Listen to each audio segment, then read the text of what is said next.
Hey peeps! Happy Sunday, good morning. You are in the middle of a sea of sewing machines. Usually my cover stitch machine kind of lives over there, but obviously I'm sewing t-shirts today. Cover stitch machine kind of lives over there, but obviously I'm sewing t-shirts. Forgot to turn the sound off of that. Yeah, there's stuff everywhere. I've got Mum's laptop here so I can monitor the chat, because I can't see the chat that small and it goes a lot quicker on that screen because I have it popped out, so it's a big one over there. Overlocker, cover stitch machine, proper sewing machine, because I'm going to need all of those to sew the gable and the wanted tee. So yeah, this is going to be interesting. I have a whole bunch of questions to answer as well. The last couple of videos, a lot of you guys have been asking questions about certain different bits and pieces and why I do what I do. So I thought I would go through some of those as well. So yeah, hello Caroline, hello Leslie, hi Rachel, and hello Julie. How are you all this morning? I am very sleepy. I did not sleep at all well last night. I was editing yesterday's video till about half 11 midnight. And then I uploaded it, and then it seemed to be a quick upload. So I was like, oh, I'll stay up and push it live when it finishes. So, you know, it's only going to be, it said it was going to take 45 minutes. 2 hours later. But never mind.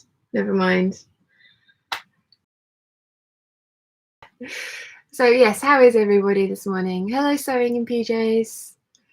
Nice to see you. So yeah, I want a bit of a go slow. A little bit of a go slow. And it's actually incredibly warm in here already and very, very bright, which is why I've got the curtain half drawn, because when I tried to have it up, you couldn't see me. All you could see was the window. So yes. And you need to be able to see the handlebar moustache that is my fringe at the moment. I could like twirl these bad boys, can I? Put like wax on the end and get them really curly. Yeah. They won't stay in. This is one of the things about letting my hair air dry rather than blow drying it. So hello Alison, hello Louise. Kara says, I just noticed that when you liked my comment after 6 a.m. Yeah, I was not sleeping well last night. Shiana was up and down all night as well. So she's starting to express an interest in going back outside again, which is great. But the Siamese cat was in the back garden yesterday. Was it yesterday or the day before? And I just because I'm not up there all day, I don't want to leave everything open and then have that cat come in and terrify her again. So yeah, but she's cats are diurnal, aren't they? So they're active at dawn and dusk the most, and dawn is obviously getting earlier and earlier because the seasons are changing. So yeah, 6 o'clock she woke me up. That was fun. Practical Stitches, good morning, hello. Rachel says, I didn't sleep well either, but I'm sewing now, so happy trying to make a self-drafted cow neck top after seeing yours. I do like those cow neck tops. Anna's here, hello. And Julie says she is feeling the spring. Yes, she is indeed. She is indeed. She's still, she's not been spayed. I was going to breed her when she was younger, but she's 6 years old. She's going to be 7 this year at the end of April. And that's too old to have a litter of kittens. So I've been trying to get her spayed for the last year. And they need a 3-month gap after her last heat and before they'll do the operation. So she is timing it for every 2.5 months that she's coming into heat, which is a whole bunch of fun. So she's actually not in heat at the moment. She was last week when I was up in London, so Mum and Dad had to deal with her, but that makes her a lot more friendly. So Mum and Dad actually get to see her. She doesn't just hide behind the sofa and freak them out that like how the hell has the cat got out. But yeah, she is driving me nuts at the moment. In a nice way. I mean, last night I took the back cushion off the sofa again last night. Butter wouldn't melt in my mouth. So yeah, 6 o'clock in the morning, she's less cute. Let's see. Sewing in PJs, how are Chelsea going to get on?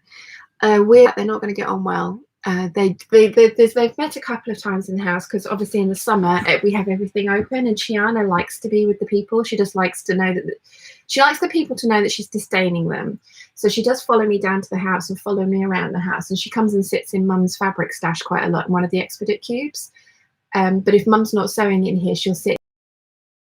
She blends in, and the dog is practically blind now, but every now and again the dog will find her and then start barking at her, and Chiana will give her a swipe and the dog comes away with a bloody nose. But that doesn't learn, and it keeps doing it. I mean, so that's the trouble with Susie. She just, any other animal, and she immediately just goes for it. Having said that, she behaved herself amazingly on the walk yesterday. There were, apparently Mum said there were 5 dogs that she went past and she didn't bat an eyelid or say anything. So fingers crossed that they will, because Susie's going to be 11 this year, so she's an old lady as well. And I mean, she's not old, but she is now classed as a senior. Well, will be classed as a senior cat when she turns 7 in April. So they're both a bit more chilled than they used to be. And we're kind of hoping that when we find somewhere that will have an annex, or at least a way of separating me from the main part of the house and me and Chiana. And Dad and I have already been talking about how to build catios so that she can go outside, because wherever we go, it's probably going to be busier than where we are now. And she's never been allowed out near a main road. When I had her in London, she was an indoor cat. So yeah, I'd like her to be able to go outside, but I'd like her to be able to go outside safely. So yeah, we're thinking about building a catio for her wherever we end up. And that will also help with the separation between her and the dog. So yeah, fingers crossed. I mean, we'll obviously have to cross that bridge when we come to it, but we shall see how that all goes. Where did I get to? I'm trying to read the comments here and I'm squinting at you, so I'm going to read them down. Let's see. Rosanna, hello, my lovely, welcome. Nancy, hello, good morning. What time is it over there? Esther, good morning. Hi. Jojo's here, hello. Julie says, I need to go for the laptop. I'll be back. Awesome. Karen is here. Hello, Karen, my lovely. I don't know if you've seen today's vlog or not, but I asked you a question. So, yeah. And Alison says, I am surprised that you were able to get Chiana undesexed. If you buy a full-bred kitten from a breeder here, the kitten to be spayed. She was bought with the idea of being a breeding cat. So I know that she's a pedigree cat, basically. So I know that's slightly different. Breeding cats do cost more money. And yeah, she's a Russian blue. So she was bought with the intention of having a litter of kittens from her. Mum really would like to have some, although I'm not sure now that she's got to know Chiana's personality, I'm not sure she would actually want one. But Chiana is lovely with me. She is so cuddly and affectionate with me. She just doesn't like other people, and that was another reason that I got Russian blues, because I knew they bonded to their owner and they tended to bond strongly to one person. And I knew I'd be moving a lot with her, so I didn't want her to be, I mean, she is super territorial, but I wanted her to be relaxed whenever we moved because I was there. And that she's traveled with me a lot. She goes visiting with me a lot as well. And she's always been one of those cats that she doesn't go and hide behind the sofa. She explores. She's quite a ballsy little thing, but she doesn't like people. So yeah, this has turned into welcome to my TED talk about my cat, hasn't it? It's 6:30 a.m. Nancy, that's way too early. Are you off to the gym, or are you up to because you get up at that time every day, and I just now am realizing that it's 10:30 and I'm tired.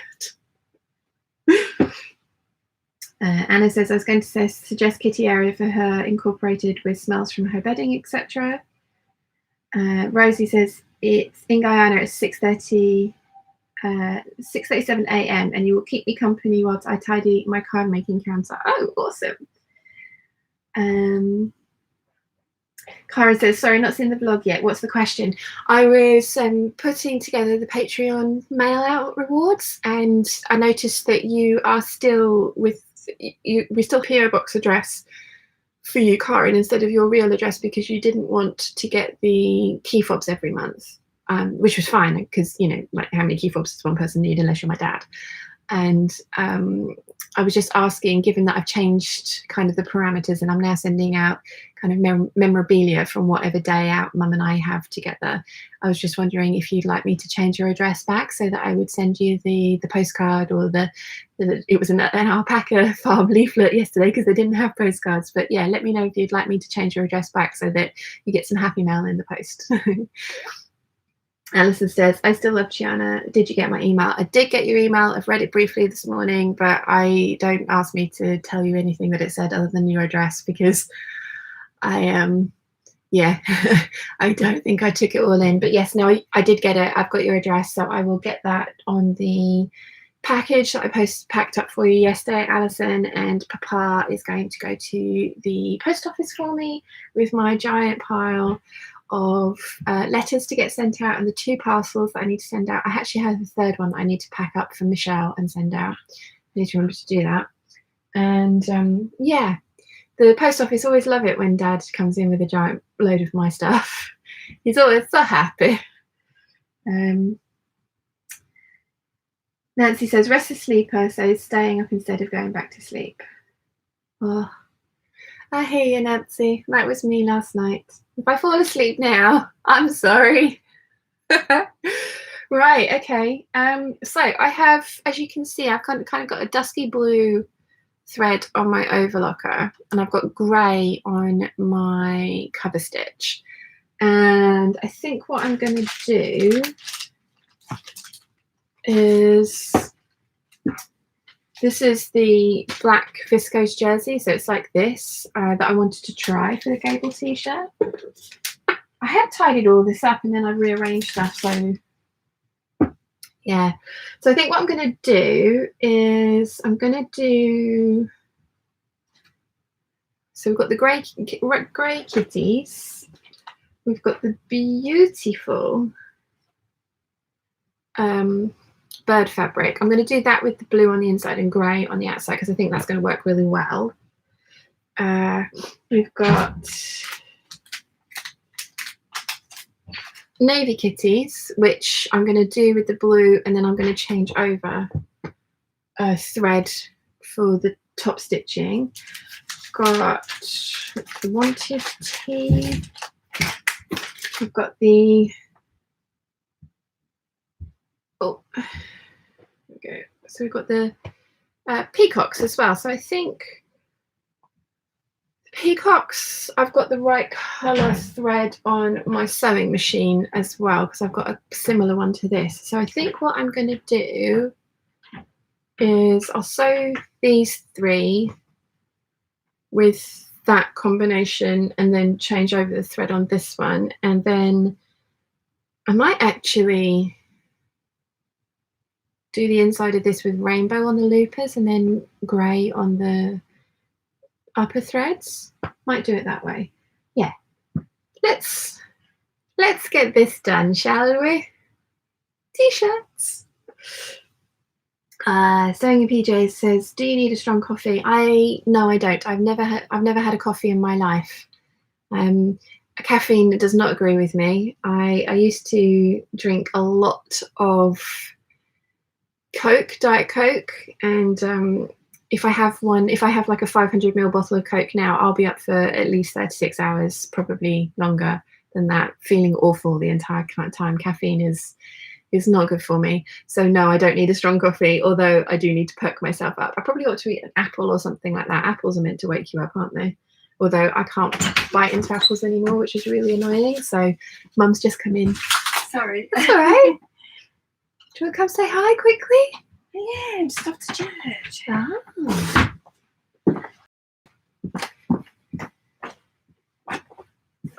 Hi, Peeps. I had to close the blind because it was really hot. Oh, right. And then all you could see was white. Yeah. So, yeah. Well, thanks for your messages yesterday. Yeah. Feeling good. Good. So you're off to church? Yeah. Okay, have fun. Bye. Bye. Where did we get to? Michelle says, hello, I've made it. I don't know how long don't know how long, but I'm here. Hello, Michelle. How are you, my lovely? Just to let you know, Michelle, don't worry if you've not sent it yet, but there's no sign of the box that you said you put in the post. So I didn't know if I needed to get a tracking number from you, or if you've not sent it yet. Don't worry if you've not sent it yet. It's obviously not, you know, I haven't sent yours yet. I'm going to pack yours up later today and get it sent out tomorrow. So yeah. Oh, words are hard. Where did we get to? Danielle says, yay, finally made this one. Hello, welcome, Danielle. And Nancy and Michelle saying hello to each other. And Karen says, oh, well, I do like Happy Mail, like everyone, I think, but it's still the same as I said originally. It kind of defeats the Patreon thought for me anyway. Thank you, Karen. So I think what I'll do then, Karen, is every now and again you'll just get a surprise Patreon thing through the post, because I have your address. So yeah, every now and again I shall send you a little something, just because I want to, because you've been supporting me from the very beginning, the minute that I launched Patreon. So thank you very much.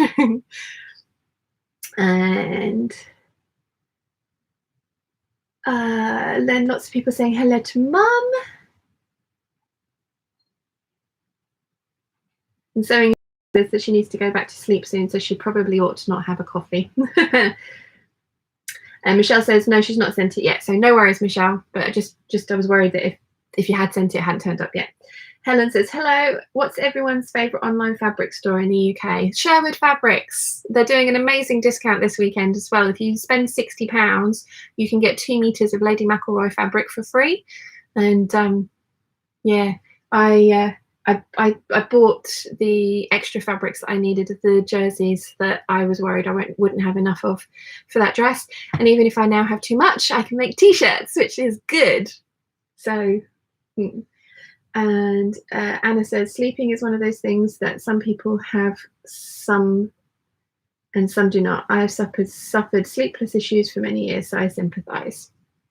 Yeah, there's nothing worse than feeling sleepy. There really, really isn't. Right, should we start with my giant peacock? Interesting, actually.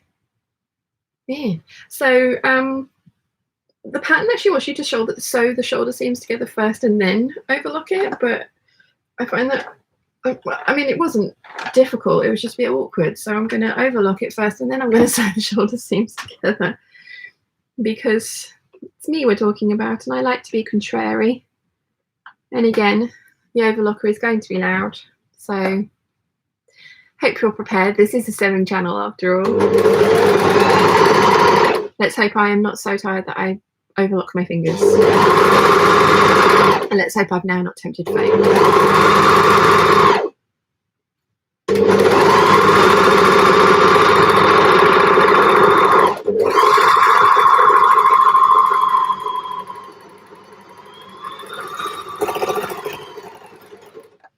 I think what I'm going to do is I'm going to do all of these at the same time, like all of the processes on all of the pieces at the same time, because I need to press after I've sewn the shoulder seams together. And if I do all of the tops to the same point, and I'm going to overlock the edges of the sleeves as well. That way I can make fewer trips to and from the. So I'm batch sewing is what I'm trying to say. Oh, words. Hello, Sue. How are you, my lovely? Jojo says, haha, it's taken 15 minutes, but the steam-powered laptop is finally up to speed. Yay. And fabric buying ban. Yes, no, I know I've got a fabric buying ban, but if I can't make it, I did say that if I needed to buy fabric to complete a project, then I would buy it, because it seems silly just to arbitrarily stop a project for 2 months because I'm on a fabric buying ban. And I don't think for get that dress that I want out of those 3 meter cuts of fabrics. So yes, I bought more fabric for specific projects so that I could sew them. So it does fall within the parameters of my fabric buying ban guidelines. Words.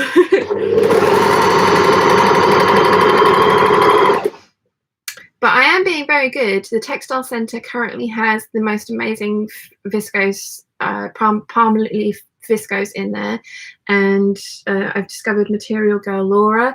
Lamazzi Fabrics have a 20% off sale that finishes today, and they have some amazing stuff, and I haven't bought anything from any of them.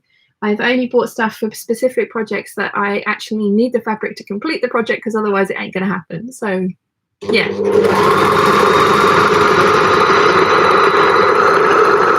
Plus, when they're offering you basically 30% off, it seems silly not to take them up on it.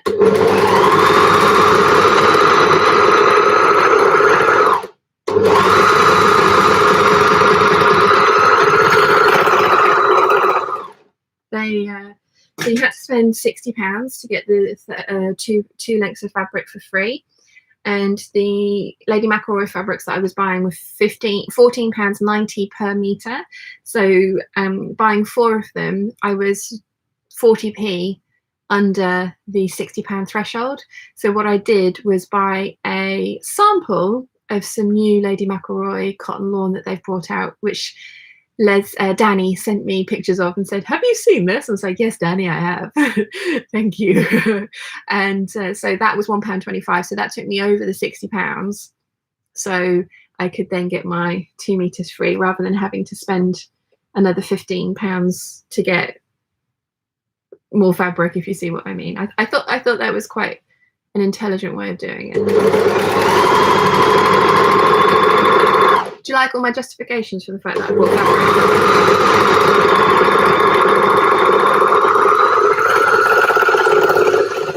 I think they're valid, right? So where did I get to? Sewing in PJ says, quick update on your lip makeup, please. When do you go for fill-ins? I go for fill-ins. I forgot my phone was plugged in.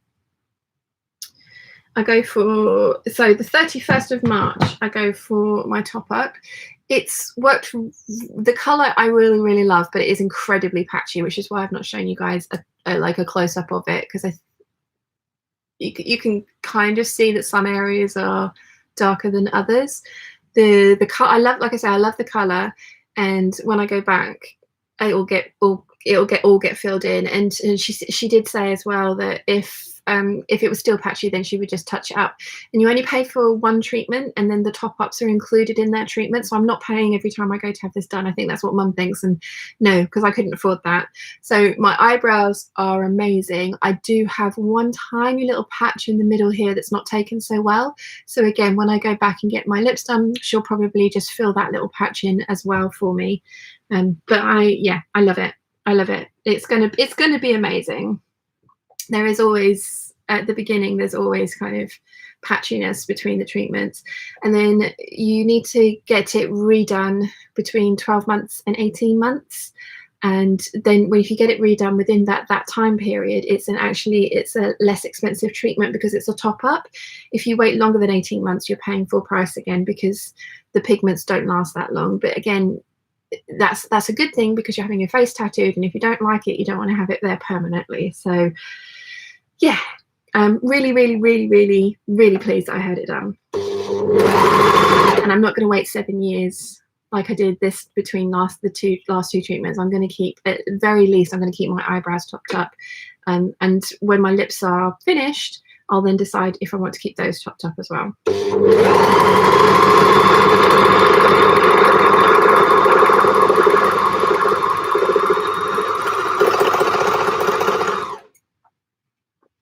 Where did I get to? Sal's here. Hello, Sal. G'day. And Roseanne says, I've only sewn one garment with a knit, and I still have to sort out the tension. That will overcome my fears. Yeah, I mean, actually, I think you all know I was utterly terrified of this thing, and it's now my new best friend. So it's really worth persevering. I bought a craftsy class, I've watched online tutorials, and yeah. Love my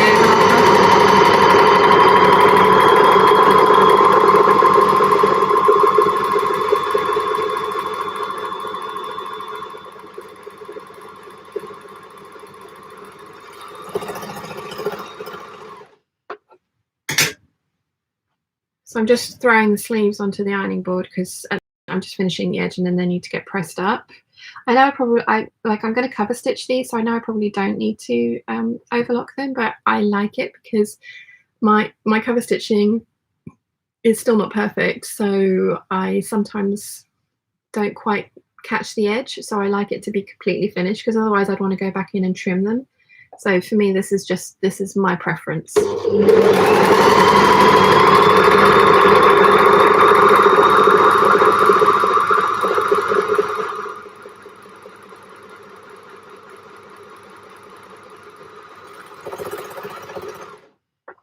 Where did I get to? Michelle says, tell me about the fabric buying ban. Can you go on a quilting fabric buying ban and then buy fabric for clothing? I love my ass off. Yeah, I mean, somebody commented, was just like, you know, if buying fabric brings you joy, why are you on a fabric buying ban?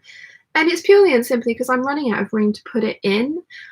So this stuff that I've bought, the jersey, the Lady McElroy jersey, as soon as it arrives, it's going to go straight in the wash, and then I'm going to turn it into dresses. And what I'm trying to do is work my way through my jersey stash. Not all of my viscose jerseys, because that's giant pile of lots of fabric, but you know, I'm still taking stuff out of those as well, and I'm trying out loads of different new t-shirt patterns and things and seeing what I like. So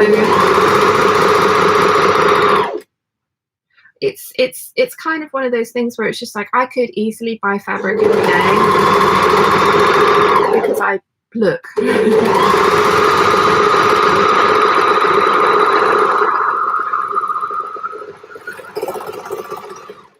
I look, and I follow fabric stores on Instagram. I follow different, obviously, sewing bloggers as well, and I see the things that they buy, and it's one of those ones where it's just like, these are all gorgeous, I really want them, why can't I have them? And I have so much already, and I have so much beautiful fabric that I was thinking, you know, I want to try and encourage myself to sew it up. And so if I'm sewing more fabric that I already own rather than buying new fabric just because I want to buy it, then I'm thinking that, you know, I'm creating space to put more fabric in the future, but I'm also realizing the potential of all the stuff that I've previously bought, because majority of it I know what I want it to be, or like I have a vague idea of what kind of silhouette I want it to be.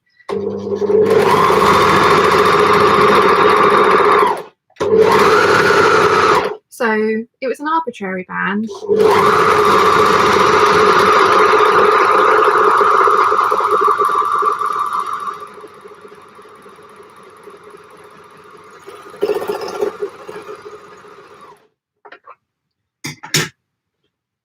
And,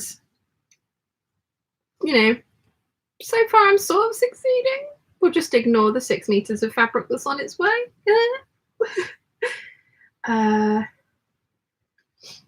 Esther says, I'll be in London in April, just a 4-hour visit. Which fabric shop must I visit? That's a difficult one. I would say it depends. Do you want to go and look at beautiful fabric and stroke it and touch it and go, oh, this is amazing, or do you actually want to buy something? I would say Liberty of London, because it is just a beautiful shop. They have amazing fabrics. It is incredibly expensive. Their cotton lawn has gone up to £25 a metre, so it's not cheap fabric, but it is an experience, and there's a coffee shop in there. And then if you do that, you're also fairly close to Berwick Street, which has a couple of silk houses and McCulloch and Wallace and those kind of places, but again, they're expensive. If you want lots of fabric in one place, Goldhawk Road is amazing, and there are some bargains to be found. And then I've never been to Walthamstow Market, but that's even more bargainacious from what I have been told.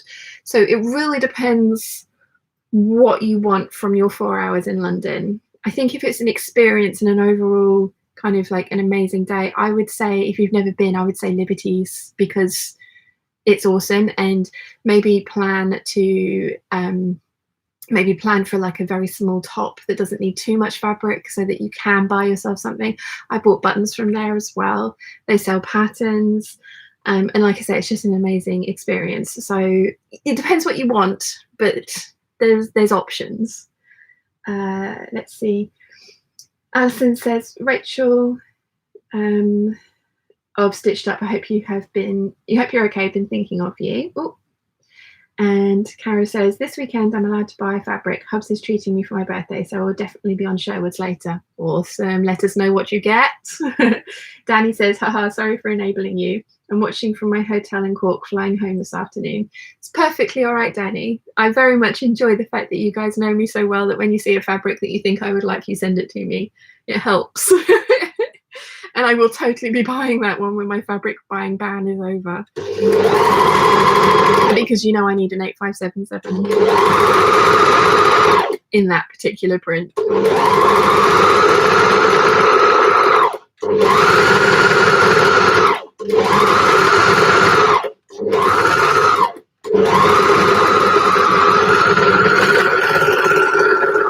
Guys, you know what? I think I'm going to sew the grey cats with the navy blue or this dusky blue overlocker thread on it as well.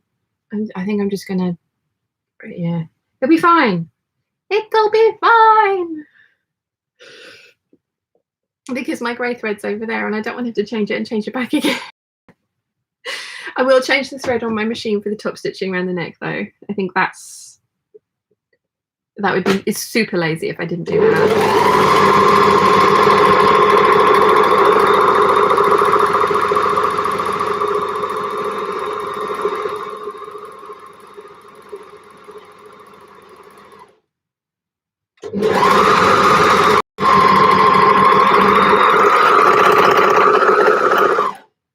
Got a lap full of fabric now.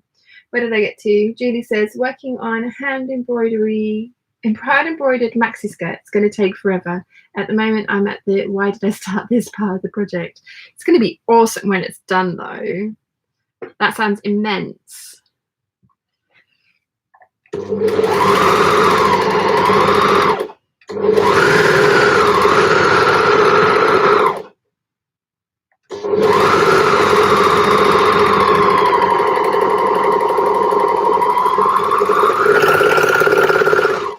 When I set myself a goal of working my way through my knit fabric stash, I knew how much I had in my head, but I was just like, yeah, no, it'll be great. And then I kind of opened the cupboard and just realized the sheer volume of stuff that I had. And it was just like, oh, what have I done? What have I done? But I'm really glad that I'm doing it because all of these fabrics are so gorgeous and I'm going to enjoy wearing them. And I like wearing t-shirts, as you can see. So yeah, it's going to be totally worth it. But it was one of those things where when I undertook it, it was just like, yeah, that'd be a great idea. And then I actually looked at the volume of stuff I had and I was like, what's going on? Because I have one whole drawer in my wardrobe now where I did have 3. So that's an improvement. Although there's an improvement because the pile's just moved and they're sitting next to me. And then I still have 2 full Joanne's bags under there. And then obviously that 1.5 shelves of viscose jersey up there. So, you know, it's not going to all get done, but majority of it's going to get done. Keep telling myself that. So your maxi embroidered skirt will be worth it. And again, you need to show us.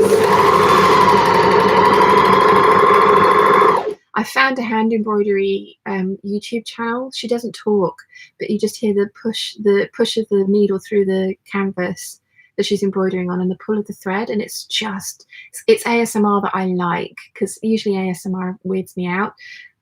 But this one is just like, oh, this is good. And she actually sells the kits of the things that she embroiders and she shows you how to do each stitch. And even without explanation of it, it's really, really good. I will try and link it in the description of today's vlog when I put that up later.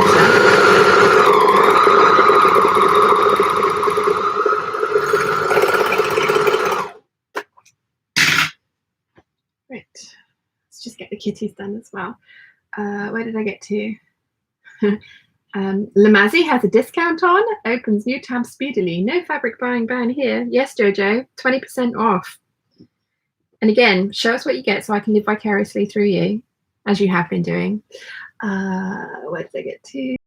Julie says, as long as you can justify it for yourself. I think it falls within the parameters of what I set out. I did say that, you know, if I needed fabric specific projects, I would be allowed to buy it. So I think that counts, because otherwise those fabrics would just sit there for another 2 months or until the end of April, and then I would buy the fabric for it. So it makes sense because they'll get sewn up quicker. Let's see. Michelle says to Rachel, how are you? Hope things are getting better as the days come and go. Hello, Ed. Hi. Julie says, I'm more of a, oh, is it fabric? I can make something with this. Sue says, would you consider making underwear? Would love to give it a go. Absolutely. I'm addicted to Liz So's channel, and she does loads of bra making tutorials, and she's the reason that I got the Beware mystery box, which I have a lot of. She has answered my question. She even did a sew along for the bra pattern that I own, the Boylston from Orange Lingerie. And she did a sew along because I requested it, which was incredibly kind of her. And I've still not plucked up the courage to make any underwear yet. But as I have said last time, I am losing weight, so my shape is changing, and I don't want to try and fit myself into a bra now, because my bust is 2 inches bigger now than it used to be, and I am losing weight. I've lost 5 pounds so far, which is awesome, and I have 19 more to go, so I'm getting there. But it's the same with the jeans. I don't want to start fitting those now because I know my shape is going to change, and I'm actually, rather than just sitting here talking about me wanting to lose weight, I'm actually doing something about it this time. So I feel justified in waiting to make lingerie and jeans. But the dresses and things that I'm making at the moment, I think that's another reason I'm kind of on a knit fabric kick, because a lot of these fit me now, and then altering them to be smaller when I've lost a bit more weight is not going to be too difficult, where it's a lot of the woven dresses that I want to make will be a lot more difficult to alter to be smaller when I've lost weight, and I am losing weight, so that's how it works in my head. Cassie says, as excited as I was to make it here, I need to go for work in the morning. Night night peeps, enjoy your day. Oh, sorry, Cassie. Thank you very much for joining us. Sal says, Shan is running out of room, whereas all my fabrics fit in a bag. I'm a noob. Lol, I remember when all my fabric fit in one box. I mean, I've even got photos of when I moved in here and all my fabric fit into about 8 of those cubes, and that was it. That was all I had. So yes, the obsession is strong with this one. Sewing in PJ says, night to Cassie. I'll have to go soon too, saying wheeze and drat. Thank you very much for joining us, Sewing in PJs. I don't think I can make them any earlier, because I just don't think I would be a functioning human if I was trying to do this any earlier than 10:30. But I'm very glad that I get to say good night to you guys over in Australia and New Zealand, and thank you so much for joining us. Oh, there's 59 of you now. And Jojo says, as I logged on for the Hangout, I saw that Zach Pinson has taken his first steps on YouTube. This made me squeal a little bit. Is anyone? That's awesome. You need to send me the link to his channel, because I would be very interested to see that chap. See what he comes out with. Michelle says, I get that. I had the same going on with quilting fabric. Lol. Seems perfectly reasonable. How did the tree skirt that you were making turn out, Michelle? Roseanne says, today or later today, I should be sewing the Butterick 6554. I think you have a sew along. My 17-year-old wants it done like yesterday. I do have a sew along, and I love that dress. I have 2 of them so far. Definitely going to make the other 3 that I'm allowed, with my arbitrary 5 and I have to move on rule that I totally don't stick to. That's a good point. Somebody, one of the questions that I got in the comment section the other day was, why do I make so many of the same thing? Well, if I find a pattern,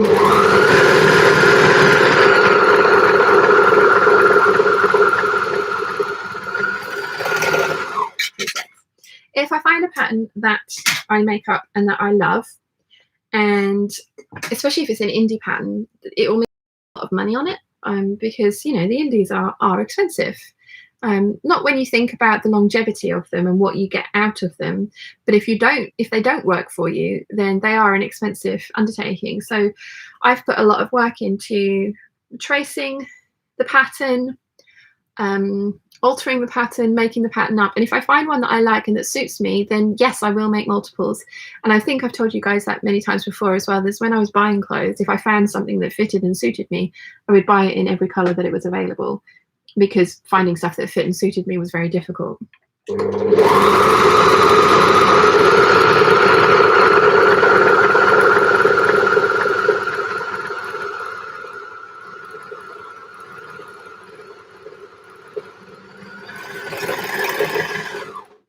So that is why I make so many patterns, repeats of patterns that I've already made,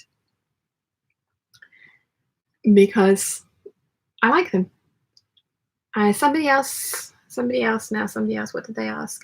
Somebody else asked why I use fabric shears to cut out rather than a rotary cutter. I mean, I obviously do have a rotary cutter, which I love, and I do use it occasionally, but I find that because the size of the piece that I'm usually cutting out usually tends to be quite large, I have a A0 cutting mat, but that still doesn't cover the entire counter that we have in the kitchen. So I would need to move the pattern piece. I'd need to move the cutting mat to be able to cut around a whole piece, and I find that a real faff. I just prefer shears, fabric shears. I always have. I think the first time I tried using a rotary cutter to cut out a dress pattern rather than just bag pieces, I found it really, really difficult as well to get a straight line. So yeah, I just prefer shears because I'm used to them for no other reason.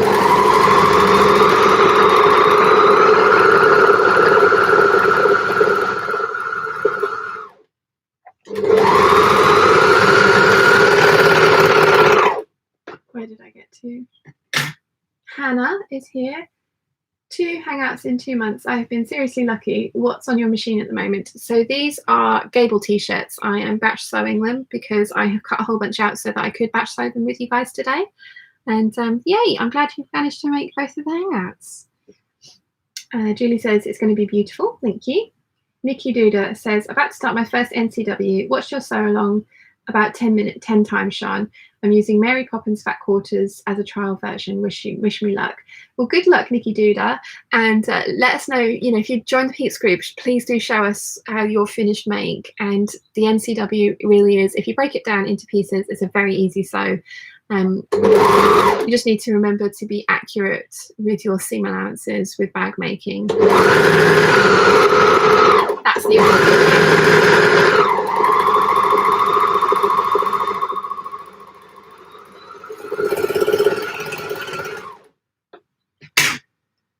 Right, I've overlocked everything. Now I need to sew them together on the machine. So I'm going to answer some more questions first and then turn around and do that. So where do we get to? Julie says, haven't finished the socks from the last stream yet though. Michelle says, well, I have to get to sewing and selling. I am out of room completely. Oh dear. Yes. Julie says, panties is easy to make, but the bras, nope. Yeah, and that's the thing. I think I told you guys this before as well. I set myself an arbitrary kind of rule for myself that I would always wear matching underwear, because I had an amazing selection of beautiful underwear and I was wearing the same really boring plain bras the entire time. And it just kind of, I sort of sat there and I was like, why do I purchase all this stuff if I don't use it? So I made myself a rule that I have to have matching underwear, and it would be the same if I made it. I wouldn't want to make just a bra, and I wouldn't want to make just underwear. I would want to have matching sets. And yeah, I'm not up to making bras at the moment, so I haven't made any underwear as yet. That's how it works in my head. But again, I'm losing weight, so I don't want to make underwear that's going to not fit me in a couple of months, because I am losing weight, 5 pounds. Alison says, you're so lucky to get the glow in the dark kitty fabric. Cheryl of Stitchy Bee had it. I found some on eBay, but boy, it's expensive. Yeah, I saw it on, I think it was Like So Amazing. I think I bought it from Like So Amazing. I'm not 100% sure though, because I've had this a while. But yeah, I was just like, when I saw glow in the dark kitties, I was like, I need that. Laurie is here. Good morning, Laurie. Carrie says, I saw Zach. It was fun. Sandra says hello from Australia. Hi, Sandra.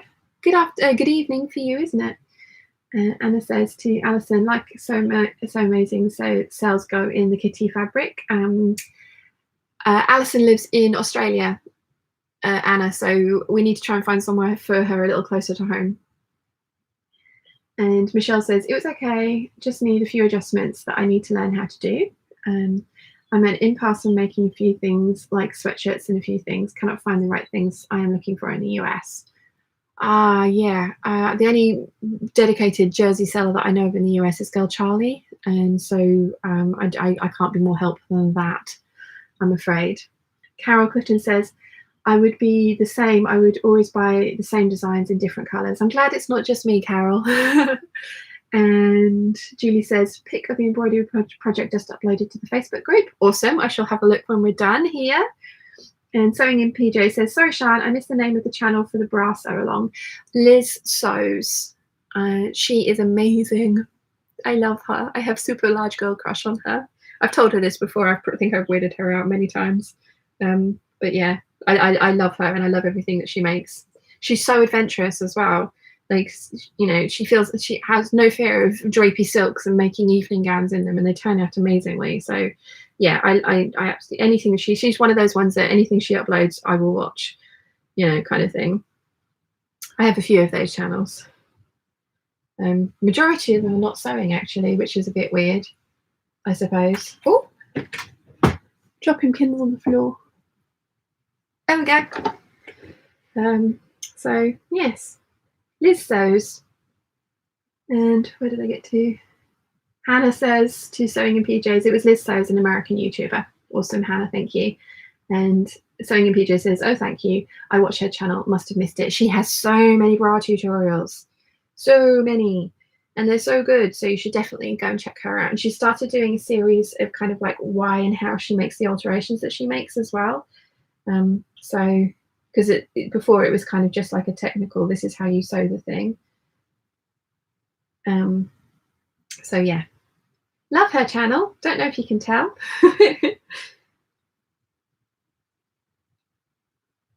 Oh gosh, in other news as well, have you guys seen the new pattern that Erica Lee has released? It's the Petrichor pack, and it's a kind of barrel shaped bag pattern that you can have as a crossbody, a shoulder bag, or a backpack. Mum was a pattern tester for her, so I'm going to show off Mum's version in the vlog today. I was going to do it yesterday, but by the time I'd finished with Dad, we'd filmed like 2 hours, like over 2 hours of footage, and I wanted to do the bag justice. But Erica's offering a 10% discount on the pattern at the moment. The pattern company is Lavender and Twine. And if Jojo's feeling particularly generous, because I know Jojo knows where the links are. She might put it in the comments for me. Sorry, Jojo. Are you busy shopping on Lamazzi? But yeah, the Petrichor pack is awesome. And Mum really likes hers. She did it out of like the floral tapestry we got from Lanzarote, and the remainder of the red leather that I had, or the red faux leather that I had on hand. She's made her Celine bag out of that combination as well, and really likes it. So I'm just pinning the shoulder seams together on all of these. This is a very quick top to make, which is nice.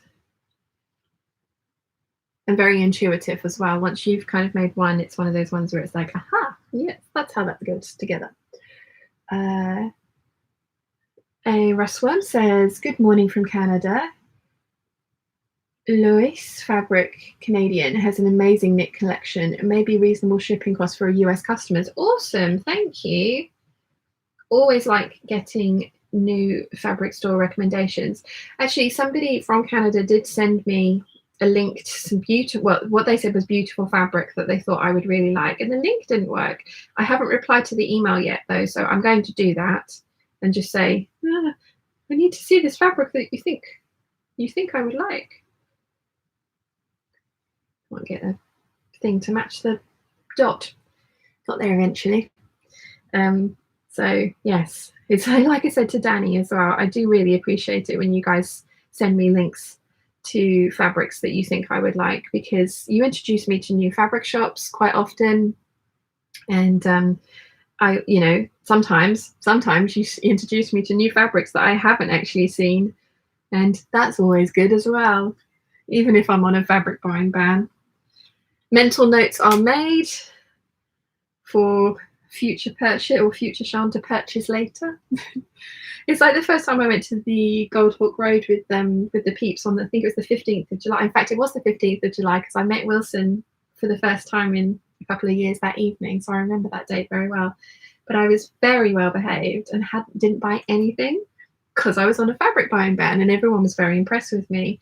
The thing that let it all down, though, is the next time I went, when I wasn't on a fabric buying ban, which was probably about 6 weeks later, I bought all of the stuff that I had seen previously, and yeah, kind of negated the entire point of the fabric buying ban because I made up for it the next time I was there. But oh, I've overlooked the bottom of this one. Wasn't paying attention. Need to overlook the top. I wondered where the mark had gone.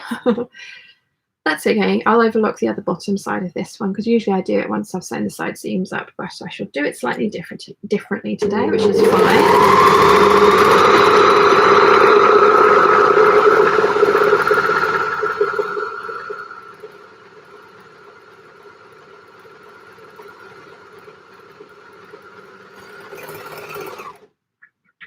Now, I know there was a whole bunch of questions that got asked on the last couple of videos, and I was going to answer them all, and they've all gone out of my head. I'll have to look at the comments in a second.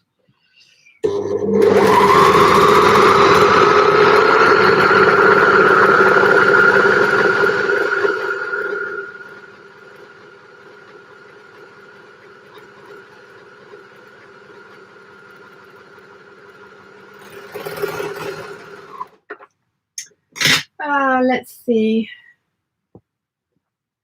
Where did I get to? Josephine says hello from Sweden. Hi, Josephine. Welcome. Thank you for joining us. Right, let's try and pin this together the right way up. That would be good, wouldn't it? It would help. And then Barbara says hello from Stockholm. Hi, Barbara. Thank you for joining us. There's 80 of you now. Welcome. That's a lot of peeps for a Sunday morning. I got a text from Wilson at 10:05 this morning just saying, I'm awake. I don't know why I'm awake. He likes to lie in at the weekends, like seriously lie in at the weekends. I wake him up at midday if I'm there because it's just like, okay, you've had enough sleep now, entertain me, because I usually wake up earlier. But yeah, so he texted me this morning at 10:05 just going, I'm awake. And I was like, who are you? And what have you done with my boyfriend? I don't know where that came from, actually. Sorry, that was a random tangent. I'm tired. Let's see. Julie says, lots of Scandinavians in the chat today. Yes, I love it. And then Cecilia says, good morning from Oklahoma in the US. Good grief, what time is it over there, my lovely? But good morning, good welcome. I like that works, doesn't it? It's a bit formal, but you know what I mean. Welcome. Thank you for coming and hanging out with us. Right. All my shoulder seams are pinned. So I'm going to sew those. Oops. There we go. Put those pins back. Yeah, going to sew these. Going to need to change the top stitching thread color for some of them, but that's fine. Let's see. Michelle says thank you for the heads up about the fabric company in Canada. Patricia says hello from Texas. Hi, Patricia. Clover says good morning from Pennsylvania. Good morning. Louise says good morning. Good morning, Louise. 83. Dana says hello, we're from Norway. And Cecilia says it's only 6:30 a.m. Haha. Oh, that's far too early. I don't know how any of you are functioning at that time in the morning. I would be a zombie. An absolute zombie. So I suppose that could be quite funny to watch though, couldn't it?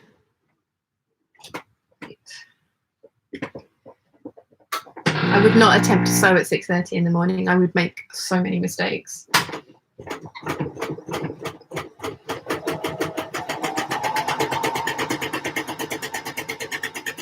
I'm very impressed with myself. I really remember that this particular part has a larger seam allowance than I'm used to.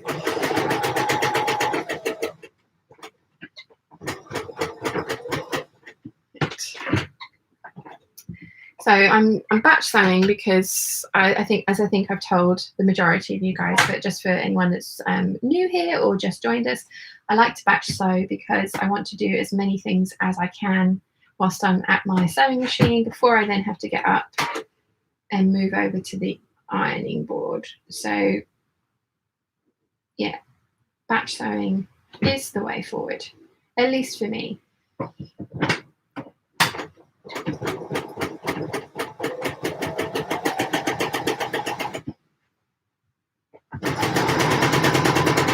If it means that I don't have to change my overlocker thread too often, that's also a good thing.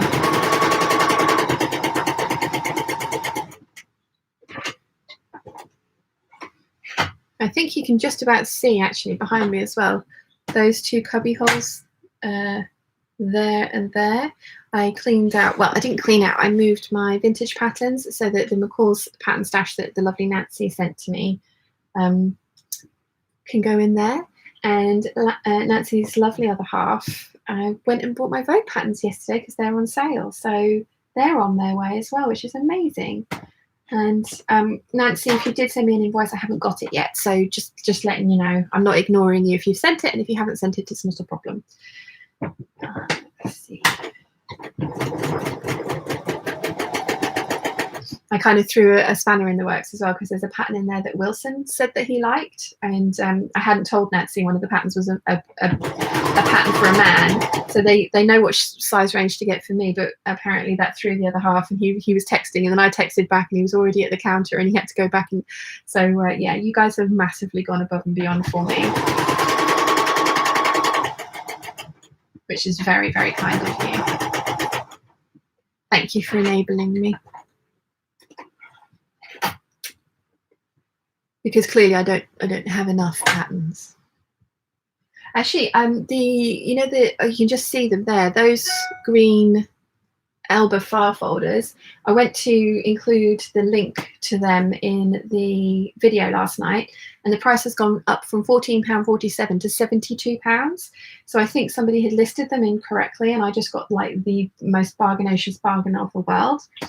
And I'm kind of a bit bummed I didn't order more, because I went back to order more last night thinking, well, for £15, you know, bargain, let's get some more. They're really great quality.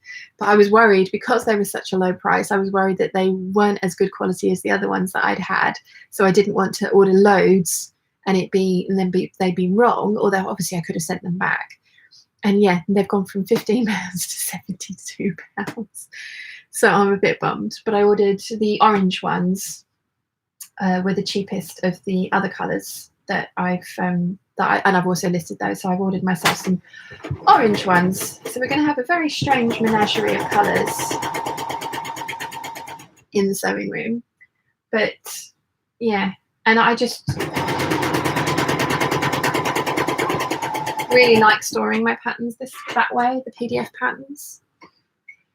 Although having worked out that I do have 200, I mean, I have 200, including those empty green ones, and then I've ordered another 50, so I'm going to have 250 green envelope or file folders floating around the sewing room. That's a lot of PDF patterns. But when I had that order printed out from net printers the other day, I didn't go through and print out every single pattern that I hadn't got printed. I still have loads that I haven't got printed, but I printed out the ones that I thought I was likely to make in the near future. So yeah, I think it was like 6 or 7 patterns I had done. Ooh. Please don't get sucked down. No, it didn't. That's good. Really ought to put my, oh no, I'm not doing a straight stitch, so I can't put my straight stitch plate on. My fabric was getting sucked into the machine yesterday, but I'm using a zigzag stitch, so I couldn't use a straight stitch plate. And the straight stitch plate has a very small hole for the needle just to go literally up and down in central position, but it does mean that fabrics are less likely to get sucked into the sewing machine. So it's good for things like flimsy silks and stuff when you're sewing those, or because it just, yeah, there's not really room for the fabric to get sucked into the feed dogs, as it were. Yeah, I had a little bit of a panic attack when I was doing something because the fabric got sucked in so much, and I went to try and, you know, ease it out, and I pulled the stitch plate off because the fabric had bunched so much under the stitch plate. So yeah, that was fun. Sitting there with the seam ripper, the stitch plate, and a piece of fabric, and Mum's like, I was like, now is not the time. Now is definitely not the time. Oh, chat's gone.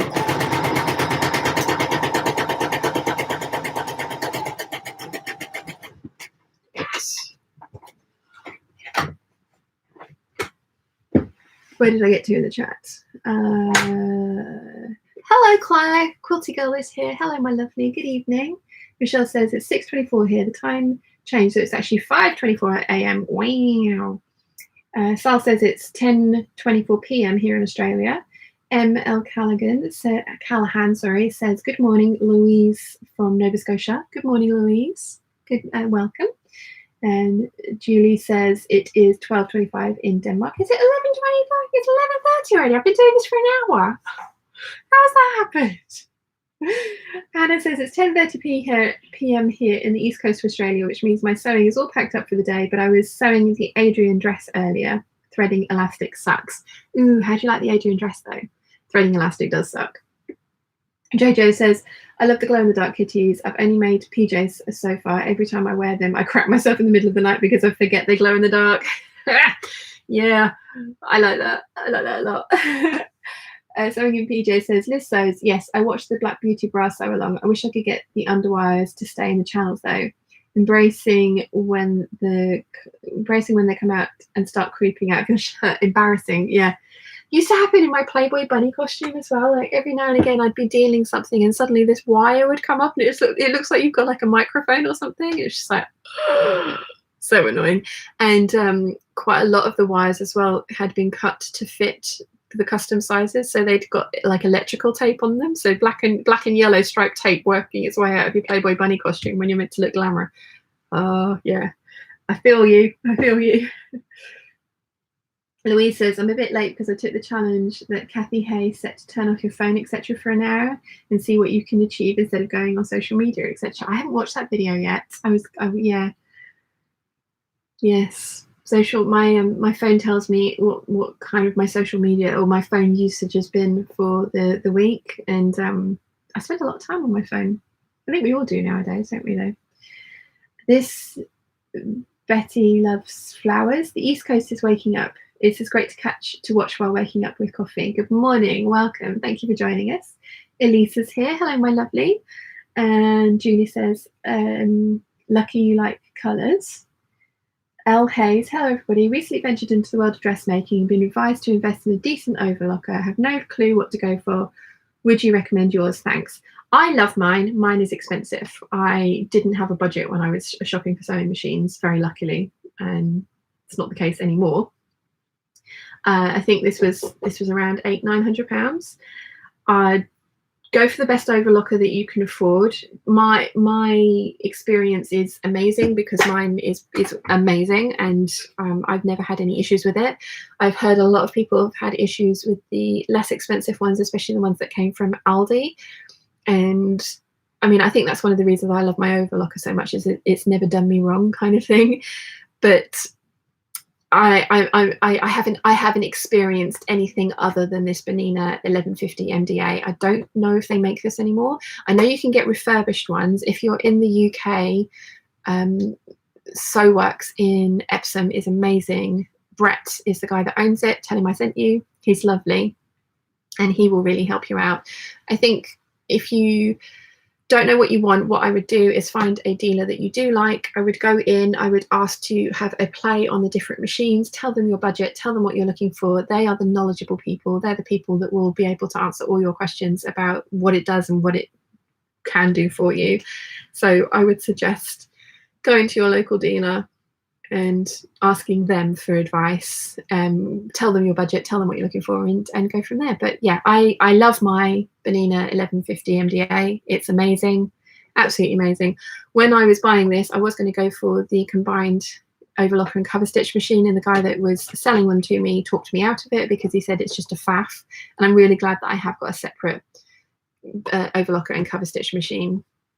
So there's that. That's the other thing that I know. But other than that, I'm not very knowledgeable. But that's my experience and my 2 penneth worth. Hope that helps. This Betty Loves Flowers, new sewer here. I've been learning lots of tips and tricks from you. Thanks for sharing your knowledge. Thank you very much for watching, and I'm so glad that you're finding it helpful. And I'm completely self-taught, so if I can do it, you can totally do it too. Barbara says, I live in Sweden and here Lidl has amazing offer once a year. Bought my first one there. Yes, Lidl does. There is that. So yeah, I'm gonna shut up now. Robin says, good morning from Wisconsin. Hi Robin, welcome. And Louis says, thanks so much for your neckband tutorials. Words are hard. I planned a t-shirt week last November, just finished 3 of 7. Awesome. Jojo says, I only have an entry-level overlocker from Brother. It costs £200 from Amazon UK. It's absolutely fantastic, so I can recommend that one. Awesome, thank you. Laurie says, I'm going to watch you while on a stationary bike. I am so virtuous. That is very virtuous of you, Laurie. Can you do some exercise for me while you're there as well, please? Thank you. Julie says, my overlocker is the oldie one. Actually, it's my sister's overlocker. I've just borrowed it forever. Nice. Louis says, t-shirts on a sewing machine. Don't have a soja yet. Julie says, pretty happy about it. Hannah says, maybe I misspoke. I meant the Adriana. It's the woven one. It's nice with a belt. Without a belt, it's a bit of a sack. Yeah, I know the one that you meant is the newer one that they've released, isn't it? I love the sleeves. I love the idea of it. I'm always reluctant to sew those types of dresses because I think they would look really cool with a belt, and that would be how I would wear them. But I'm just really worried. That's really annoying me, that little bit of hair. It would, yeah, I'd be really worried that it wouldn't. Oh, that's even worse. I'd be really worried that it wouldn't work for me even with a belt, and then I've kind of wasted time on it and money on buying the pattern. And yeah, I don't know. Although a lot of the ones that I got from McCall's the other day have got elastic in the waist. Hello, Papa. You got many on? We've got 84 so far. He's not From going to where? all the way from New Zealand right through to the east coast of America at the moment. Wonderful. The west coast of America isn't awake yet. Oh no. No. You forget that, don't you? Yeah. Yeah. So okay. Yes, he'll come and say hello a little bit later. Yes. Yeah, he's going to make me lunch again. Bless him. Oh. You said yes yesterday. Yes. It's in the fridge and everything. Okay. The dog's just pitter-pattered in and pitter-pattered out again. I don't know if you heard her. But yes, anyway, I was in mid-flow. Enough light, or do you want more? I don't think I can get any more, can I? Yeah, you can get that one there. I don't think it's going to make that much of a difference. The only reason I'd close the curtains is because it actually was quite hot, but it's not anymore. So well, it's 23 degrees in here. It's 15 degrees outside, would you believe? Wow, no wonder it's hot. Well, yesterday was 7, so yeah, it's a big difference. Big difference. Yeah. Okay. Yes. Okay. See you in a bit. Yeah. Where did I get to? Yeah, Alison says, I had the basic Brother overlocker and I love it. Dukey and Baby Lock make the best overlockers and cover stitch machines. Did you guys know that there are actually only 2 factories in the world that make cover stitch and overlockers, and just each different company puts their branding on it? There's literally just 2 in the world that make that machine, which I found fascinating. So yeah. Cara says, I have Bernina L450 MTC overlocker and I love it. Temperamental sometimes, but aren't they all? Part of my dream machine purchase last year and it cost me £499. Awesome. Olivia says, good morning. I'm glad I woke up early enough to catch you live. Hello, Olivia. I will be here for a while. So if you want to get a little bit more sleep, feel free. I wish I could. I'm like, how would that be for a live stream? Just me sleeping on my desk. Maevie says, hi from Ireland. Hi, Maevie. Am I saying your name correctly? Please tell me that I'm close-ish. Elho says, thank you, Shannon, everybody, for the advice. I'm based in West Lancashire, so we'll try and find a local dealer to visit. Thanks again. Awesome. Let us know how you get on as well. Lancashire.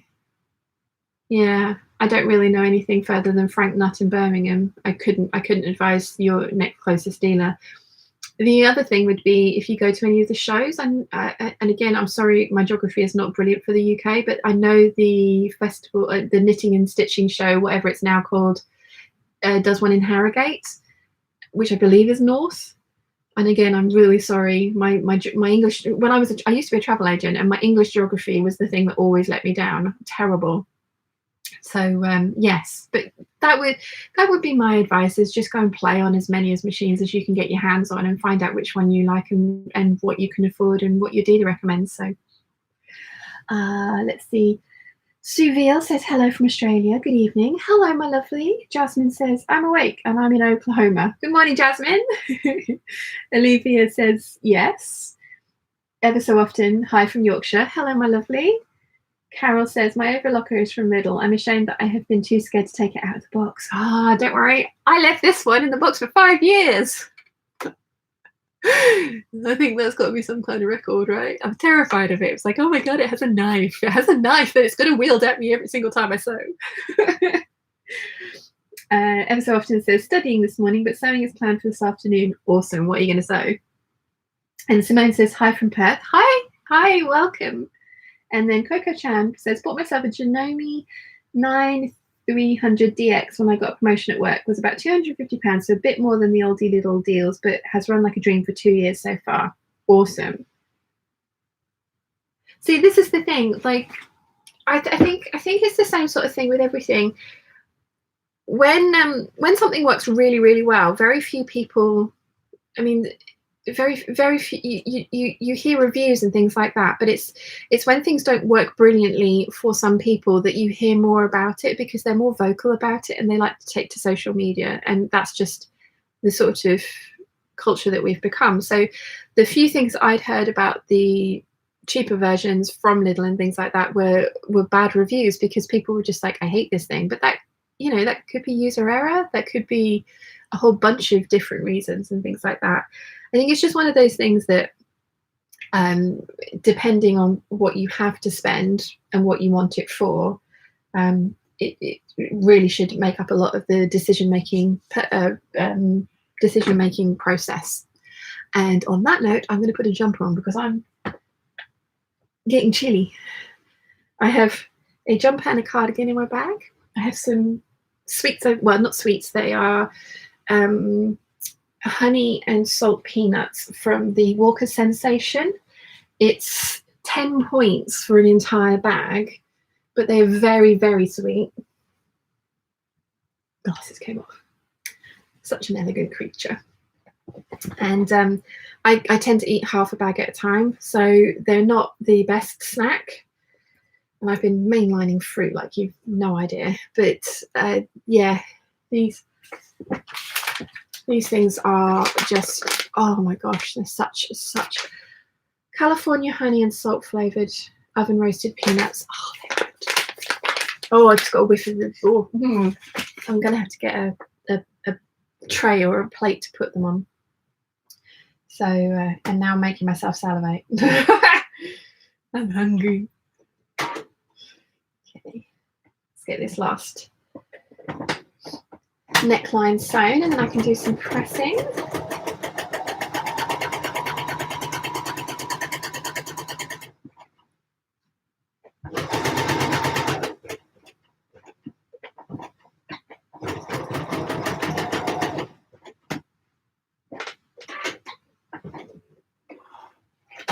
Can't sew and talk at the same time. We've had this conversation last time I did this. Sewing through my finger is one of my biggest fears of this. I've never done it. I'm tempting to faint again. And yeah, so I have to suddenly have my concentration face. I have gotten to the point where I don't stick my tongue out anymore when I'm sewing, you know, so that's an improvement.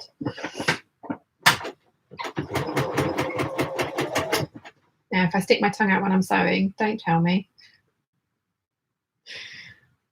I do pull funny faces. I watched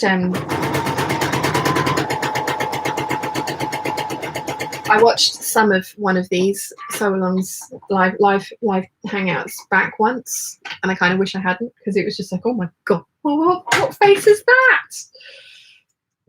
So yeah, right, I'm gonna trim off all my threads, and then I am going to go and press everything.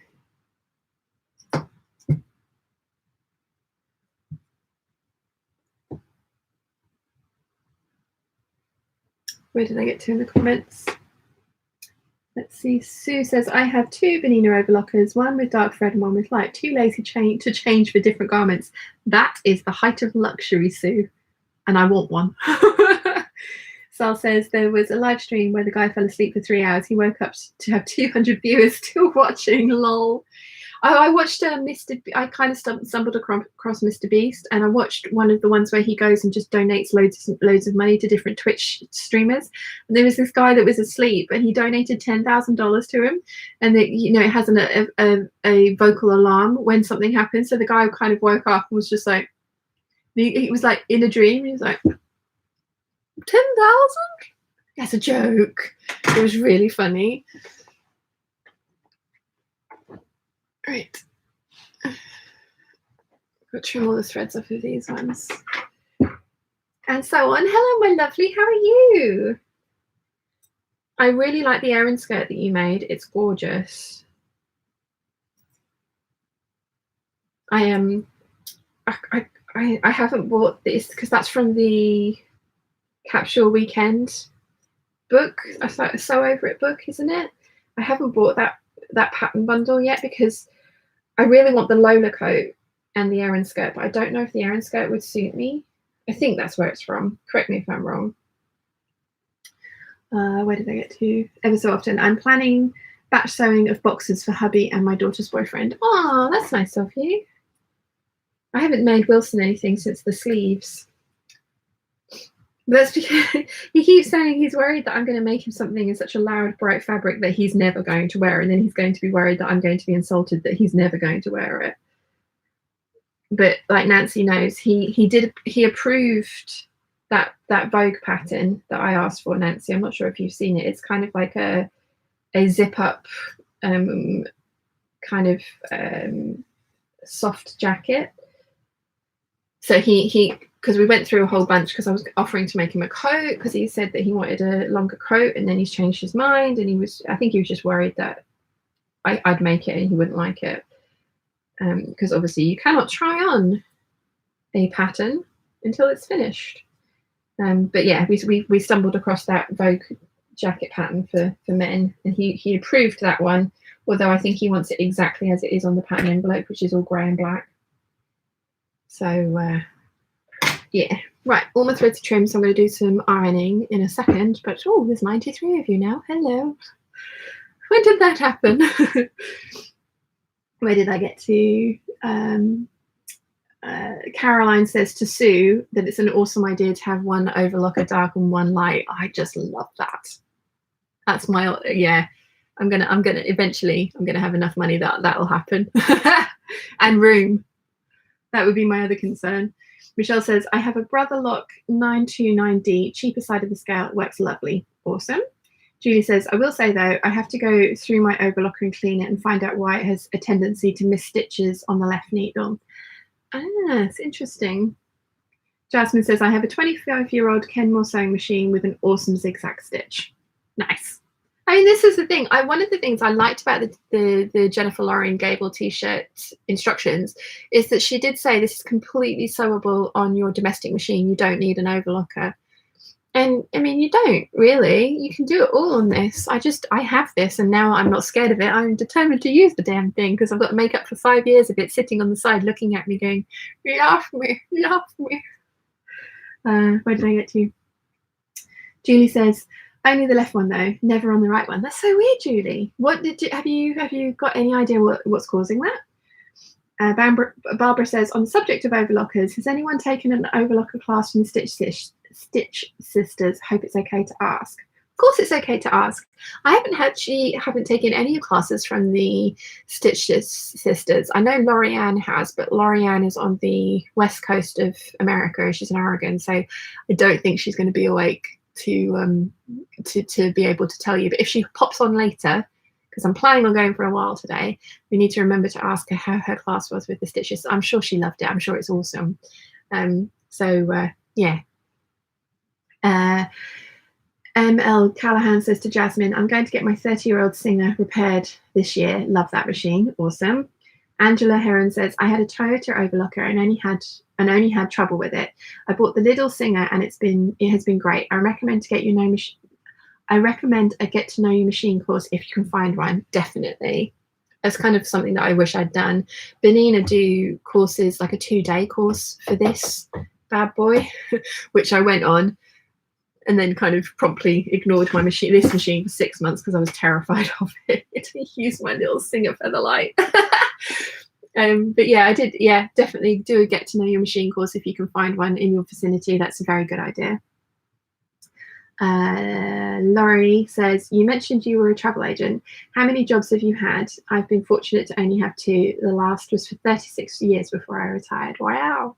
So I was a travel agent right out of school at the age of 16. I was an apprentice. So travel agent, model. I was a model for 14 years, and it was kind of like loads of, so that, you know, that was one job, but loads and loads of different things. I also worked for Churchill Insurance as the first point of call after you've had an accident. So I would take your claim, all the claim details over the phone. What else did I do? Did that. Oh, I worked for Legal & General doing the same thing. And that was in Ipswich. Ipswich is a big insurance kind of, there's lots of insurance companies that have bases in Ipswich. And I knew I wanted to move to London, and in London the Legal & General had obviously their head offices, and they were advertising for an admin assistant and part-time receptionist, so it was both a full-time job with 2 roles.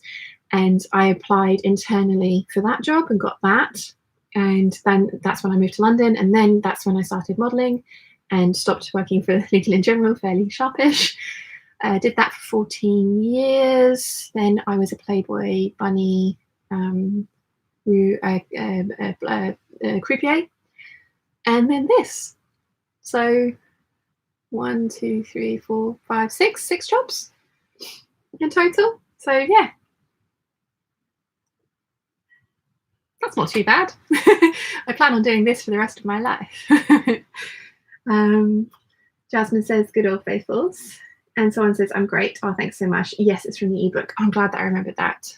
Yeah, I really want the Lola coat, but I just don't think I'd make the jeans or the t-shirt, and I don't think the Erin skirt would suit me. So I just admire it on everybody else, and just keep telling myself that £20 is too much to spend on a coat that I already have something that's very similar, and shouldn't buy it just for that. And especially given that I bought the Work to Weekend book because I loved all of those patterns, and I bought it when it was on sale when it first came out, so I think I got it for 20 quid, and then I had all of the patterns printed, and I think in total it cost me something like £55 to buy the patterns and then to have them printed. And I have to keep reminding myself that the Capsule Weekend book would be the same. And I don't think, I think I would just use the Lola coat pattern and then admire everybody else's Erin skirts. I need to keep reminding myself of that. Claire says, I got the Erin skirt free from Sewing Magazine website, which I think was Love Sewing. See, I think I have a couple of patterns that are fairly similar to that. I just think that I don't feel comfortable in pencil skirts anymore, and wouldn't, even if I made it and it looked amazing on me, I probably wouldn't wear it. So yeah. Michelle says, have all my messenger bag pieces cut out now to wait to teach a class at the quilt shop. Ooh, very cool. Helen says, I have the Binet for Benina Funlock 004 that my mum passed down to me. It must be 30 plus years old and I adore it and I've never had any issues. That's awesome. Yeah, my cover stitch is a Binet B42 Funlock and it's awesome. Let's see. Karen says to Jasmine Dixon, I have a 50-plus-year-old sewing privilege machine and a new, oh, and I can't even pronounce that one. I'm guessing that's the company name. Julie says, I have no idea, but I'll figure it out for sure. Christine says, hello, everyone. Hi, Christine. Welcome. Oh, wow, there's 94 of you now. And then Laurie says, I have a convertible Singer, but never use the cover stitch. I bought a dedicated cover stitch machine from Brother. Yeah, when I was kind of like, not all the gear and no idea, but all the money and no idea when I bought these machines. My mum was a Benina fanatic. She said, buy Benina, it's the best. So I bought the top of the line sewing machine, which I happen to love. Like, I really do love this thing. It has its issues. It does have its issues. So many of the parts are computerized and have sensors. And if the sensor goes, then the machine is, you know, a pain in the ass because it doesn't work. And when I first got it, I had an issue with mine. The upper sensor for the top thread was broken, so it would only sew 7 stitches, and then it kept saying the thread's broken. So I had to keep saying no, it's not. And or if you sew 6 stitches and take your foot off the presser foot, it will then sew again. But it's an inbuilt safety feature so that you don't end up sewing an entire line of stitching, because it will tell you if your bobbin thread has run out or if your top thread has broken, which is good. But when it's not broken and it's the sensor that's broken, it was very irritating. So that it did have to go back within the first 6 months of me buying it because it had an issue. And I've had some other issues with other sensors that have gone, but this thing is now 7 years old and I didn't get it serviced for like 5-6 years. So I'm not surprised that I had a couple more bits and pieces go on it. But yeah, I love this machine. And then again, like I say, I was going to buy the top of the range Benina Overlocker and cover stitch combined because it was top of the range. And the guy was just like, yeah, don't buy those together. He didn't then go on to tell me to say that you can buy a separate cover stitch machine. He just said, no, buy this one. So he kind of missed out on a sale there because I had the money. And if he'd have told me at the time, I'd have bought myself, and they sold baby lock as well. So if he'd have told me that, I probably would have ended up buying a baby lock. But there you go. Anyway, Karen and Jasmine are talking about their love of older machines. And someone says, I bought a 30-plus-year-old Janome serger at the charity shop for $30 Canadian, and my local machine shop fixed it up for me. I do miss having one here in Spain. Yeah. Quilty Girl says, I got 11 sewing machines and 2 overlockers. Is that too much? No. No, and you need to tell Alex that as well. And Julie says, I don't wear pencil skirts, but I can't wear my half circle skirt for work as it has too much volume. So I wear pants at work and skirts at home. Sadly, my machine does not tell me when it runs out of bobbin. Yeah, that's something that I absolutely love about this. It gives me a 20% thread countdown. So 20%, 18, 16, 14, 12, 10, 8, and then it'll go less than 8. And then it won't let me sew more than 7 stitches if there's no thread in either the top or the bottom. So that is something that I love about this. It is very, very awesome. Anyway, I need to do some pressing. So let's move over.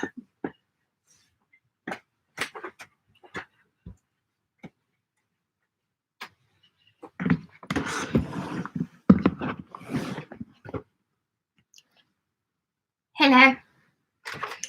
So you're going to have giant studio light there, I'm afraid, because otherwise you wouldn't be able to see me in here. So there we go. Yeah, so when I was buying those sewing machines, they also had the Pulte iron, which was 380 quid, and I bought that as well, and the damn thing doesn't work.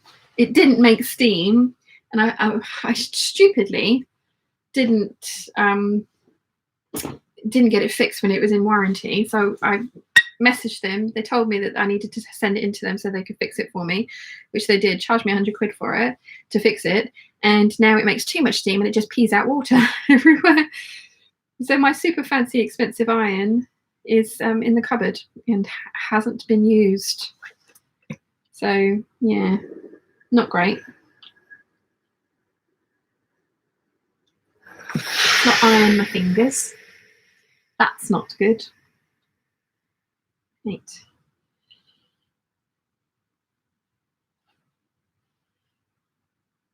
Oh, this jersey it just rolls. It's so pretty, but it's just so irritating. I hate jerseys when they roll like this. They're so annoying.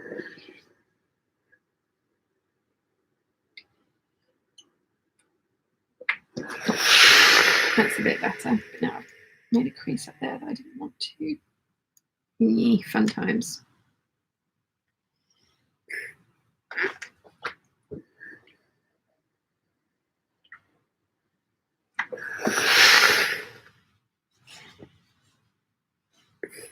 It'll be fine. Right, actually, let's turn this around and do this from the other side because I'm struggling to do it from that side.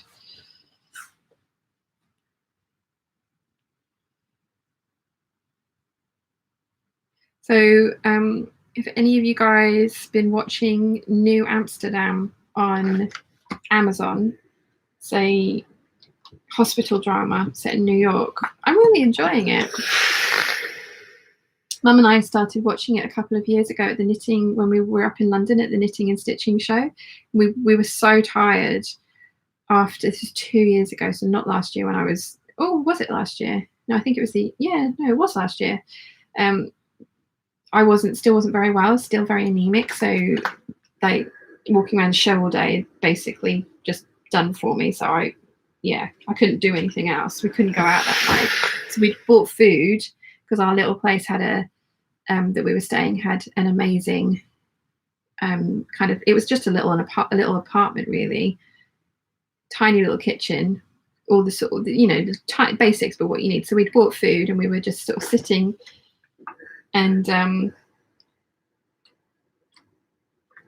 trying to find things to watch, and we've gone through all of the Project Runway. So I was just like, oh look, this sounds interesting, let's watch this, and it's really good. There's also a show on Netflix called Altered Carbon, which is amazing. It's incredibly violent and incredibly graphic, and it's not the kind of thing that you want to watch with your parents. Although I have recommended it to Mum and Dad and they've watched it together, but I wouldn't want to watch it with them because it's just, that's one of those things where it's just like, there are some things you and your parents don't need to see at the same time. But yeah, Altered Carbon is really, really good as well. And they've just released season 2. And I was kind of trying to work out how they were going to do season 2 because of the premise of the show. It was kind of a one story in one season and we're done. But I'm rewatching season 1 so that, because I remember it being quite confusing. And I'm rewatching season 1, and I'm going to be really interested to see how they've done season 2. I tried to get Wilson into it. I made him watch 1 episode, but I think he was it was like after work and he was a bit tired, and it was one of those ones that you kind of have to concentrate on. And so I think I kind of put him off. So I'm watching it by myself. But I'm enjoying it.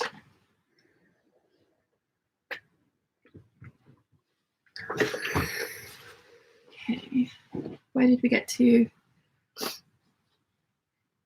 There we go. So Hannah says, I have a Baby Lock Enlighten, at my mum's recommendation. It was an excess, but I love it dearly, and a reward for surviving a terrible job. Yeah, I think there are some things that you just definitely have to reward yourself for surviving, and a terrible job is one of those, and a Baby Lock seems like a perfectly reasonable sewing machine to get for one of those. I'm kind of glad I didn't know about Baby Lock at the time, because I probably would have bought everything that shop sold. I mean, I like I say, it was one of those dream situations where I didn't have a budget. I could have bought whatever I wanted. So if Benina had their long arm out, totally could have got myself one of those.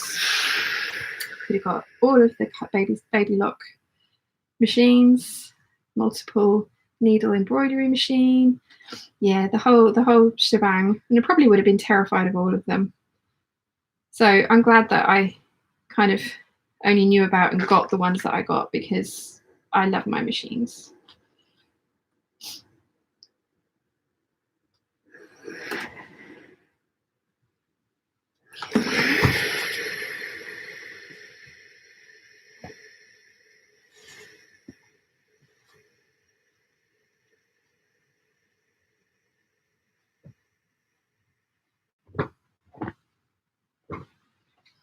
Okay, hate ironing. Anyone else hate ironing?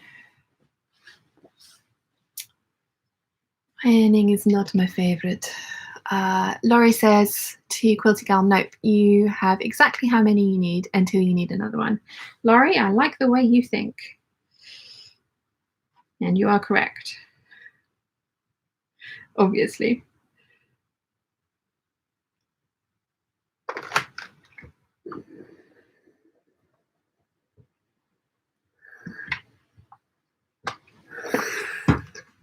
Where did we get to?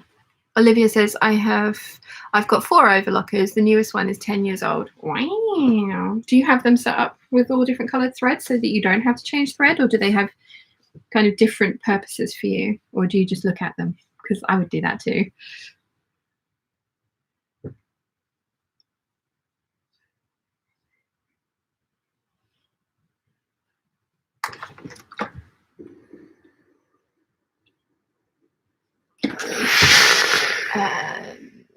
Roseanne says, I have Simplicity Baby Lock Serger. It's 19 years old, but we've had bad thread here in Guyana, and I hope I'm saying that right, and I think that's my issue, but now I need new blades now. I sew on a Singer that's 20 years old, works fine.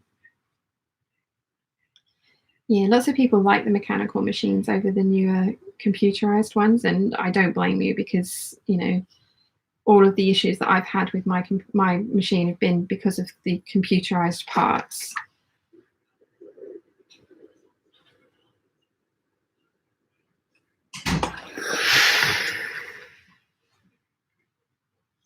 Dad? What's the time? It's 12 o'clock, isn't it? No wonder I'm hungry. Mind you, I'm always hungry.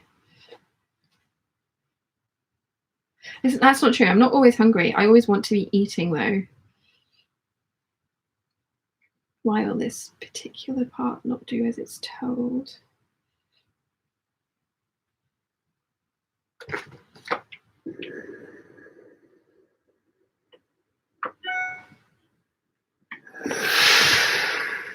Getting there. Ooh. Getting there slowly.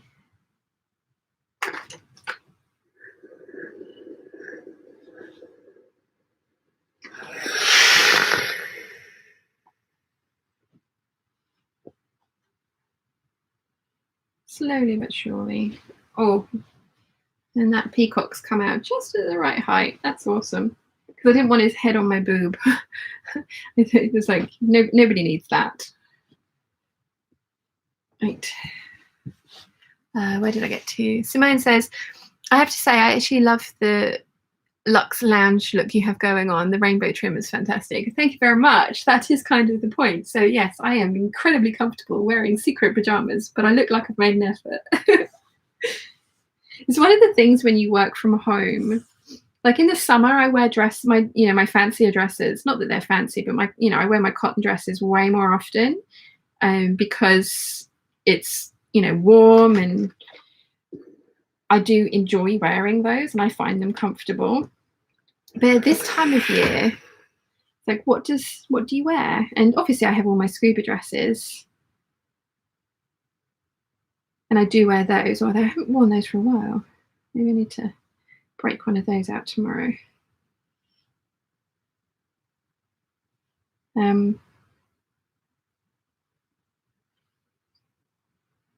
But yeah, I don't want to look slobby. I don't want to look like I've not made an effort. Just ironed my fingers, or steamed my fingers sometimes. So yeah, that's what kind of like the point of all sewing up all this jersey is, that it's secret pajamas, but it looks a little fancier than actual pajamas. Although I do have some amazing fabric from Lithuania, from Jubilee, to make some pajamas with. It's got peacock dragons on it. It's very cool.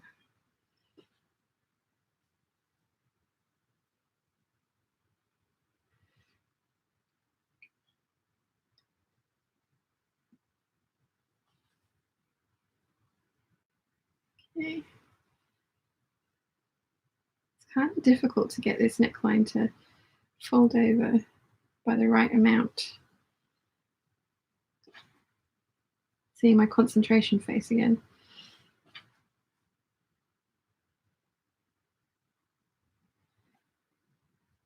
I might actually, if I make some more of these, I might actually do this first, because you can get one side to behave and then the other side doesn't want to, and that's proving to be a little bit annoying. So maybe next time I make these, before I sew the shoulder seams together, I will press that top edge, because I do that with the sleeves. I do that, so that's what I'm doing now, is I'm pressing up the bottom edge of all the sleeves so that it has the memory for when I come to hem it later.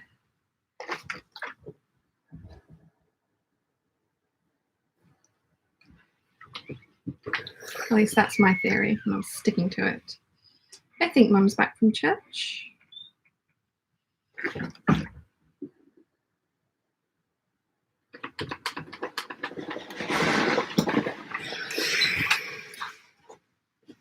Yeah. Excuse me 1 minute. Yes. Have you by any chance got my purse still? Oh yes, it's in my I handbag. wanted to put some money in that thing. Oh, I'm sorry. Oh, that's all right. No, I was panicking. Yes, no, Mum went to walk the dog yesterday, and she wanted her purse and her phone, so I put them in my bag for when she came to meet us, and I forgot to give it back. Sorry. No problem. Oh, she's fine.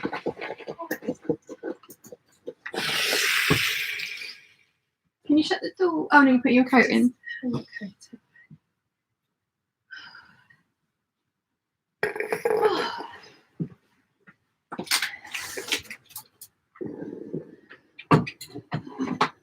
How's it going? Good. There is 85 of us at the moment. Oh, wow, that's great. Yes. From all over the world. Amazing. Are you going to come and sew, or are you knitting today? Walk the dog first. Go and give her exercise.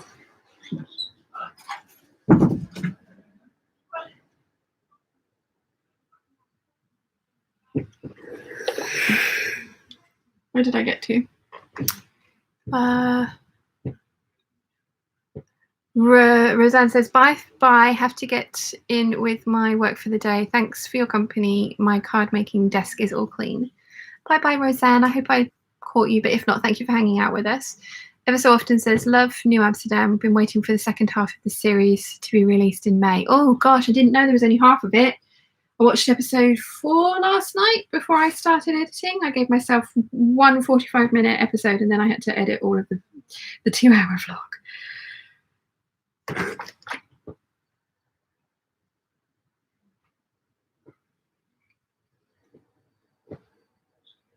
Concentration face again.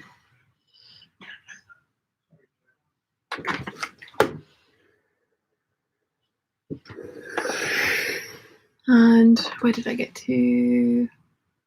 Simone says, I adore altered carbon. Yeah, it's really clever, isn't it? Really, really clever.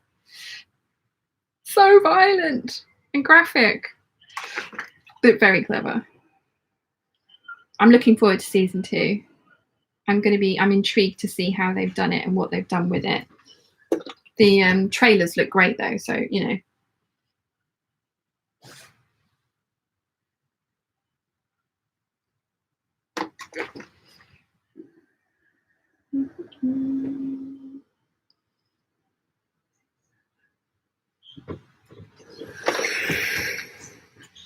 Nearly done. Then I'm going to need to top stitch the necklines, and then I can put the sleeves in, sew the slide seams, and hem everything.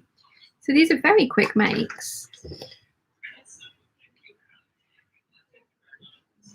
I'm kind of hoping that the black one in the lightweight viscose jersey works, because I think I'm going to really like it. Right, I'm going to turn you back around. I'm going to go and get some thread, and then I'll answer some more questions, and then we can get on with top stitching. Ooh.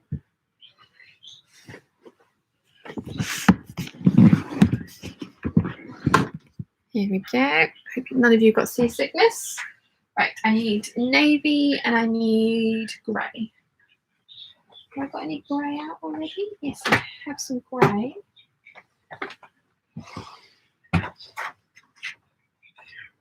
And that's the colour I want, yeah.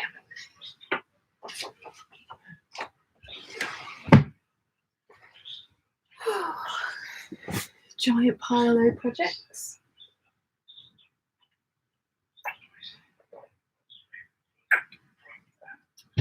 Right, let's see, where did I get to? Sarah Swayze says season 2 of Autumn Carbon is great. Oh, good, I'm glad. And Joe Underhill says hello. Hi, Joe, welcome. And then Quality Girl says to Laurie, I've been told no more as we run out of room to put them, but I do covet a cover stitch. Out of your 11 machines, have you got no cover stitch? You need one, Claire, clearly. What has been, yeah, you need one. Olivia says all different colours, including red. Awesome. Because Olivia, yeah, you've got the 4 overlockers. That's very cool. I'd have, I think, if I, oh gosh, if I had 4, I'd have black, grey, white, and rainbow, I think. Hannah says, farewell from Canberra, Australia. It's bedtime for me. Everybody have a great Sunday. You too. Thank you very much for hanging out with us. And Laurie says to Quilty Girl, you need a cover stitch machine. I had to sneak mine in. I love it. You got me in stitches says, I was making a top on Friday and the curling edges of the jersey was so frustrating, especially under the serger. Yep, definitely. That beautiful bird jersey is curling like a bugger. So, yeah. That's going to be fun. Julie says, welcome home, Mom. And Patricia says, I'm getting ready for church and we'll have to go for now. It was great visiting with you. Thank you for joining us, Patricia. Noelia says, I have just joined. The weather is lovely here in Suffolk, sunny and warm. I've just come back from a walk and now have been putting the bedding onto line dry. Ooh, nice. Noelia says, I'm now listening to you whilst doing some cleaning. That was very, very virtuous of you, Noelia. Nikki Duda says, my lovely mum upgraded her overlocker machine and I got her old one. Had it 2 years and then just used it for the first time. They're awesome, aren't they? Donna says, oh wow, I live in Suffolk too. We used to live in Suffolk. We used to live in Elmswell and then Ipswich. Whereabouts in Suffolk are you, Donna? And if you don't mind me asking, that is. Same with you, Noelia. Whereabouts are you based? Michelle says, everything is now cut up for my first table runner and placemats for kitchen table. Awesome. And Jennifer Doucette says, hello from Australia. Hello, Jennifer. Welcome. Right, let's get some top stitching done. So these are sleeves. Don't want to top stitch those. Let's put those down there for now. Come on, sleeves. Okay, so, I wanted to do this one with blue and then everything else is going to be, those two are going to be grey and this one's going to be navy. So that's the plan. Now I am actually going to pin, usually I wouldn't bother pinning this neckline after I've pressed it, but I am going to pin this one because it's a bit of a bugger, quite frankly. And I want it to behave itself and make sure it behaves itself. So I'm going to pin it in place.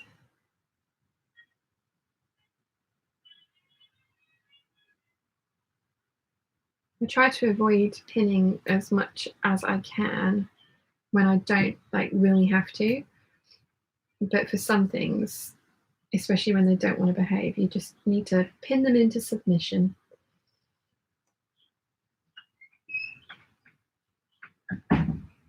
Which is what I'm doing here. Right, so I want a straight stitch, but it's a slightly longer straight stitch.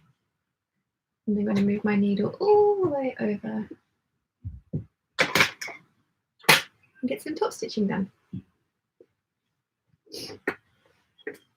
I'm really excited about these t-shirts actually.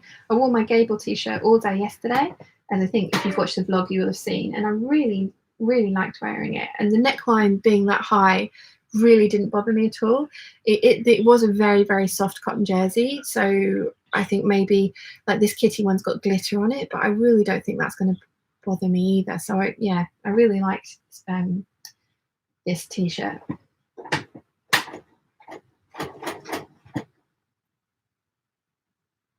Do you have an itchy nose?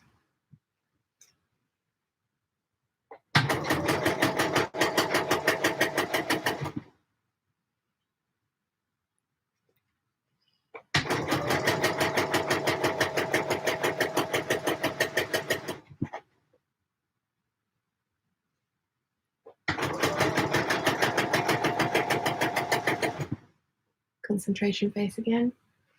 What is the actual time? Oh yeah, I can have some food in a minute. No wonder I'm hungry. I had a banana for breakfast, which was very nice.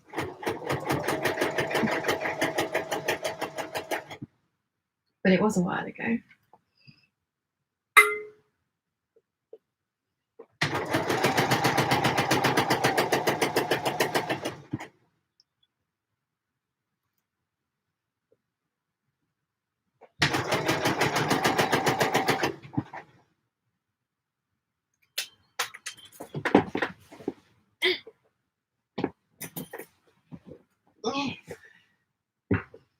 Where's Waldo? And the floor is lava. Okay. One side done. So my machine is telling me that my bobbin is at 20% at the moment. That means I've got plenty of sewing, plenty of thread left on this thing.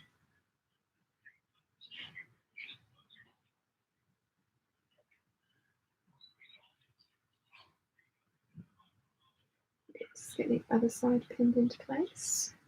How are we doing for comments?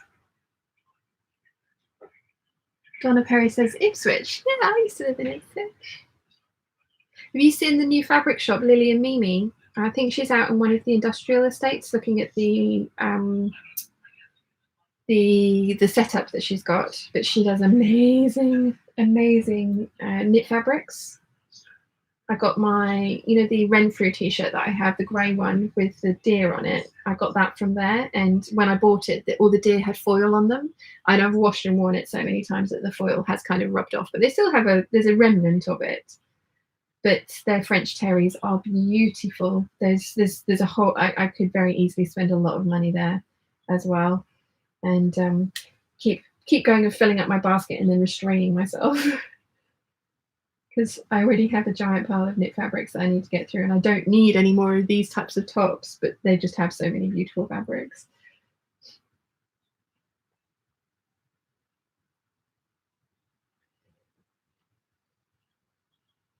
And ever so often says, I'm enjoying watching Outlander for costumes, but also as a former knitting group buddy, works in their costume team in Glasgow. Oh, that's amazing. I love Outlander.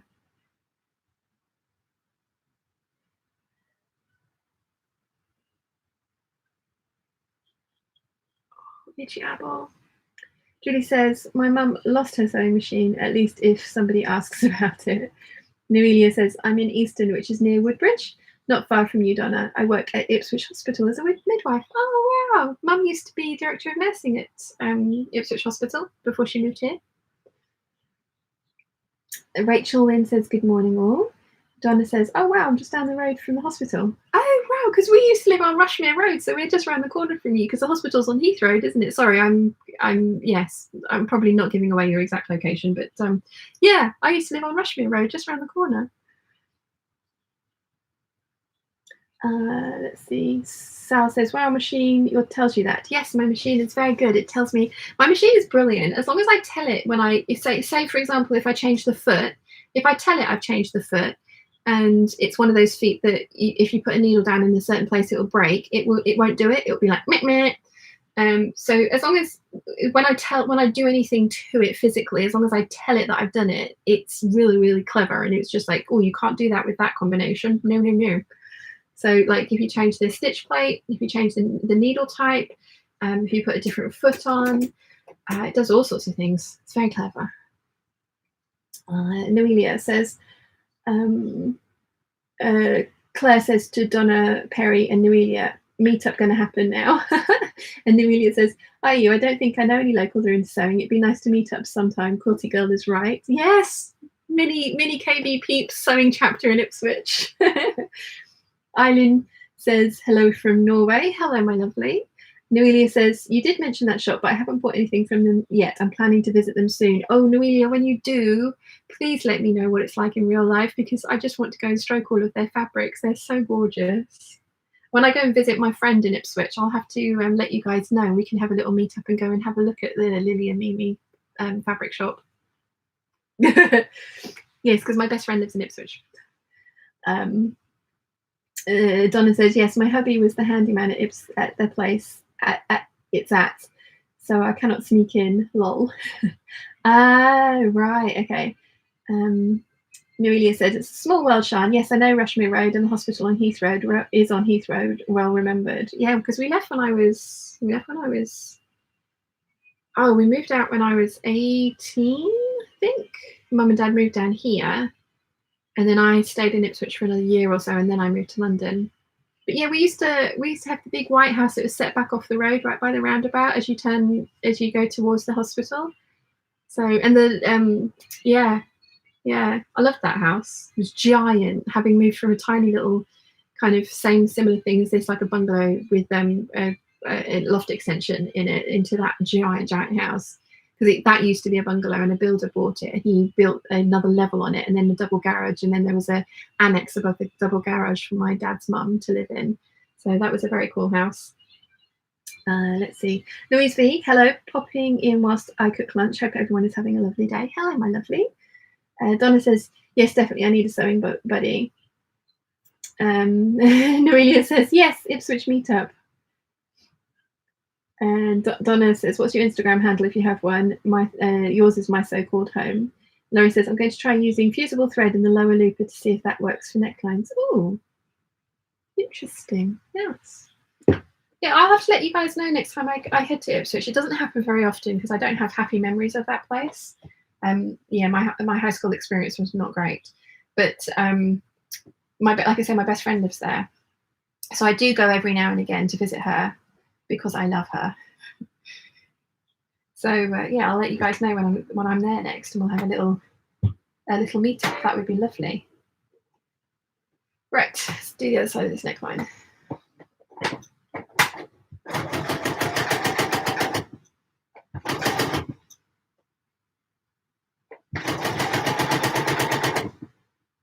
Then I might ask Dad nicely for food, because I'm hungry.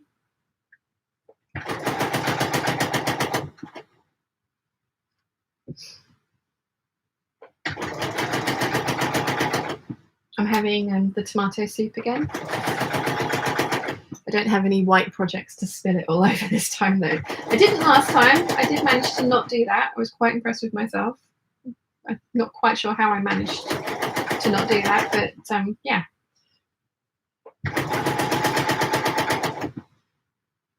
Okay.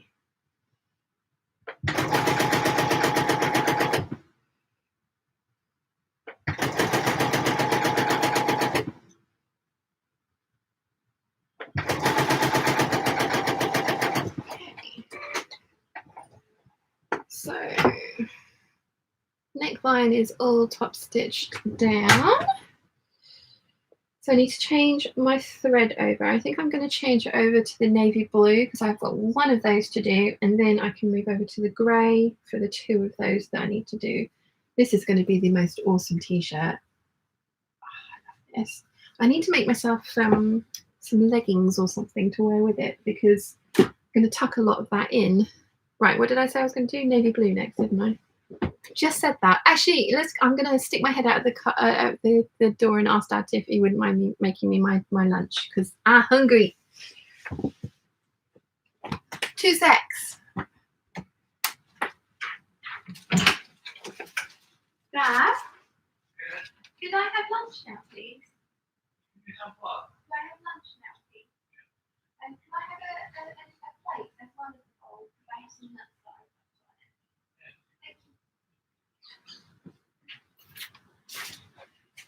Thank you. lunch is coming. Yay. Right, navy thread. Yeah, so my bobbin is still saying it's at 20%.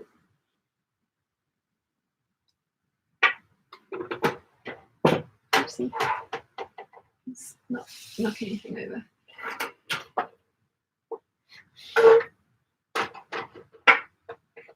Let's see, have I got a navy bobbin?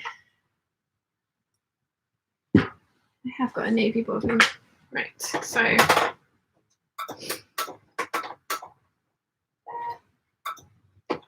because this machine has some jumbo bobbins as well, so you get more thread on them, which is amazing. And that's kind of 20% of the thread left on there. So that's one of the features that I love about this thing.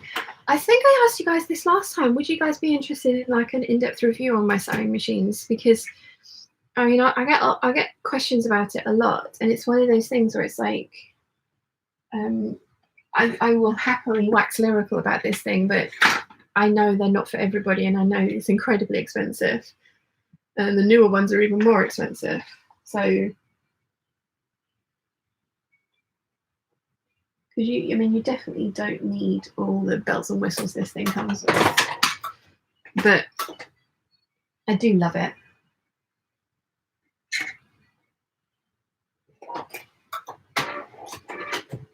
Let's see if the automatic thread is going to work for me today. Oh yeah, it has its moments. Anything less than a 70 or under, and it's a little bit temperamental about whether it will thread the needle or not. But today it did, which was very nice. Right, let's pin this navy kitties and have a look at the comments. Where did we get to?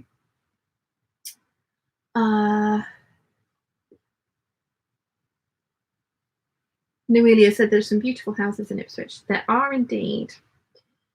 There are indeed, especially kind of like all those roads around Rushmere Road, and that kind of big road that is joined up by all of the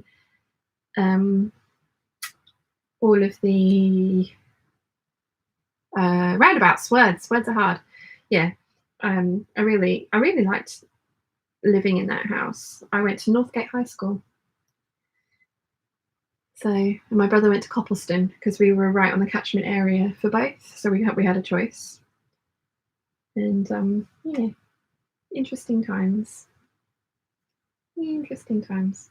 I purposefully chose not to do textiles at school. I did craft design and technology instead, because it had a drawing element to it, the technical drawing element that I was interested in. But yeah, I purposely, I didn't want to do sewing. So if only I could go back and tell for myself. Let's see. Michelle says, do not iron invisible thread, it will melt. Yeah, can see that. Sol's found Noelia on Instagram. Yeah, I mean, if you guys, actually, that's a good thing. If you guys want to put your Instagram handles in the comments here now, and so you guys can follow each other, I have a post on the Peeps group as well, which is put your social media handles up. So yeah, if you want to kind of like all swap Instagram things, and then I can look through later and go and follow you. Right, let's get this one sewn. Julie says, yay, one more flower done. Now I just need to do 100 more. It'll be worth it, Julie. It'll be worth it. Andy G, afternoon all, just back from a windy but lovely walk on the beach with the dogs. Nice. Sewing in PJ says, does Wilson know he's Wilson, and does he mind being Wilson? No, he doesn't. He knows he's Wilson. He doesn't mind being Wilson. He has a fairly distinctive name. But having said that, there is also a children's character with his exact name as well. So he does have videos and stuff up on YouTube, and he just, he wanted to not be in these videos and things. And the videos that he's got on YouTube are all of him in bands playing music and stuff. So I would love to show him off to you guys because he is so talented. But Yeah, Wilson was the name. So like last time I dated him, he had a nickname as well, and it was the Talented Floozy, because he played with 17 different bands in 1 year, which is quite excessive. And I thought about using that one again this time round, but it was quite long. And the TF, that kind of could have worked. But I didn't want to have to explain Talented Floozy every time. And Wilson is kind of easier, and Wilson has many applications, because you know Wilson, like the next door neighbor, where you only see this much of his face, and then obviously it's Sandy Wilson who wrote The Boyfriend, which is where this particular nickname came from, but also Tom Hanks in Castaway with Wilson the football. So yeah, it works on many levels. But yes, he knows he's Wilson. I've never called him Wilson in real life. I've very nearly told you guys or said his real name to you guys by accident, and I have to think about that. I don't call him Wilson to his face. It's usually his full name as well. His gamer tag is an abbreviation of his name, and it's too weird. I like his full name. So yeah, there are lots of there's a few of you that know what his real name is, and there was a few, you know, there was a very obvious nickname that he could have been, but it would have given away what his actual name was. So yeah. Yeah, but no, he does know he's Wilson, and he doesn't mind. And you never know, he might one day decide to come and say hi to you guys. So I might persuade him, because we were talking about YouTube channels the other day actually, and he was thinking about doing one guitar related. So because he does a lot of modifications to his guitars and things. And he watches a lot of YouTube channels that feature guitar-related reviews and people playing. So he was thinking about it. But, yeah.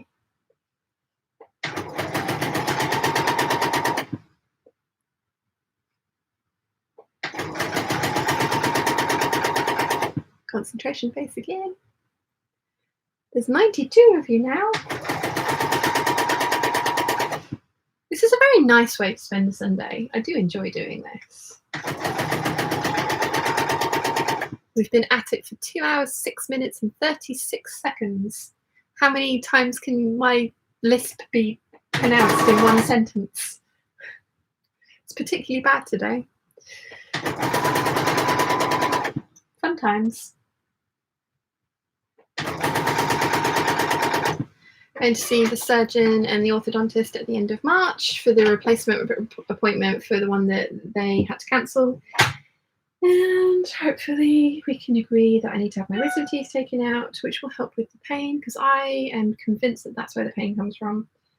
And then I need to sort out, well, no, Mum has given me her dentist appointment on the 24th of March, so I need to go and see them and the hygienist and try and get my gums under control so that I can then have the braces put on to realign my teeth, so that I can then decide if I want to have the surgery to realign my jaw, or if I can live with the fact that I don't bite properly anymore. We went out for lunch with Wilson and his brother and his brother's wife and their little girl, and his brother's wife's just about to have another baby. And we went to a very nice pub, and I had a burger, and Wilson's brother had a burger as well. And he started cutting into his, and I did the same. And he said to me, he's like, "You can eat it normally if you want to." And I was like, "Actually, no, I can't. I can't bite through things. So if I took a bite of it, I'd end up pulling away, and the bun would come away, and I'd end up with just burger hanging out of my mouth. So I shall cut mine too." So yes, yeah, I'm not sure. I hate not being able to bite things. It's really frustrating. But I'm not sure that I want to go through surgery to realign my bite. I think I don't know. We'll see. We'll see how it goes. So yes. Barbara says, "Bella's home, life is mine." Okay, cool. Oh, you guys putting your Instagram handles up. Social Liberty here for Danielle. Eileen says, "My me-made closet." That's a good one. I like that. Need to get better at taking photos though. It's difficult. Yes. I'm not as active on Instagram posting as I would like to be, because taking photos is very difficult. I don't have a full-length mirror that's easily accessible to take decent photos in, because when I rearranged my house, the mirrors are all covered up, so you can only see the top half of me. So yeah, I want to be more active on Instagram because I really like Instagram. I follow a lot of people on there and like love like heart all the pictures I like and stuff. So I am active in that way. Linda says, dropping in and out today as at a music event all day. Hello, my lovely. Very welcome. It's nice to see you. Claire says, Ben's real name is Mark, and I have to remember to call him Mark to his mum. Yeah, I was going to call him Ben earlier, and then I was like, no, is that right? And then so I thought, no, I'll just say other half. Sal says, Sal's got his Instagram and Twitter handle up. Noelia says, I know the schools you mentioned. My children are at the Thomas Mills in Framlingham, which is a school Ed Sheeran went to. He still pops around from time to time. Shame your experience wasn't good. That's one of those things. One of those things. Rachel Lynn says, you could tell us where to look by giving us a bunch of bands and we wouldn't know which one was his. I could, yes. But I'm not going to. Julie says, my friend had just invited me for coffee in 40 minutes. Ooh, nice. I mean, not the coffee, I'd have a hot chocolate, but nice to see your friend. Gaynor says, afternoon to all the peeps. I'm so 50 on Instagram, still trying to learn to take photos with the help of my daughter. Oh, that's nice. And Nimue says, hello. Hi, Nimue. How are you, my love? And Noelia says, I've just started following my new followers. Awesome. Yeah, follow, like for like, follow for follow. Right. Yeah, these t-shirts should not take me this long to sew, but I'm chatting, which I'm enjoying.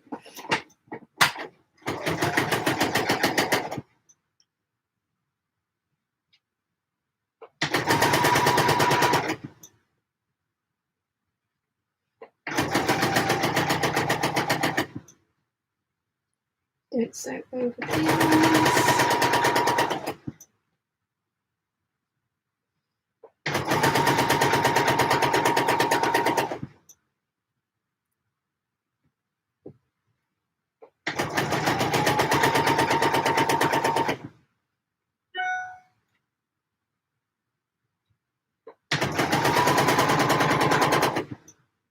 Trying to think what I want to do tomorrow. I really, really want to get the Deer and Doe Sirocco done. And I still have the Vogue cap pattern all cut out and ready to go for the sew along. So I probably ought to do that. But then I also have, I've booked the kitchen on Wednesday so that I can start the Butterick 5209 sew along, which I'm very excited about. That dress is going to be awesome. So maybe I will do the Deer and Doe Sirocco tomorrow. Right, now I need to try and find a light grey bobbin. Do I have a light grey bobbin? It's the sort of thing that I should have, really. We shall see. Oh, there's 104 of you now. Wow. Hello, new peeps. Where did we get to? Julie says, I'm trying to convince my 8-year-old to wear braces. She is very much overbite and I'm afraid it will someday hurt her, either socially or physically. Now, I actually asked my dentist when I was a kid if I could have braces because of my crooked teeth, and he said no, because it's just cosmetic. Yeah. If you can get braces, if you can get them to give you braces, do it and persevere with them. Because this is ridiculous.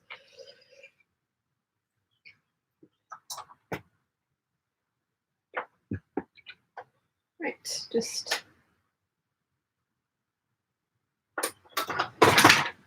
get this threaded. Claire says everyone who meets him though meets him through me calls him Ben. Only his family and work call him Mark. Sal says, by the way, Peeps, Stratus Strong comes from a story I wrote about a killer cloud, which I based on a dream I had about it. Ooh, very cool. Because stratus is a type of cloud formation, isn't it?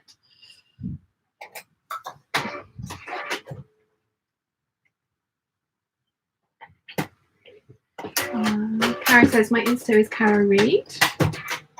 Claire says, he was 6 foot at primary school, so got called Big Ben. It's stuck. Anyway, says, I've got an annoying cold, just an ordinary cold, and so I'm spending some quality time with my seam ripper and you guys. Aww. And then Anna says, I'm Fuzzy Baby Seals on Instagram. Hope you feel better soon, by the way. Sucky colds suck.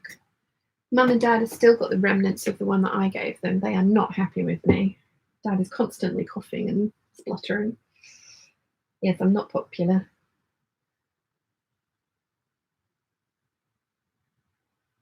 Not popular at all. For giving them that.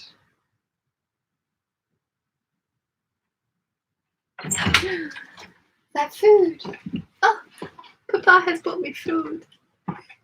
Right, I hate doing this around equipment. So come over here.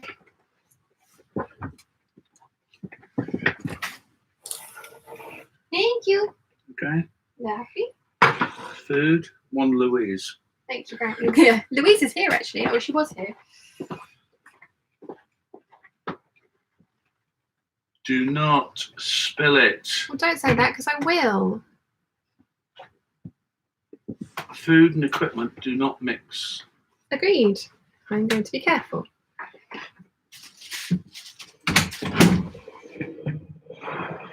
Here we go. Got me napkin. Louise made these for us. Thank you, Louise. Ah, so hungry. Right, where do we get to? Legly Leslie says, hi Sean, I'm Legly Leslie on Instagram. I'm awful at taking photos. My daughter yesterday offered to take them for me, handy as she's doing A-level photography and hopes to start a photography degree. Oh, that's awesome. Louise is still here. Yay. I think I follow quite a lot of you on Instagram. I think I do.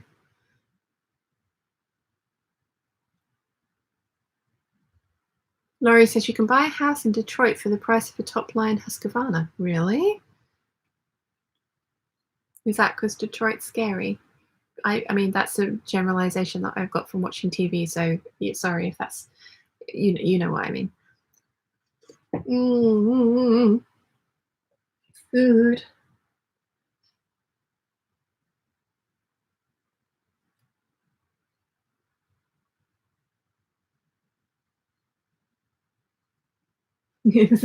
Leslie says, so basically I'm going to be her photography guinea pig.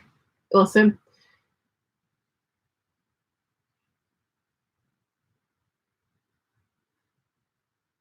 Louise says, dads will be dads. Say hi to your folks. They are your blessing. Absolutely. Absolutely. I love Dad and that he worries about things. I mean, he's not wrong. I am clumsy, so I am going to be careful because I am literally surrounded by the most expensive things I own. Yeah, so here is the mukbang portion of today's video. Caroline says, watching on my tablet whilst enjoying a pasta bake to be followed by raspberries and yogurt. Later, I will be tacking the ruffles on the Butterick 6554. Sean made me do it. Caroline. Oh, awesome, Caroline. What fabric have you picked for your 6554? I love that dress. I need to make some more of those. I also want to turn the top half into a top. I think that would look really cool. And he says, pop your soup in a mug. I would, but it's an entire like 400 mils. It's huge. I'm not meant to eat this much of it, but I really like it. And if I have soup for lunch, I need to eat lots of it so that I feel full. It's tomato and basil from Cully and Sully. It's quite expensive on Weight Watchers. It's 11 points for the entire tub, but totally worth it. The trouble is with all these soups and stuff that I like, they tend to be the creamy ones, so they are the less good for you ones, but it's a balance between finding something that you want to eat and that is fairly good for you. So Judy says, hello, been with you on the TV via the Fire Stick, just back from an 8K Turning Cross run in the Dolby Forest, North Yorkshire. Oh, wow. That's very energetic. Caroline says it's a twirl using a new duvet cover from Dunelm Mill. Oh, okay. Duvet covers are a really good source of twirl fabric, aren't they? Because you get a lot of fabric for a fairly reasonable price. I mean, mean, having said that, I found a duvet set that I really want to buy. It's absolutely beautiful. It's mustard coloured with birds all embroidered all over it, but it's 250 quid, so that's not going to happen.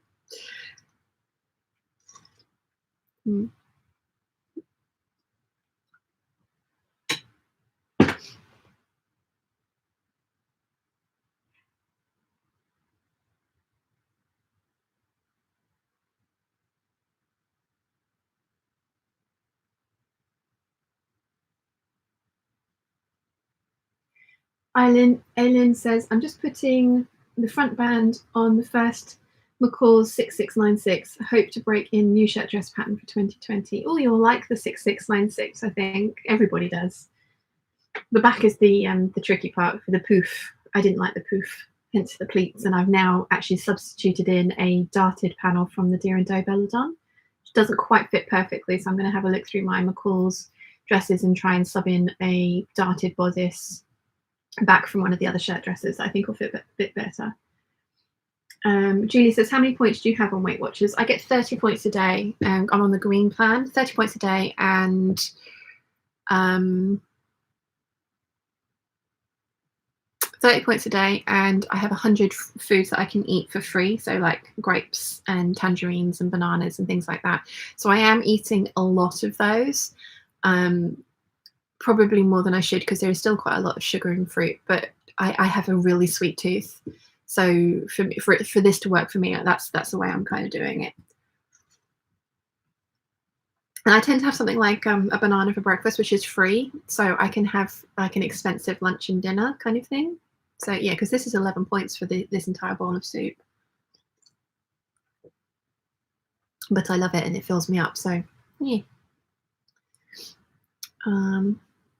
Louise says, this is my birthday week, the big half century, and my beloved of 30 years is making me donuts. Can't wait. That's amazing.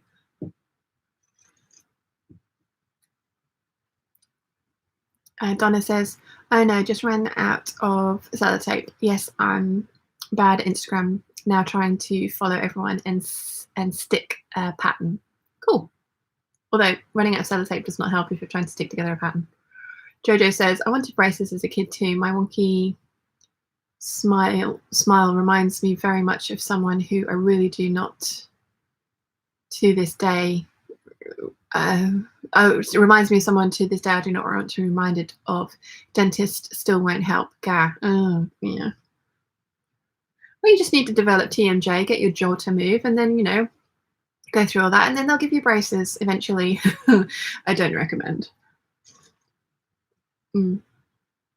Caroline says, there's a great tropical forest duvet cover on eBay. Might be just in my basket. Oh, I'm on a fabric bang bang, Caroline. You buy it. You buy it. Let me live vicariously through you. Show me what it looks like.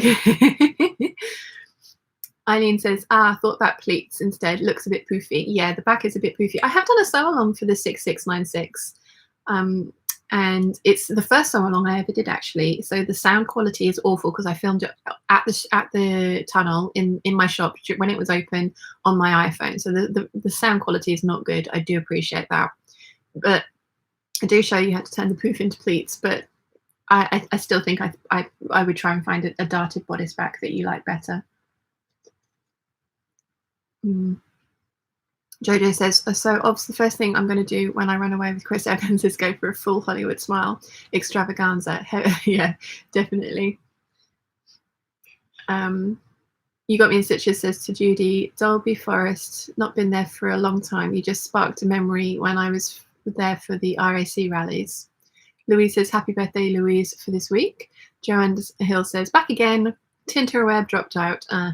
I've unplugged the phone again today, so far we've had no internet problems, which is good. Cara says, lucky you. Hubs doesn't cook, and in confidence, my birthday was yesterday, so he bought me fabric. He bought me fab takeout. Oh, well, happy birthday for yesterday, and yay for takeout. Yeah, Wilson doesn't cook either. I mean, he does. He kind of like does tortellini and pre-bought sauce or pizza and things like that, you know, so he can keep himself alive, but he doesn't cook. But he does do all the washing up whenever I ask him to, so that's very sweet of him. because I love cooking, and he likes eating it. But he's put on some weight since he started dating me as well. His jeans are tight now. Whoopsie. But he's liked all the Weight Watchers meals that I've cooked for him, so that's good. And yes, happy birthdays for this week, Louise. And where do we get to? Nimue. Do duvet covers count as fabric though? Yes, Nimue, they do, because I still have to store them. I have a really, really, really beautiful high thread count, super king sized duvet set that Mum bought from Harrods, and when she left it here when they went over to Saudi, and the people that rented the house have basically trashed it, so it's ripped at the sides, it's shredded. It's not usable as a duvet cover, fancy duvet cover anymore, because it looks tatty, but the fabric itself is mine and in my stash, and I'm going to make a dress out of it.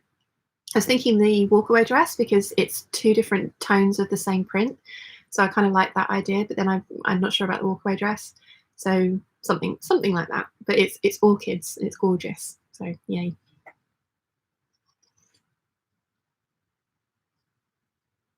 Where did I get to?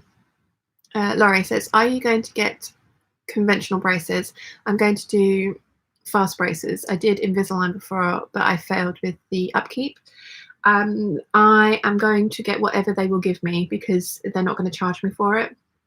I would love to do Invisalign, but I don't think I can afford it. And I'm hoping that they'll put the braces on the back of my teeth rather than the front of my teeth. But whatever they're going to give me, I will happily have and maintain and look after, because I would like to not be in pain. That would be nice. And anything I can do to speed that process up, the better. Sewing in PJ says, have to go, she says, while still watching, but must. Night night all. Good night, Sewing in PJs, and thank you very much for hanging out with us. Sal says, I have half front tooth that got chipped off as a kid. I got it capped 3 times and it fell off or got chipped off again each time. Oh, ouch.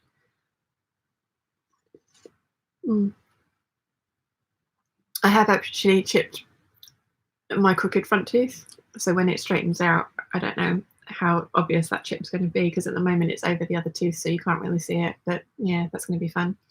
Jojo says, Gar had to come off the laptop. It was being weird, dumping me out and not letting me comment, and doubling up on the things I'm typing. I hate technology. I hope the tablet works better. Me too. Louise says, he loves to cook, thank goodness. Managed to raise 2 strapping sons, never cooking a Christmas dinner. Ooh, nice. My phone's buzzing. It's not Wilson, though. I think he's gone back to sleep. Julie says, my husband is a brilliant cook. And Jane's here. Hello, darling. How are you? And then Julie still says, I still have 1 brace on the lower part of my mouth. Kara says, just had my front top 2 teeth crowned. Still feels weird, but the splint has really helped my TMJ. Yeah, that's the next thing that I'm getting done as well. When I go back to see the orthodontist and the surgeon, they are going to agree that hopefully I can have my wisdom teeth out. They're going to get a splint made for me, and then work out when I can start having braces put on. I need to stop talking so much and eat more, don't I? This is so yummy.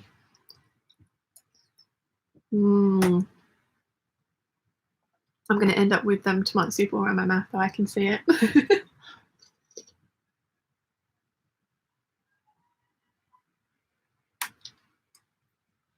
Laurie's put up her Instagram handle, which is Gothic Black Woman. Awesome. I'm going to have to sit down and go through all these and find you all. I know I follow a lot of you.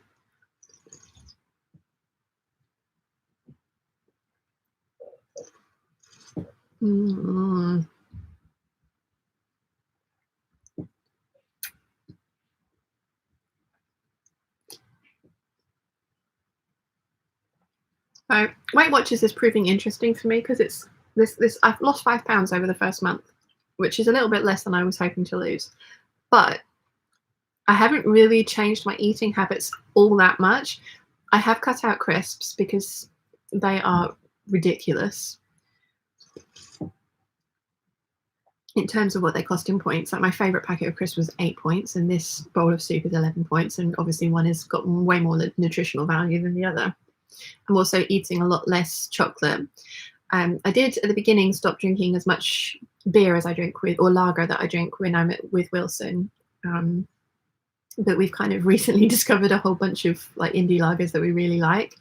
So, and they are expensive for points. So I'm kind of trying to work on it. But a lot of the meals that I have were fairly good. It was just all this extra stuff that I was eating. The chocolate that Karen sent me, I'm halfway through one bar, so I've got another one that's not even been touched yet. And like before, I would have just eaten the whole thing in one sitting, because that was, you know, instant gratification. So it's been quite eye-opening, because I thought I was eating fairly well, but there are certain things that I was eating that are just like, wow, that's really not that good for me. But yeah.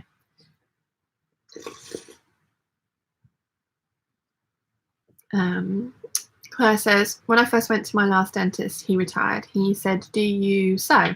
When I said yes, he said, how do you know that? He said, you use scissors to cut your thread, not your teeth.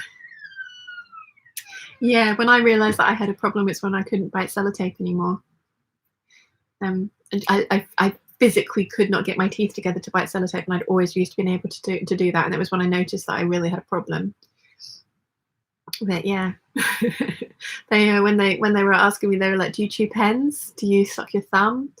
You know, it was all these things that I could have been doing to move my teeth, but I don't do any of those things. I do put pins in my mouth, but I hold them with my lips, not my teeth. Don't put pins in your mouth, people. It's really bad. It's really, really bad. But yeah, I do it. Eileen, hi Peeps, good luck with your braces, Sean. You know how you can realign your jaw without surgery using braces and splints and bite plates? Yeah, that's what we're trying first. Surgery is the last resort. So all of those things that you've just mentioned, we're trying first. This is why it's going to take 3 years to get to the point where it's fixed, because they want to try everything before they have to break my jaw, which I appreciate, because I'm not looking forward to that if I have to go down that route. And once I've had all the braces and things put in, it will be, the orthodontist doesn't think he's going to be able to align my teeth like they used to be, but he thinks it will be better, and it will then be a case of whether I can live with it how it is, or if I have to, if I want to then have the surgery to put it back to where it used to be. It was all quite fascinating, really. The orthodontist definitely had like more reasons for the reason, you know, for why my teeth are moving than the surgeon. The surgeon was totally stumped. He's like, I have no explanation from any of the tests that I've done on you that why your teeth have moved as much as they have. But the orthodontist was like, yeah, it's gum disease. That's what's happened. So look after your teeth people. Teethful people.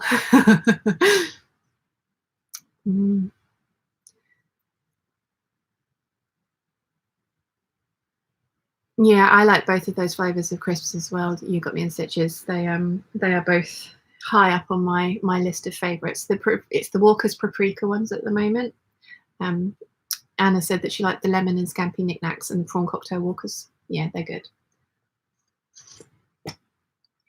but so expensive points wise.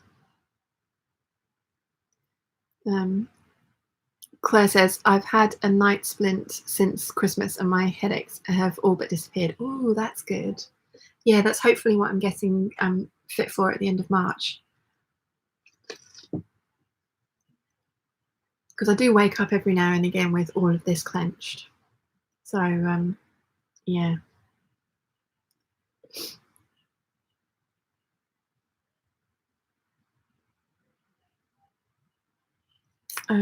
Cara says, mine moved because I had double skull fracture, one depressed, there's still a dent. Oh wow, yeah, that'll do it. That will do it.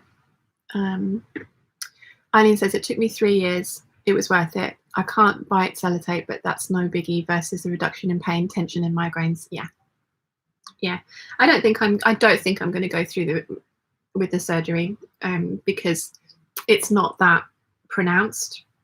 But I want to obviously have everything else done first. And if the end result is that I can't bite sellotape and that I have to eat certain things like burgers by cutting them up rather than trying to bite into them, then I can live with that.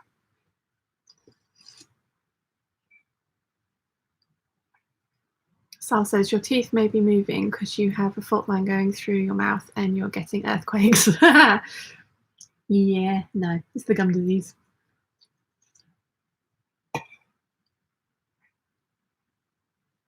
Claire says that she clenches and grinds her teeth. Yeah, that's why the Splendor's helping, isn't it?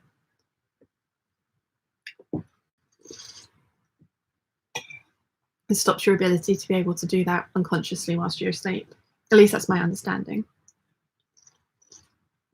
I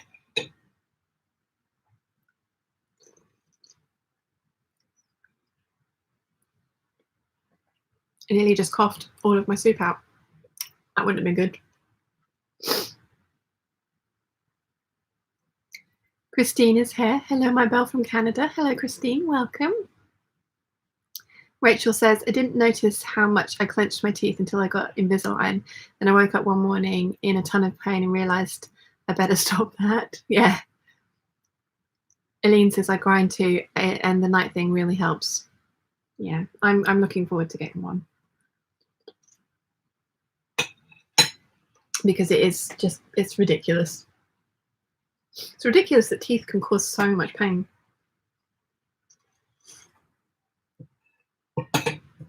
I'm nearly done.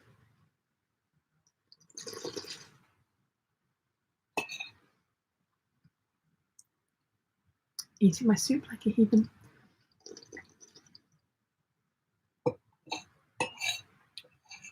I do think I've got it all over my face. Such an elegant creature.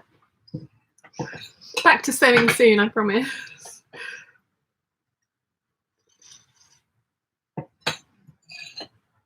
I will have to take my plate out because usually I would put it on Mum's sewing desk because then it's out of the way, but she's in the middle of sewing a silk shirt and the two sleeves are on the desk, and if I put a bowl of still empty but still with some stuff in it, tomato soup next to her silk shirt, she might actually kill me. Just got rid of the spammer.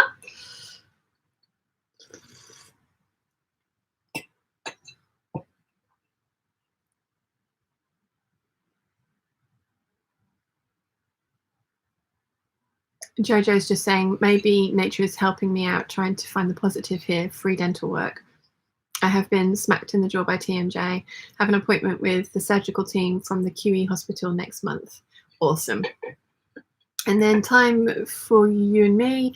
Hi, Janet here from TN. Is that Tennessee?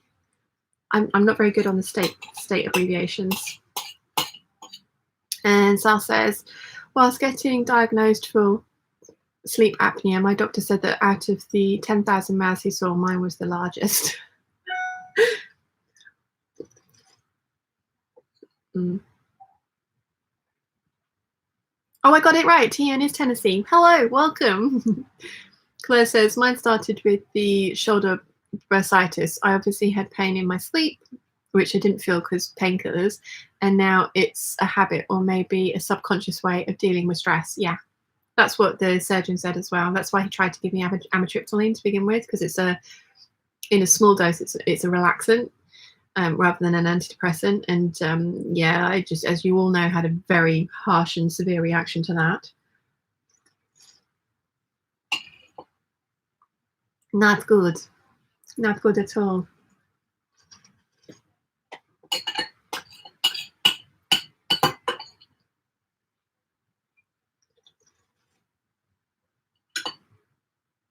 There you go.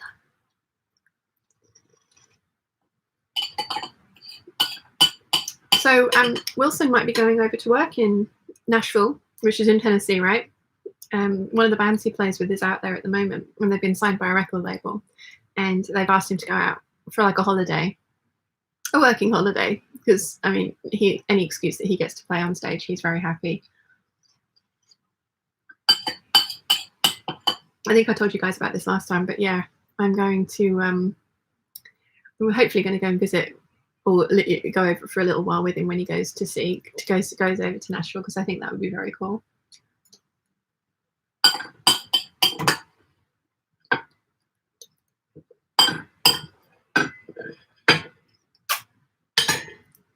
Yummy. Yep, had it all over my face. Right, I'm going to go and put this plate away because I don't want to, like I say, leave it next to Mum's silk. I'll be back in 2 secs. Well, probably about 20 secs.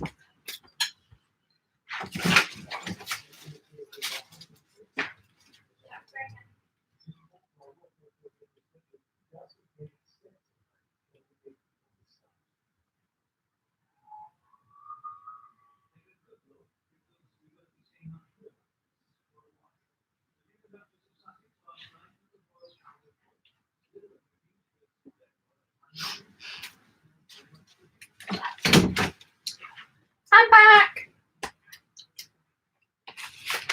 So I've kept my plate for my peanuts, which I'm going to have a bit later. Try and space it out. But I was in the middle of pinning my cats, wasn't I? So I need to pin these. Where did we get to? Where did we get to? Julie says, how is the depression treating you? I'm okay at the moment. I want to say thank you very much for everybody who watched that video when I talked about the comments and things.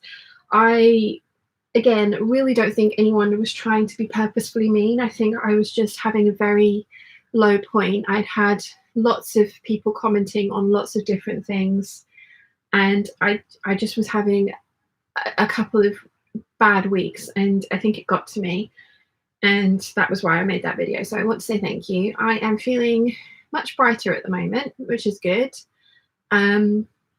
Yeah, I think just because there's a lot of change happening, and I'm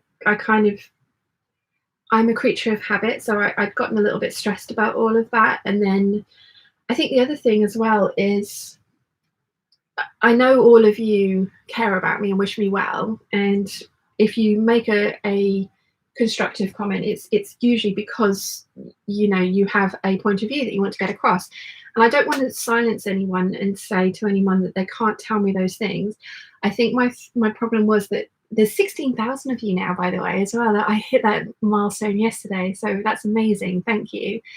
And I think what it was is that I've been trying a lot of new things, and a lot of you have been commenting on it. And again, I don't think any of you were being mean. I think you were all being very constructive. There was just one comment that got to me on top of everything else, and I think it was just the fact that it was so many people, which is a good thing because it's amazing that there's so many of you. I just got overwhelmed, and I wasn't in the best space mentally because of other things that were going on, and it just all got on top of me. So yeah, it felt so good to talk to you guys about it though, and get it off my chest, and to actually have a conversation with you about what I was feeling and why I was feeling that way. So thank you very much for watching it. Thank you very much for your very thoughtful comments on it.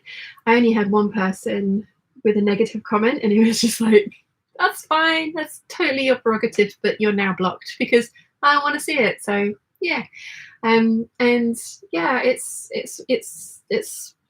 it wasn't a negative in the way that that was a mean comment, the one that I blocked. It wasn't somebody else's opinion that I just didn't agree with. It was a purposefully mean comment, so that was why that one got blocked.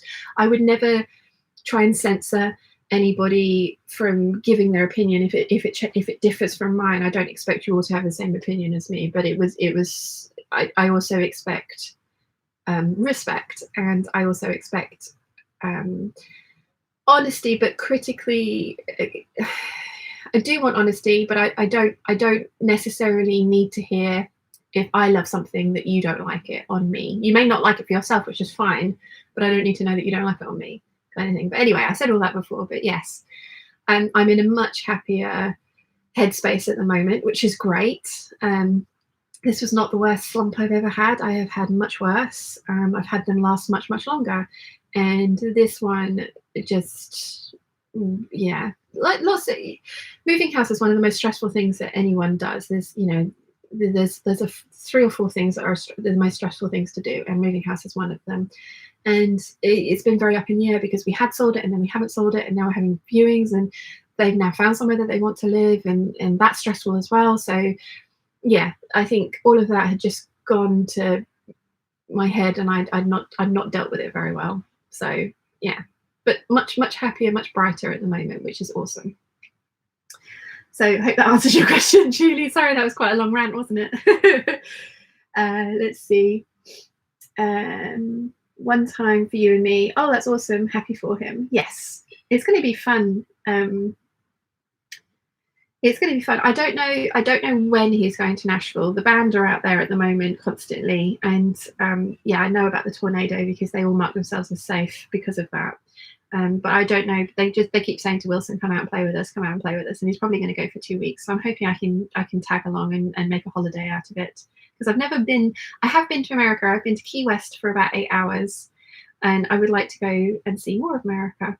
So yes. Let's see. Leslie says, bursitis is so painful. I suffer with it in my left buttock due to cycling with a small hard seat. Ouch. Lynn Beige says, hello, late but here for a bit now. Hello, welcome. Helen says, I've just realised that I've made 70% of my Ogden cami with a low tension because I forgot to put it back up. Oh no. And Joe says, my bestie and I did Weight Watchers last year and we still refer to pointy foods. Yep, pointy foods. I like it.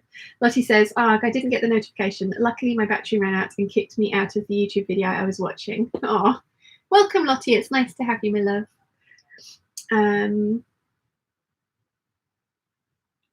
Let's see. Claire says, I saw a new doctor last week for lethargy. I thought maybe my thyroid playing up again, but all the blood's okay. So she decided it's an emotional thing that goes with at your age. Oh, yeah, a bit annoying when they say those kinds of things. Nimue says, congrats on the 16K. Thank you very much, Nimue. And Simon Jordan, hi from Hastings. Hello, Simon. And Christine says, you really don't have to justify yourself for that. You are human after all. I know. I think the thing is, because I know I don't have to justify myself, but because I do film myself and chat to you guys about everything, nearly everything, I want to chat to you about those kind of things. So it's not. I mean, it is justification to a degree, but it's not like I'm seeking approval for the things that I've done, because I don't need that. But I do like talking to you guys about what's going on with me, because I do talk to you guys about what's going on with me quite frequently and about most things. So yeah, but I do appreciate that I don't have to. I mean, that's one of the nice things. This is my channel. I can do what I damn well please with it.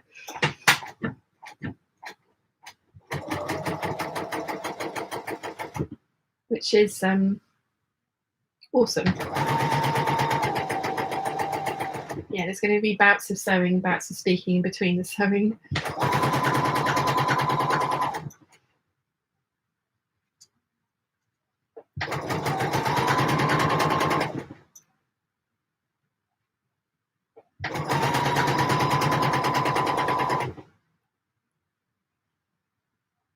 Concentration, please.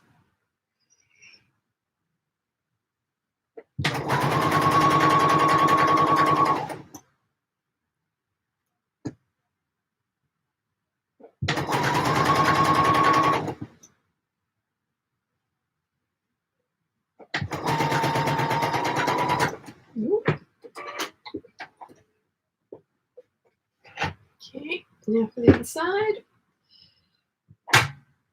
Where did I get to with the comments?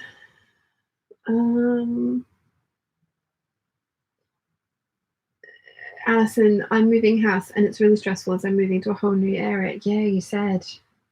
But it sounds like the area you're moving to, you're quite excited about, and it's got a little bit more going on and you won't be quite so isolated. But yes, moving house is just stressful. It is just one of those things that is just stressful. Lottie says, I'm clearing out my sewing room at the moment. ready to try and sell our house. We haven't even got to the viewings and choosing a new house stage, and it's really taking its toll. Yeah, because you're moving up north, I think, Lottie, you said.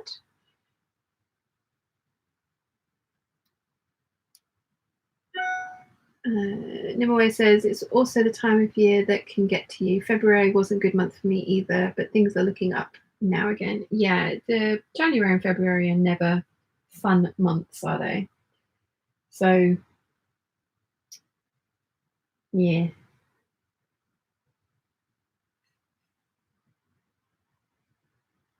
Where did we get to? Quilty Girl says to Leslie, yep, I've got it in both shoulders and right hip. Much better since I gave up work, but still there and comes back to bite me when I least expect it. Oh, you poor thing. Not good.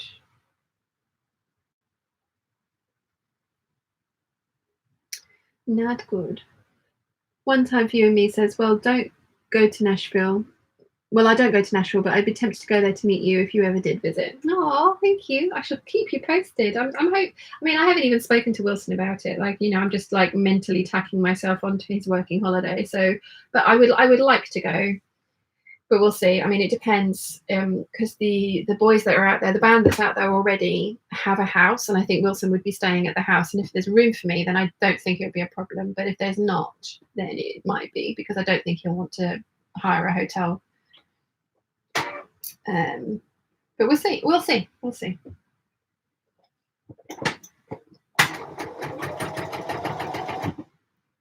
We shall see.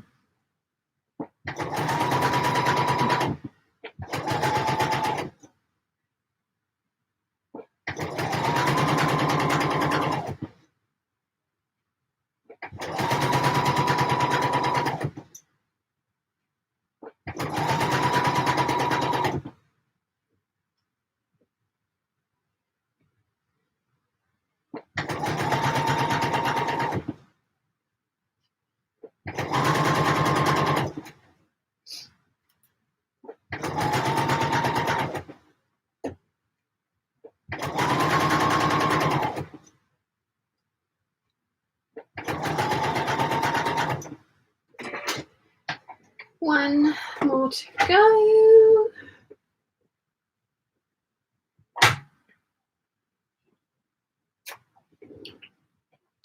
Which is the really, really rolly one. So let's pin this so it behaves itself. And where did I get to?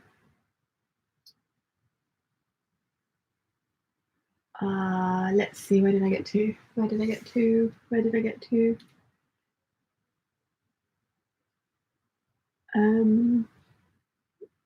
Nicola says, hi everyone, happy Sunday. Hello Nicola, welcome. Then MH Stone says, hi, just saw the online notification. Hello, welcome. Alex is here. Sorry I'm late. Don't worry, Alex, it's fine. We've been chatting. We have been chatting. We should be chatting for a bit longer. Still only kind of like halfway through my t-shirts. Julie says, but I think that you're brave to talk about it here. Thanks for that. I think mental health is one of those things that for the longest time it's been kind of hushed up and not talked about, and I think it should be. It happens to everybody at some point, something, you know, maybe not full-blown depression, maybe not anxiety, maybe not any of the really awful things, but everybody has low points and everybody should talk about them. It shouldn't be something that's kept quiet and hushed up and not spoken about, because it's a human thing. It's brain chemistry. It's not anything that anyone's done wrong. It's not anything that anyone can help. It's not just oh, cheer up, you'll be fine. You know, it's an actual chemical reaction in your brain. So it should be talked about more, and it's something that I've been going through. And like I say, I talk to you guys about pretty much everything. There are some things that I don't talk to you about, but that's because, you know, you don't need to know them and I don't want to talk to you about them. But things like mental health is one of those things that should be talked about by everybody openly, because it's not bad, it's not a stigma, it's not something that anyone does on purpose or to themselves. It's something that just happens, and yeah, we should talk about it. So yes, thank you for asking, Julie. Eleanor Fitzsimmons says, I would venture to say that with so many of us in the US, you could do your own tour and not have to spend a penny on hotels. Eleanor, careful what you wish for, because I'm going to turn up on your doorstep and be like, hi, you said I could stay with you. But yeah, no, so many of you have invited me over, and I really want to do a tour of the US. I want to go to Australia and do a tour of Australia as well. I need to just get this sorted first, and then that's the plan. It's going to happen. I'm going to make it happen. Jo says her Instagram is jz.underhill. There's not too much on my grid at the moment because I was hacked recently. Oh no, whilst I was having chemo. Oh no, that's so awful, Jo. I'm glad you got it back though. Michelle says it's important to talk about mental health. It helps others who have no one a place to see that everyone has bad days and good days. Yeah, agreed. Anna says I sympathise about the negative comment thing. It comes with something when people send negative PMs. I currently got a lady that comments and is harsh. Lucky me. Yeah, you told me about her, and I think you ought to have a conversation with your audience as well, Anna, that you said you were going to. I think it's a good idea. Lottie says, yes, looking for a new house near Filey on the Yorkshire coast. Ah, awesome. You'll still have to come to the Southampton meetup, though. I should expect to see you there, Lottie. Claire says, okay, nearly midnight here. I'm off to bed. It's a public holiday here tomorrow, so instead of a sleep in, I'm going to an Arctic meetup in the morning. Fenrir has a better social life than I do. Oh, bless. Give Fenrir some cuddles from me. And thank you for hanging out with us, Claire. Linda Allen says, good morning from Seattle. Good morning. It must be very early there, Linda. Very early. Wow. Lynn Beige haven't sown in about half a year, but now I have space for it. Feeling peaceful, kids sleeping, so I'm sewing. Yay, that's awesome. Julie says, I have to go now to visit my friends. See you soon. Enjoy your coffee date, Julie. Christine says, you have an odd pin cushion. What is it made of? This was a present from Candy. It's from the Brush Hollow Studio, Viroque, Wisconsin. It's WI, is that Wisconsin? But it's hand felted wool. It's the useful with EWE pin cushion. But yeah, it was a present. I got one and Mum got one. But it's absolutely beautiful. It's like it's a chunky bit of felted wool, and I love it. I have so many pin cushions from you guys actually. This one's from Daisy May, part of my pattern swap, which I love. And this little one's from Anna, which is awesome, little chicken.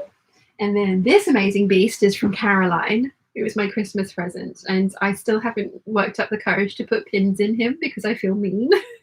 He's so cute. And this is one that my mum made. It's another chicken, which is the one that I used to use before I got my wool one. This is my Nana's. It's a little tortoise. Little tortoise. I like you. And then this was one that I bought for myself because everybody had the little tomato ones, and it's got the little strawberry on it that apparently sharpens your pins if you put them in because it's got wire wool in it or something. So yes, I have a collection of pin cushions. I'm not quite sure how that happened, but I do. Eileen says, moving is very stressful. I'm trying to get up the energy to do a bit more unpacking. Even when you're up for the challenge, it takes a lot of mental energy. Yes, it does, Eileen. That's very true. Yes, lots of you are moving at the moment, actually. So you all know exactly what I'm waffling on about.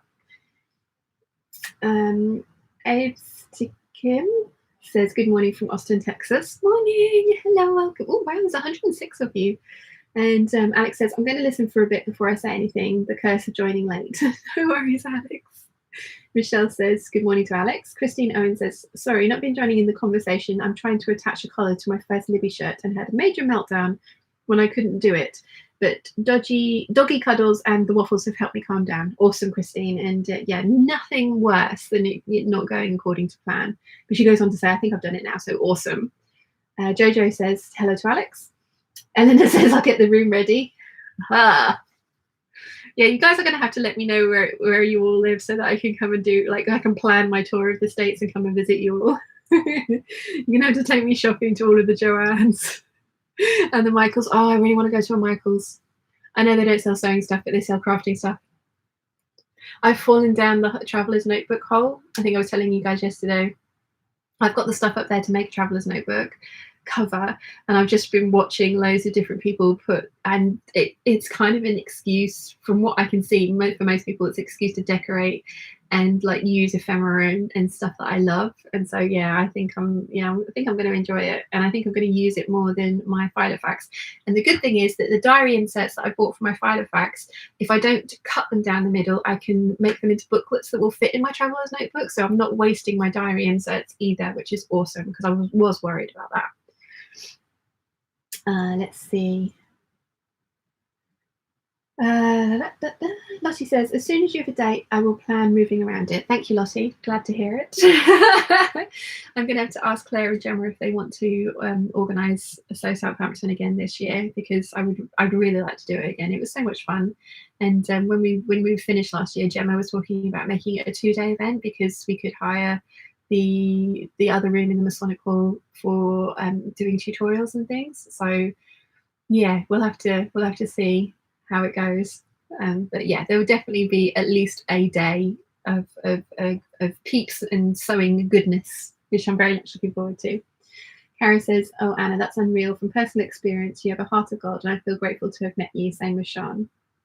Yeah, I don't get very many PMs and DMs that are rude. I do get some. I think people think that because somebody is in the public eye that's acceptable, and it's really, really not. Just because somebody puts themselves out there does not mean that they are free game for you to say whatever you want to, however you want to say it. And the fact that people feel the need to message people negativity just blows my mind, because surely, you know, there are better things to do with your time than put yourself through something that you don't enjoy to then message somebody to tell them that you don't enjoy it. Just stop watching. No one's got a gun to your head. So yeah, I'm very sorry that anyone has to go through that, and I know, Anna, you've really struggled with it. So yeah, I do think you should have the conversation with your audience, though, that you said that you wanted to, about what you feel is and isn't acceptable, because that was I think that was kind of like, some of the comments I got were quite eye-opening for me as well, because a lot of people were like, I appreciate what you expect or wanted from us now as well. So, you know, a lot of people had kind of thought about that, and it was people that I actually appreciate their comments, and I think that they comment critically very well. There are certain people who have a knack for it, and there are a few of you that know that I've said that to you. I think you do constructive criticism very, very well. I think you have the knack for saying what you want to say without it being an attack kind of thing. Not that anyone's, not that I think you know what I mean. But yeah, quite a few of the comments that I got were from people who were like, oh wow, I hadn't even thought about the way that I was talking about some of the things that you'd mentioned, and yeah, I kind of see what you mean now, which was kind of eye-opening for me as well. So I think having that conversation with your audience is a good thing to do. Let's see. Judy says, no, you can come to the new Sew York meetup. Yes, Lottie can go to that too, but she could come to me. Actually, I kind of fancy coming up to the north of England, because I know Rachel lives up there, and I really want to go and see Walton's Fabrics. And if there's a sewing meetup up there, if it works out timing wise, that could be quite fun to go and do. So yeah. Michelle says, deal, I will take you anywhere you want to go. Awesome. Aileen says, we have so much in common here: sewing, moving, and grinding teeth, and attaching a collar. Alex says, I was making a dress yesterday and I unpicked and remade it 6 times, but it's finally done now. It just needs hemming.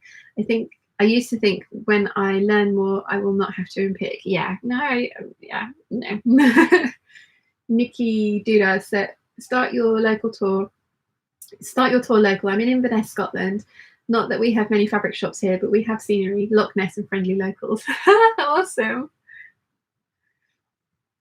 Eleanor says, my stress level is high at the moment. It's getting to be prom season, and the last time one of the grands can order a dress online, hemming is one thing, but taking in or letting out is the pits. Oh yeah, I hope they can find one that fits well for you, because yeah, I very much dislike doing those things as well. Jojo says, if anyone's interested, my Instagram is Jojo Brook Flattery. Awesome. Thank you, Jojo. First time for you and me. Sadly, being mean is what excites some folks. They'll do it anywhere, anytime they can. Sometimes it's best to avoid them, but there are times when you simply have to address the issue. This is very true. This is very true. Lovely Linda was just like, you know, tigers don't care about the opinions of sheep, but not everyone feels tigerish all the time. And she sent me some tiger power, which has helped. I think most of the time, I mean, I'm very lucky. I don't get very many nasty comments or messages. I get a few, but not many. And most of the time it does roll off kind of like, you know, okay, it's got more to do with that person than it has to do with me. But yeah, that the couple of weeks ago, it was like a perfect storm of everything. And it was just like, okay, I have to say something because otherwise I'm going to stop doing this. And I don't want to stop doing this. So Christine says, got to go, hubby's home. Bye. Nice to see you, Christine. Thank you for hanging out with us. Nikki Doodah says, and I'm getting very little of this NCW made. I've got the fabric ironed and that's it. That's progress. I'm getting very little of these t-shirts made. I've been doing this for 3 hours and I should have had them finished by now, but I've been chatting. It's the waffle. Lottie says, haha, well, our spare bedroom will also be the sewing room, so you feel right at home. Ooh. And Anna says, yes, I'm making a video. Meant to do it a while ago, just with New Year and a bunch of stuff going on, has delayed it. And then once you made a video like that, it's out there. Makes me nervous. Yes, it made me nervous, very nervous too, because I didn't sleep, like I say, but it felt so good to actually have said those things and have gotten it off my chest. And if you lose subscribers because of it, then you are going to lose those subscribers anyway at some point. They're not the right fit for you or your channel. So I would advise. It was nerve-wracking. It was very nerve-wracking. As I told you guys, I didn't sleep that night because I was so worried about it. But I feel much better for having done it, and I'm feeling much more positive now. So it's definitely helped. So yeah, but I do appreciate it is a nerve-wracking thing to put out there, because like you say, once it's out, it's always there. Even if you take it down the Wayback Machine, you know, like once you put it out there, it's always out there. So I do get that.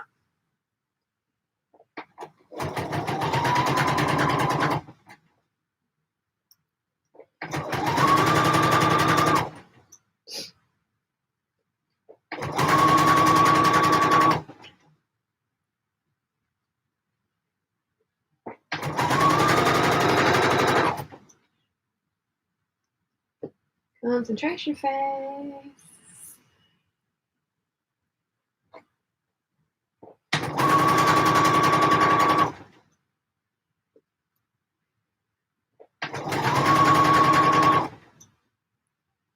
Concentration phase. Yay. Right.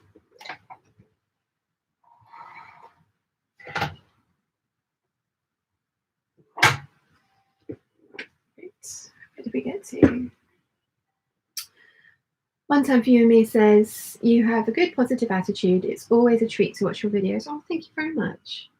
That's good because there's a lot of them. Alex says, when I started my blog, I got some nasty xenophobic message, mainly swear words, calling me names. I was surprised how much it hurt me, possibly because I felt a bit helpless. Yeah, I think that's a very good point as well. Because if you engage with it to defend yourself, then it's just egging them on. But if you ignore it, then you feel like you've not done anything to defend yourself or to stick up for yourself, and that's a nasty feeling as well. So yeah, I'm sorry that you got that message, Alex. Most people are lovely. Some people are not. So yeah, I'm sorry that you had to. I'm sorry that people feel that that's an appropriate thing to do as well. Because I was talking about it, and Mum had said, you know, we haven't learnt the online etiquette of how to deal with each other in the world that we now live in, and that's, I thought, was a very good point. And then somebody else said, well, actually, like with regards to etiquette, a lot of us have lost basic etiquette, and that's why because people are being reduced to computer screens and accounts and things, people are seeing them as less human, and that's why they're treating them the way that they do. And that's a very good point as well. So, you know, it's a weird time to be alive. It's a weird weird, wonderful world. I mean, for all the negatives, I would not be without the internet and not be without my YouTube channel, not be without you guys, because this has been amazing for me, and I absolutely love what I do. And I've had jobs that I've liked before and that I've done for long periods of time, but I love this. I love this. This doesn't feel like work, but it technically is. So yeah. So Lily Bells, hello, just made it. Welcome, my love. How are you? Let's see. Lottie says, my Instagram is Lottie Beard Millinery. I started a hat business, hence my hat emoji in the comments. Yes. I think I follow you. I don't know. I'll have to go through the chat afterwards and get everyone's Instagrams. Tina Fisher, it's my girl live. How wonderful. We love you and Fur Baby. Thank you, Tina. Hello, my love. How is the naughty corner? Teresa says, have you seen what Rachel's going through, Sean? They flooded her village last week. Hope she and the family is okay. Why do people make negative comments just to upset people? Yeah, Rachel and I have been chatting fabric, actually. You know, I've reached out and said, let me know if I can do anything. And she was here this morning, I think. I don't know if she's still here, but yeah, I watched her vlog and it was just heartbreaking. And like she said, the fact that they were sacrificing her hamlet to protect a bigger village is just so frustrating, so frustrating. So yes, I have been keeping up with Rachel, and as I say, we've been chatting, and I accidentally egged her on to buy more fabric this morning. She's sent me a message saying it was all my fault. So, but she's made me buy fabric in the past, so I'm not taking any of the blame. I was like, what? No. Sal says, because of you, Sean, I'll be making my own clothes this year, so thank you for inspiring me to do it. That's awesome. And Alex says, the thing to remember is the huge majority of people are lovely. Yes. And then Karen says to Alex, very sorry to hear that. And Laurie says, I was going to batch cut a bunch of new patterns, but I've learned from you to cut one and try it out first. Yeah, no, I've made the mistake of batch cutting a whole bunch of new patterns, and then it didn't quite work out as expected. And I had, thankfully, I think I only cut 2. So I had a whole other one that was like, that's not going to be what I want either. So yeah, trial, make a muslin, people, even if it's a wearable muslin. I think I finally got that hammered into Mum's head as well, bless her. The amount of times I come down and she's been ironing expensive fabric going, I'm going to try this new pattern. And it's like, not with that, you're not. I always seem to manage to, like, I think I must have a sixth sense, because I managed to turn up just in time and she's just finishing ironing and going to start cutting something out. I'm like, what are you doing? And that's another reason I love the textile centre so much, is because they have so many beautiful fabrics that are so reasonable, and also the types of weights of other fabrics that I want to sew up. So like that, the leopard print and orchid viscose jersey that I had the other day is exact same weight as the Lady McElroy jersey, but the leopard print and orchid one cost me £4 per metre, and the Lady McElroy cost me £15 per metre. So I think you can imagine which one I want to experiment with and which one I don't. But now that I know that it works, I'm going to make all the dresses. Should have a whole new wardrobe to take up to London this weekend to go and see Wilson with, which is always exciting. And he's always lovely, because whenever he sees me, he's like, oh, that's a really lovely dress. I was like, thank you, I just made it. It's like...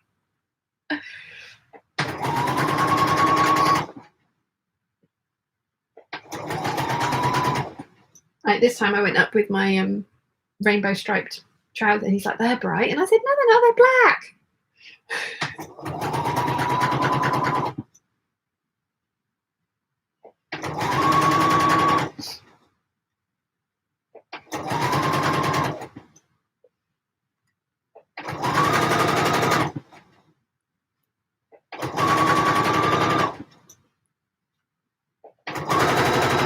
Okay, necklines are all done. Time to start pinning in some sleeves.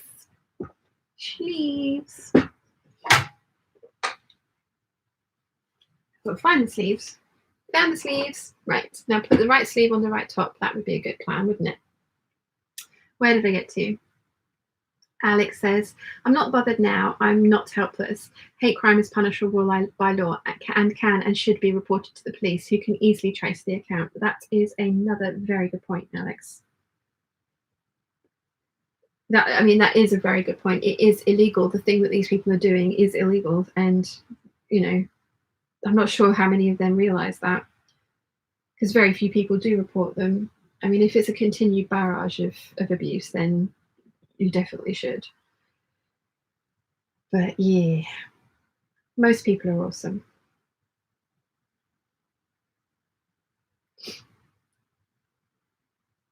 One time for you and me says, I have to say, I love your wall of scissors and rotary cutters. Me too. I love this little corner of the sewing room. I mean, that was kind of done because I had so many of them, and they were all kind of hanging out in one of these Alex drawers, and that was just getting to the point where it was like I was really struggling to find the thing that I wanted.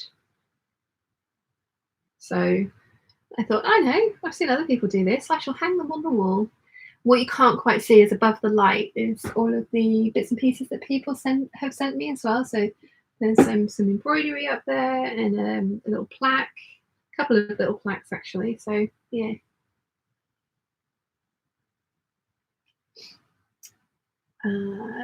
Anna says, also there are people out there that do, for one reason or another, have issues that they may not be able to help.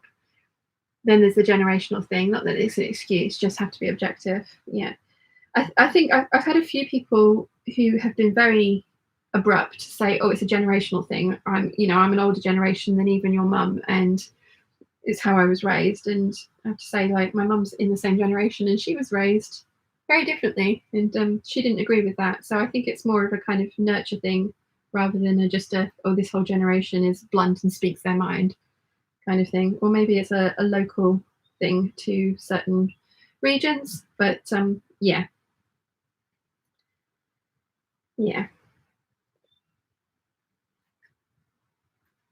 Kara says, I'm making a wearable muslin for my Jackie dress. I found turquoise-based floral digital print scuba, and I'm stitching it up now. Ooh, nice. Ooh, nice. I actually haven't made the Jackie dress in a scuba, and I'm kind of tempted.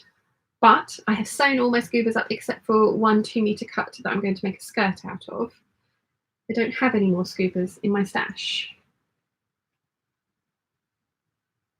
So I'm not buying any more from Fabric Styles, because Maria has bought the most beautiful violet one, and she's made an 8574. I think that's the right number, the Vogue dress out of it. It looks stunning, and I was just like, oh my god, I need it. But I'm not going to buy it. I'm going to be good. I'm going to attempt to be good. We'll see. We'll see. It'll be fine.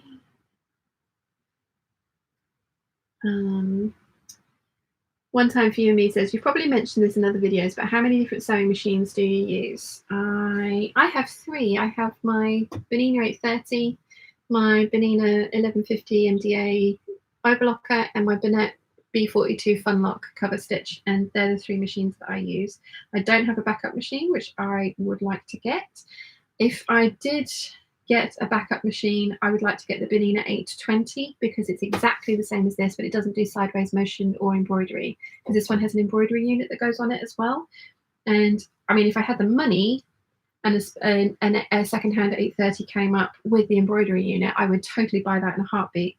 But I don't think I will have the money to do that. So I want to get an 820, because that will be probably about £1,000 cheaper as my backup machine. The reason I want the 820 rather than a smaller machine is because it would fit into this desk. It would be easy to store. I have all the accessories and everything for that machine as well, because as I say, this one takes a different size of bobbin than other Berninas, and I know how to use this one. The 820 has the same size throat space, and the only difference is that it doesn't have the sideways motion capability and the embroidery capability. So I would like a backup machine. and that's what I'm keeping my eyes peeled for. Brett at Sewworks did have one last year, and it was £2,000, and I didn't have that money at that time to purchase it, and it has since sold. But I have told him that I am on the lookout for one, so he's keeping an eye out for me, and if he hears of anything, he shall let me know. So yeah, at the moment I have 3 sewing machines and I love them all. That was a very long-winded way of telling you that, wasn't it?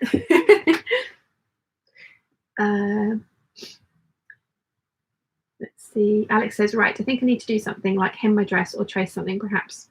Always good. Michelle says, certainly sorry someone did this to either one of you, Alex and Sean. I think that means me.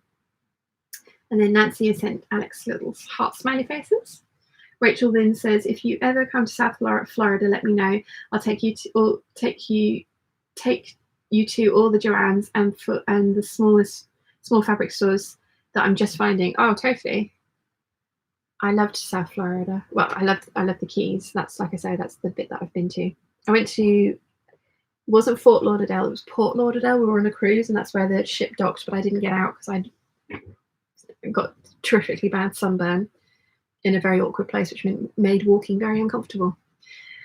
So I stayed on the ship, and I was the only one that did. It's quite nice. Lottie says, all my special fabrics are now in storage, so I'm only left with wearable muslin fabrics for the next few months. I should be focused on finishing my hand piece hexagon quilt. Should be. So yeah, I'm very lucky that Mum and Dad did not make me pack this up.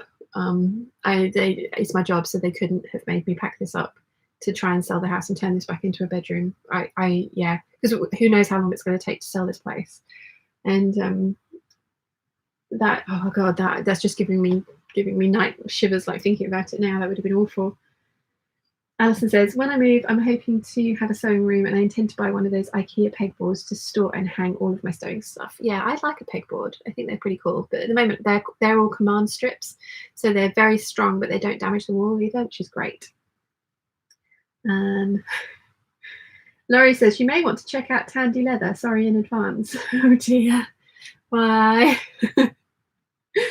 Eleanor says, an early lesson in manners is if you can't say something nice, then say nothing. Agreed, Eleanor.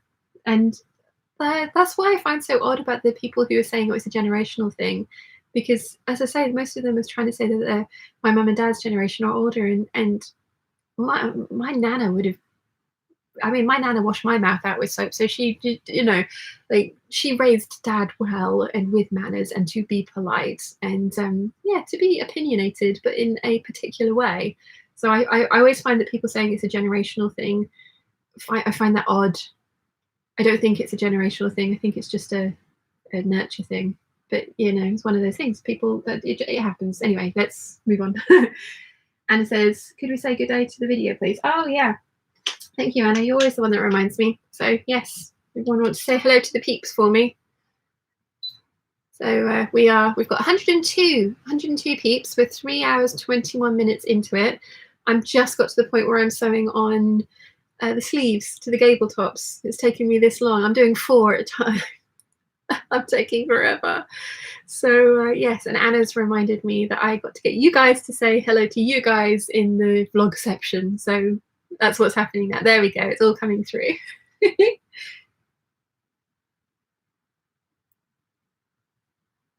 Lots of hello peeps. I think I saw this on Bailey J. She does lots of live streams and she also vlogs. Doesn't do it daily anymore. But it was fun seeing her live stream say hi to her vlog. So yeah, I think that's where this came from. Thank you very much, peeps. Thank you. Lots more coming through.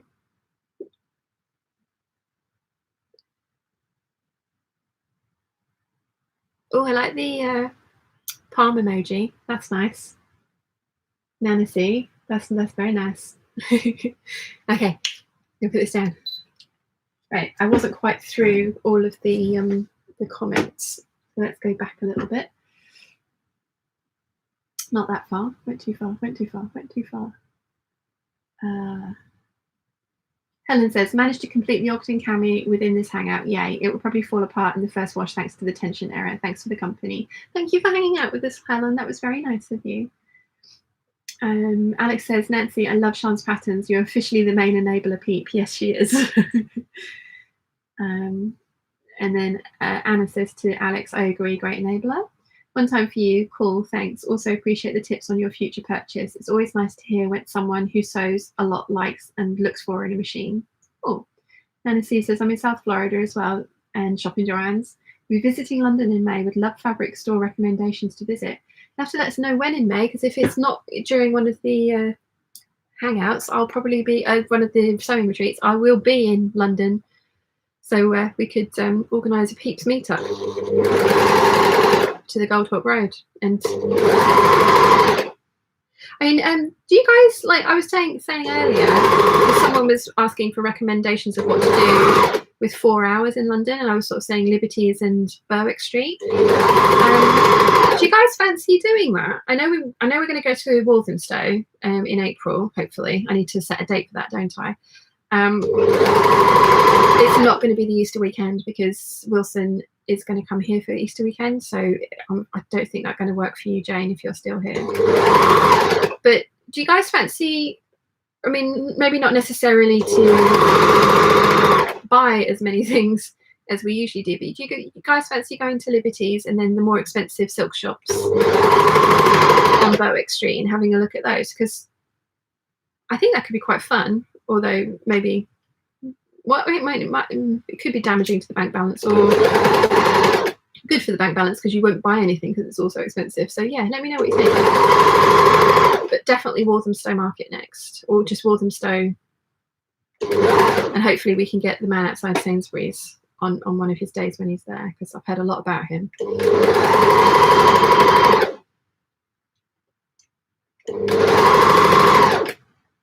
Right. Shoes. Do not sew over pins. Now,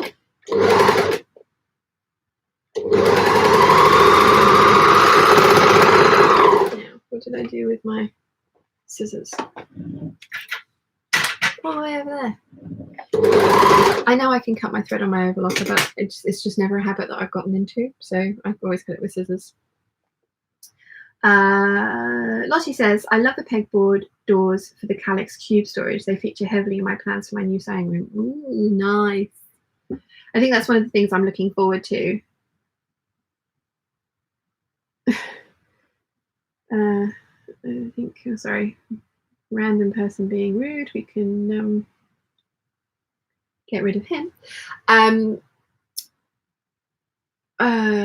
Where was I? Yeah, that's one of the things I'm really looking forward to, is setting up a new sewing room. It's going to be awesome. But I'm working with that really fiddly rolly jersey. There we go. Too much.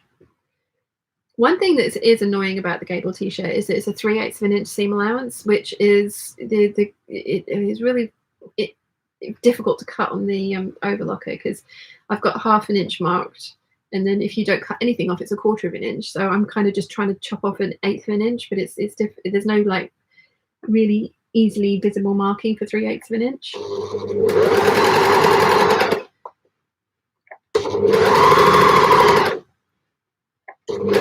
But then, as I say, she didn't design it to be sewn exclusively on an overlocker, so I do understand why it is that, but it is a bit frustrating.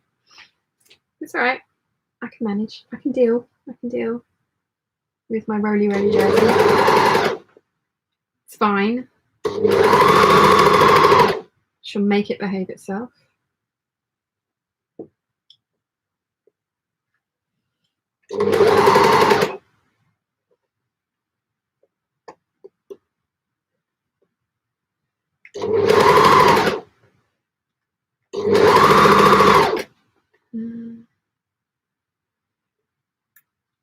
Where did I get to?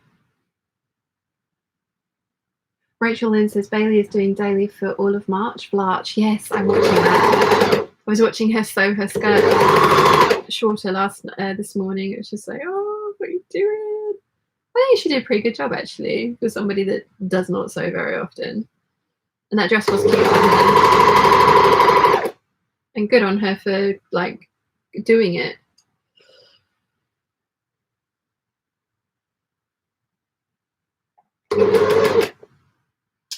Where did I get to? Where did I get to? Where did I get to?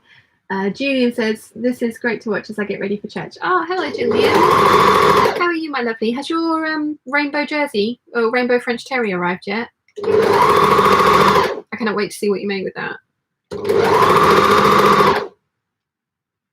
Alex says, blind hemming is a very full skirt, size 6, knee length. Took me 1 minute 37 seconds, and I was distracted because she started talking about machines. Yeah, I kind of fancy having a blind hemmer. Actually, Alex, I after you talked about like your sewing machines, I accidentally found myself on the Tyso website looking through their industrial machines and the different ones that they had available, and for the different things that they did. I really want one with a walking foot and a cylindrical arm for bag making. I mean, if I won the lottery and had the space, I would just, Alex, you'd have to take you shopping with me. We could go ham, couldn't we, and buy all of the machines. It would be so much fun. Right. Pinning the side seams, because I'm going to sew. What I'm going to do is, rather than just sew all the sleeves in and then move to the side seams, I'm going to sew the sleeves in and the side seams up on all the bit t-shirts as I go through. I think that's a sensible idea, don't you? Say yes. Sal says, I tell my kids that sticks and stones may break my bones, but names and words have started wars. I'm teaching them that words have power, so be careful what you say. Yeah. Yeah. I don't think it's the fact that everyone's, being special snowflakes and we're all getting softer. I think we're acknowledging that something that we were told, because that saying used to be sticks and stones may break my bones, but words will never hurt me. We were told it was like stiff upper lip and, that you just ignore those kind of things. And that has been advice that I've been given quite a lot recently. Just ignore it. And it's like, well, no, I shouldn't have to ignore it. It shouldn't be something that people feel is okay to put out there. People should think before they speak. And yeah, I think that's a very good twist on that saying. So Laurie says, there appears there are 3 of us in South Florida. Ooh, this meetup's getting bigger and bigger. I like it. Kara says, sounds like fun. Alex says, it's so easy to please me. Yeah, I think I'm going to take you machine shopping with me forever, Alex. Donna says, I used to go to Brick Lane for my fabric, and that was a while ago, though. I haven't been to Brick Lane for fabric either. The last time I went to Brick Lane, I mean, I know there's fabric shops down there, but I haven't been shopping down there, so that's another one we could go and visit. Oh, all these different fabric shops that we need to go and look at, peeps. I do kind of fancy going and doing the, the expensive ones. I really want to go to Joel & Son. I don't know if it's one of those ones where you have to make an appointment, but I love their website. I can't afford anything on there. I mean, they have one fabric that's £7,500 a metre. God, can you imagine? Me, 5 meters of that, please. So, yeah. But I would like to go and have a look at their physical shop, and the remnants that they do are usually so well priced. So yeah, I'd like to go and look at the fancy shops, even if I can't afford to buy anything from them, unless I win the lottery. You never know. I haven't checked my lottery ticket from Friday. I might be a multimillionaire. That'd be nice, wouldn't it? I could do a giant Peeps meetup and fly you all over, and we could all go shopping on in Liberties. That might actually just bankrupt me though. Millionaire one day, one shopping trip with her Peeps, and she has no more money left. It could be funny. Carol says, I often use a bit of paint or washi tape to mark a guideline. Yeah, I would, except it's on the overlocker, like I say, so there are marks on there already. And if it was a wider one that I was cutting off, then yeah, definitely. But because it's closer to the blade, there isn't anywhere for me to put it. So I've kind of just designated a spot and just said, well, that's 3/8 of an inch, and I'm kind of hoping that I'm fairly accurate. It looks like I'm cutting 1/8 of an inch off of this, so it, you know, and the other one that I made the other day fit me, so I'm, you know, kind of assuming that these ones are going to as well. You know what they say about assumption, though. But yes, the washi tape thing is a very good idea, especially if you have to sew bigger, larger seam allowances on your machine. You put washi tape down at the point where you want to run the edge up. And the other one is post-it notes, like an actual pad of them, so that there's a physical thing that you can't make your fabric go past. That's another one that I've seen that I haven't tried, but I want to.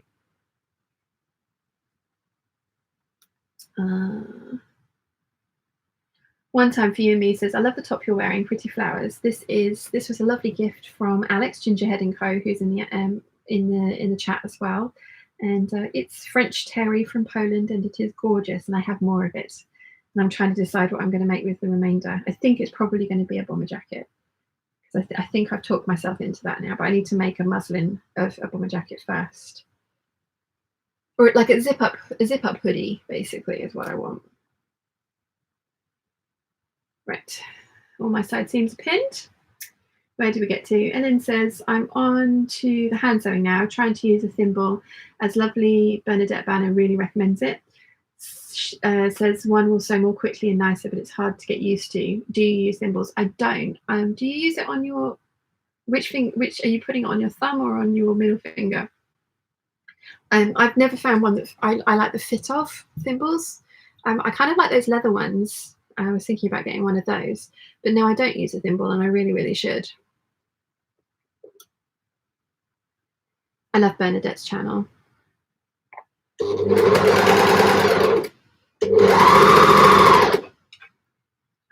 did we get to? One time for you says, which machine did you use to sew your NCWs? I know it's been a while, but I was just curious which machine you used. It was this one, the 830. Had this for 7 years now. Everything that you guys have seen me sew has been sewn on this.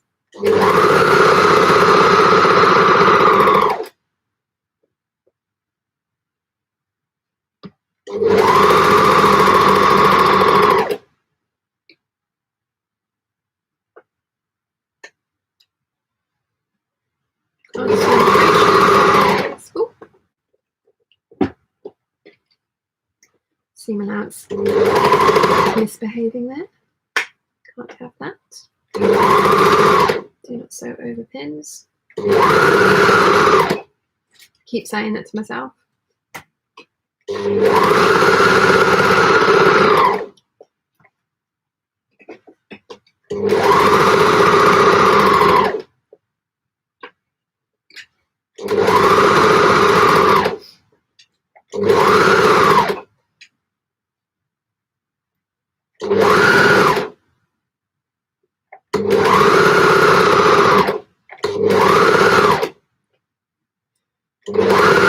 It is literal concentration phase.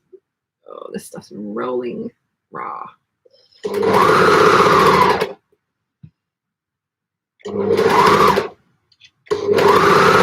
It'll be worth it. It will be worth it. Right, one side done. Let's do the other side. Where do we get to? Alex says, shopping with you is generally dangerous. Shopping for machines would be deadly. Yeah, poor head chubby would have a heart attack. But if I won the lottery, it'd be fine. Can have all the sewing machines. Nana C says, wow, you can sew, read comments and talk at the same time. Awesome. I'm not sure if I'm doing it all at the same time, but I'm attempting. And Kara says, my mum used to go to Brixton Market Fabrics. Ooh, fabrics. I used to live near Brixton. Didn't know that there was a market for fabrics down there. Probably should have. I was quite surprised by how close I used to live to sew over it. I'm glad I didn't realise I used to live that close to sew over it. I lived in Stockwell for a while. One time for you and me, says Carol Silverford, that's a good idea about using tape. Yes, it's a very good idea. So Lily Bell says, you may have covered this already, but have you seen the new Liberty patterns? I have. I haven't covered it. think there was one, it was a jumpsuit with really big sleeves.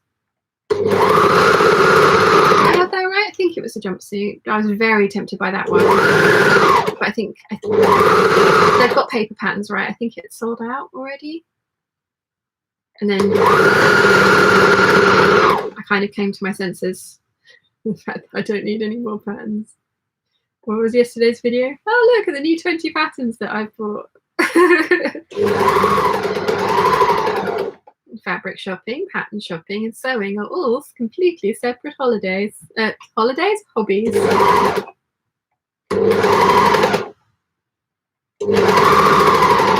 I don't have issues.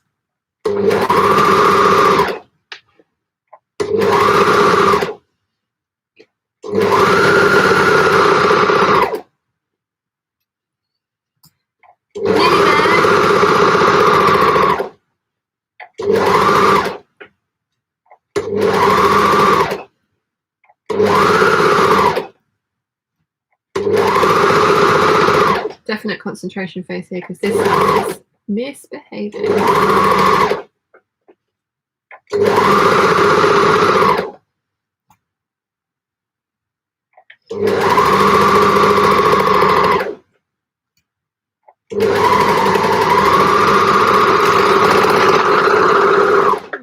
so I just need to hem this. Well, I need to overlock the edge and then I'm going to stitch it on my cover stitch machine because I've told you I like to do both. Let's see, Cara says, oh no, I've read that one. Debbie Brooker, hi everyone, a bit late today. Hello Debbie, how are you, my love? Nice to see you.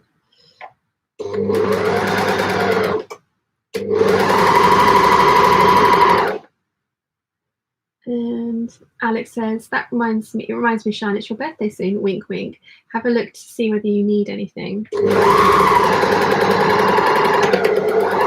Alex, you're terrible. I have been looking at my Iki actually, and there was they haven't had any really pretty French terries in for a while. At least none that I've managed to catch. They probably haven't sold out really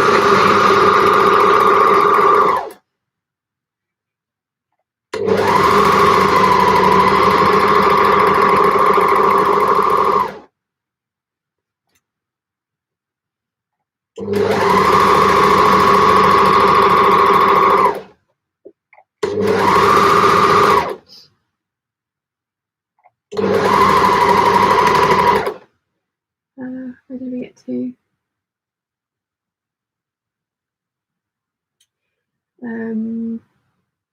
Cara says, mind you, that was in the 70s. Oh, Brixton Market Fabrics. Oh, okay.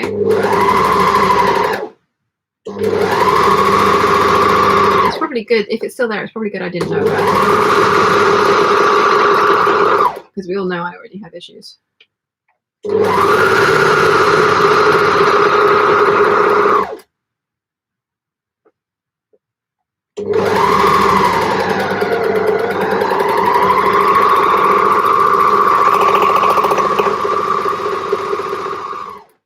Louis says, I would love to own a fabric shop. Me too, but that would be dangerous because I think I would hoard it. Like people would come in and be like, can I buy 2 meters? No, you can't, it's mine. You may not have.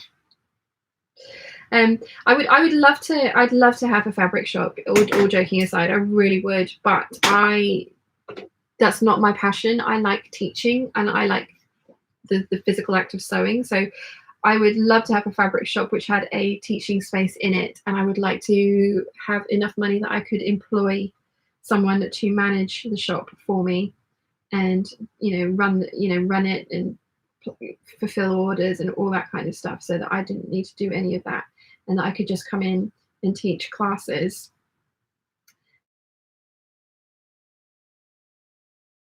That would be my dream.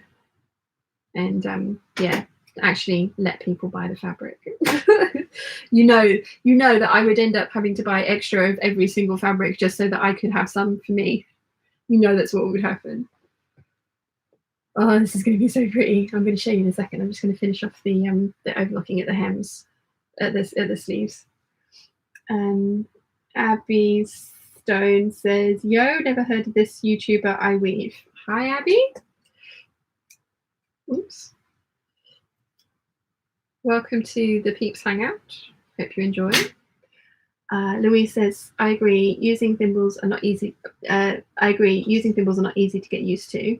Rachel says, all right, I've been having a lovely lazy morning, but I better get moving. Thanks for the hangout. Thank you for hanging out with us. It was lovely to see you. Then Alison says, have you ever considered getting a vintage sewing machine?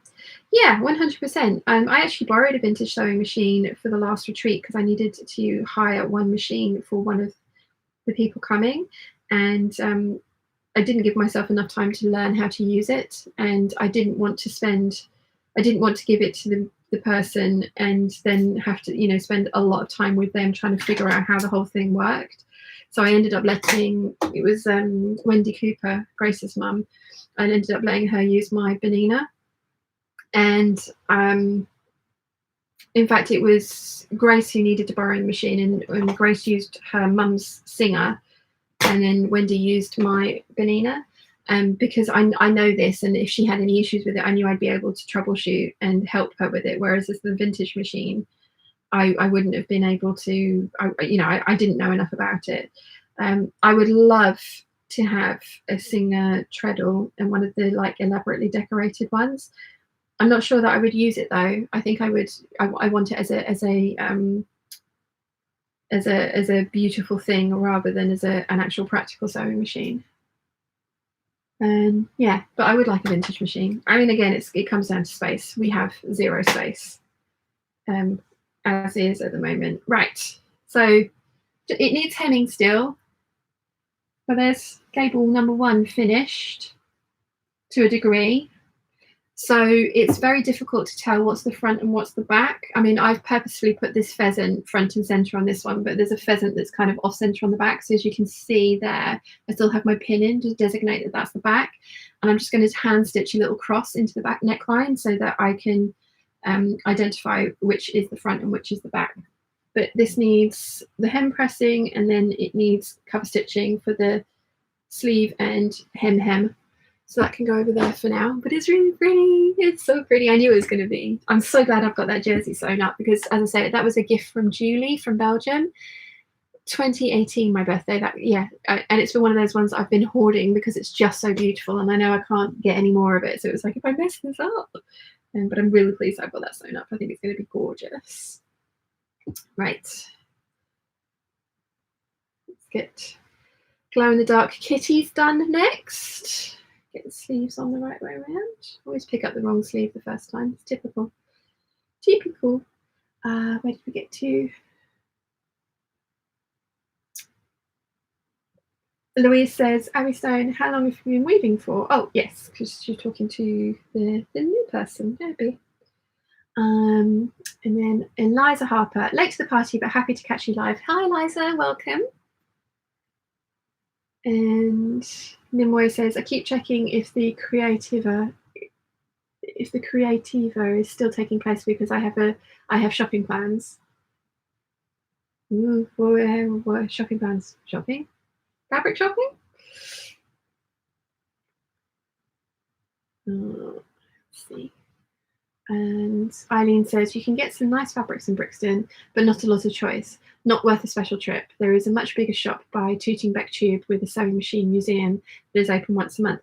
I think I went past that because I had to go down there to visit my friend, and I was on the bus and then I was going past a whole bunch of like fabric shops and stuff in that vicinity, and it was like, ooh. So yeah. We'll have to do just to keep doing tours of London, won't we? Finding new shops to go to. Eliza says, do you live stream on a regular basis? I so enjoy the international conversations that occur. I do a live stream once a month. It's always on a Sunday, and I can't say it's like always the second Sunday of the month because I spend a lot of time in London at the weekends. But yeah, I do at least one of these a month, and they tend to now. They used to only be an hour long, and I used to just sit and chat. But now that I've worked out that I can sew and talk at the same time to a degree, I haven't yet sewn over any of my fingers. I've got to stop saying that. I'm going to tempt fate. But yeah, I do. We do like longer sort of hangouts where I attempt to make a few a few things. I made an NCW once, and I've made 4 jumpers last time, and I'm hoping to get 6 t-shirts done today. Went for 6.5 hours last time, and we're at 3 hours 48 minutes and 15 seconds. So still got plenty of time to go, which is good because I am enjoying myself. Right. Let's pin in the other sleeve. Very much looking forward to having my glow in the dark kitties.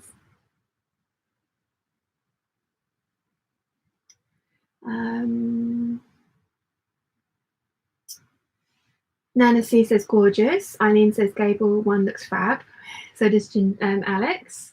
Louis says my treadle singer is sat looking pretty but not used it properly yet. Eliza says so pretty, love the fabric. Louis says lovely top.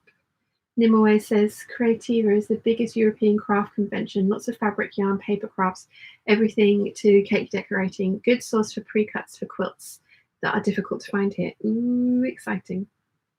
Ooh, exciting. So when are you going to find out if it's still happening? Because I know that some events are obviously being cancelled because of the coronavirus.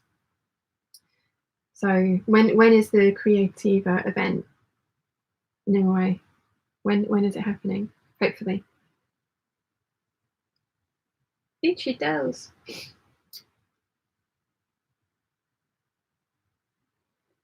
It's been really fun these last couple of months trying out different patterns because I kind of got in a little bit of a rut last year. Last year was a weird year for me, very weird year for me. But I kind of got into the mentality of just wanting to make things that I knew worked for me and that I knew fit. So that was why there was quite so many repetitions of things. And it's been a lot of fun so far this year trying out all these different patterns and seeing what works and stuff. And I'm sure I can make most of the ones that they weren't exactly fails, but they weren't for me. Like I appreciate them as a pattern as is, but I'm sure there's ways that I can make them more me so that I will actually wear those things because I do love the patterns. Leslie says, Gable one looks lovely. My mum's hand crank singer is in the cupboard. She made coats and everything on that. Wow. And Louis says, have we said hi to the peeps yet? We have. Anna reminded me a little while ago to do that. Nimue says it's scheduled from the 18th to the 22nd and I plan on going on the 19th. So far they seem quite relaxed about Corona, so fingers crossed. That's good.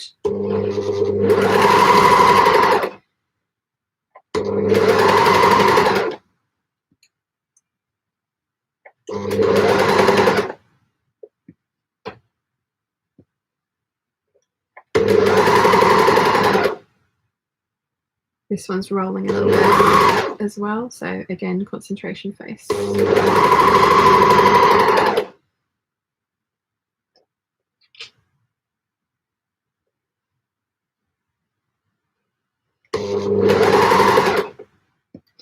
Concentration face. I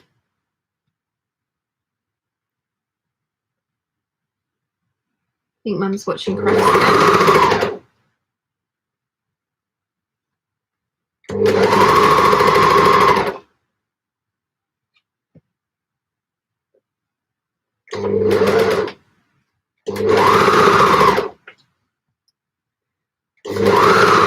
So who was it saying that I can talk and sew at the same time? Not quite. I think it was Nana C, wasn't it? Oh, Nancy's off. Nice hanging out with you while I plan my week. Have a successful week, everyone. You too, my lovely. Thank you very much for hanging out with us. It was lovely to have you.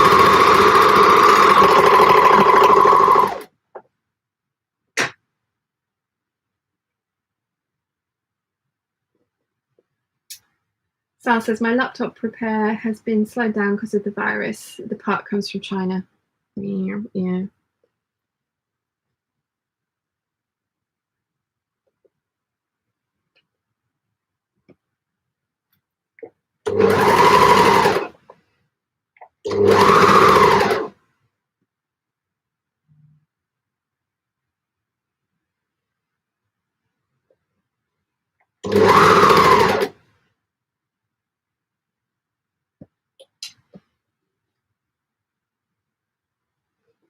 This one's really rolling. I'm trying to make sure that it's all flat when I'm sewing. Fun times.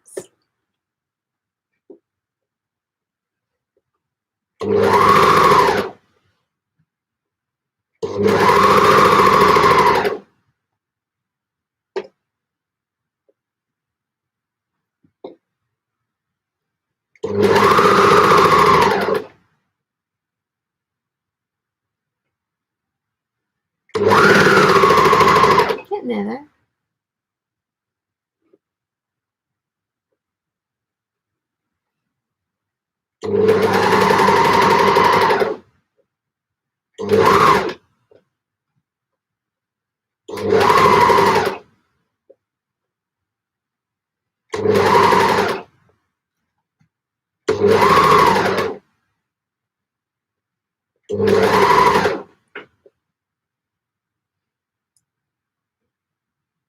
Serious concentration face.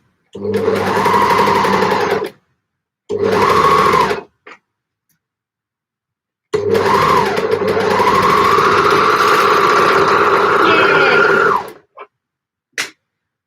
that's all done. So this one still has its pin in the back as well, so I can tell which is the back and which is the front. The pattern does recommend that you put like a little ribbon loop in the back neckline when you're sewing the top stitching, but I'm just going to sew, like hand sew a little cross. I use like a bright thread for that, and obviously only go through one layer, so that works for me. I did that with the wraparound trousers that I made as well. I'm really excited about making more of those with that border print viscose I got from M. Rosenberg. I think they're going to look awesome, and I will have enough to make a top as well. So yeah, I'm really excited about that one. Where did I get to? Oh, no, I'm up to date with the chat. That's good.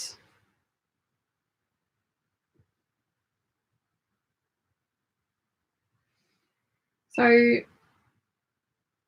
what kind of sewing plans have you guys got for the upcoming months? Because I know obviously I think most of the Australian peeps apart from Sal have gone now, but you guys are coming into autumn, aren't you?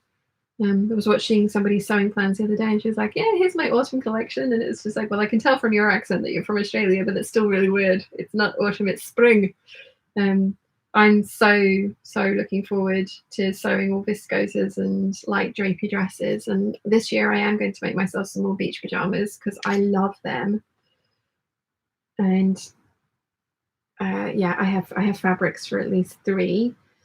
Some of my make 9 fabrics this month. Well, one of them, the stripy viscose with the goldfish, that's going to, at least some of that's going to be a set of beach pajamas. And what else am I looking forward to sewing?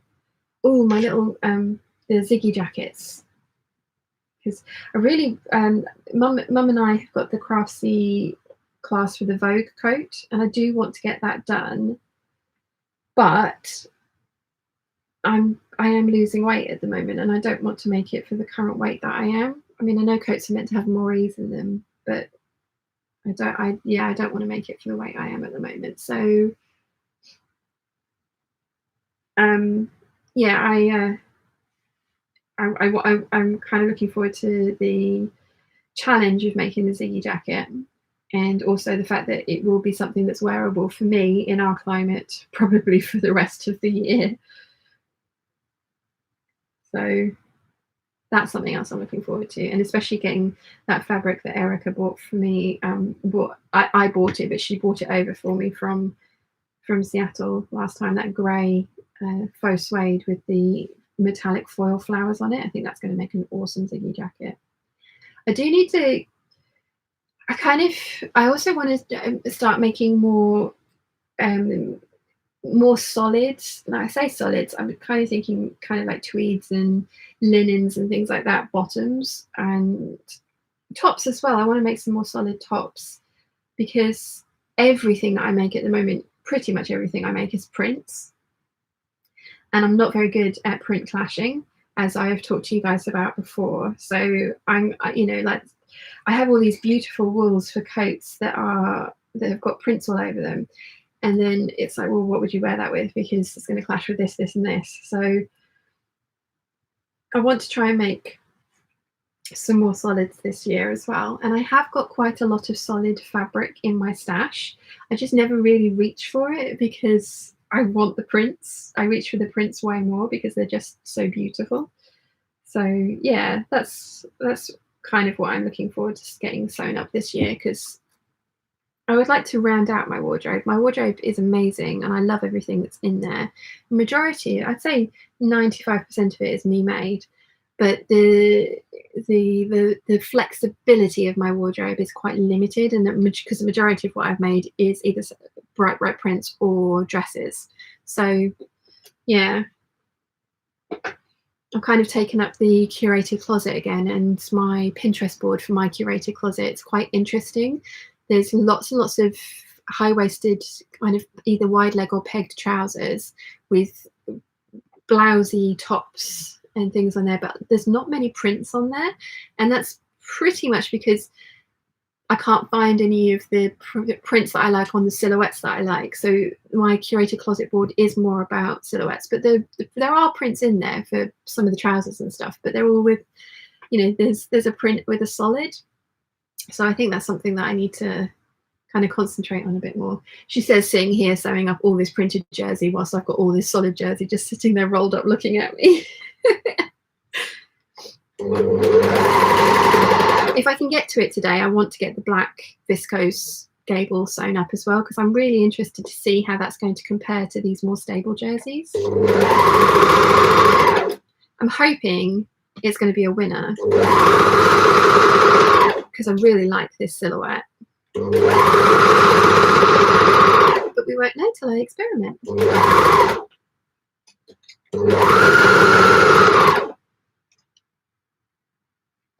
Where do we get to? Sal says, stupid question, but what's the difference between a normal sewing machine and an overlocker? Overlocker finishes the fabric. It has a knife on it. So say you want a 5/8 of an inch seam allowance, there's a guide for that, and the machine will sew a 1/4 of an inch seam, and it will chop off 3/8 of an inch of the fabric, and it binds the fabric edge. If you look at any of your ready-to-wear clothing, the chances are the inside of that is overlocked. It's a stretchy stitch as well, which is why I use it to sew knits, but you can use it on wovens as well to finish off the edges so that they don't unravel. My preference is just bias binding or French seams, as you know. But yeah, it's nice for sewing knits on, because as I said, the stitch is stretchy. I'll show you my basket of offcuts in a second. It's one thing I love about this Benina is that it has a little bin to collect all the offcuts. So it amazes me that so many overlockers don't have this.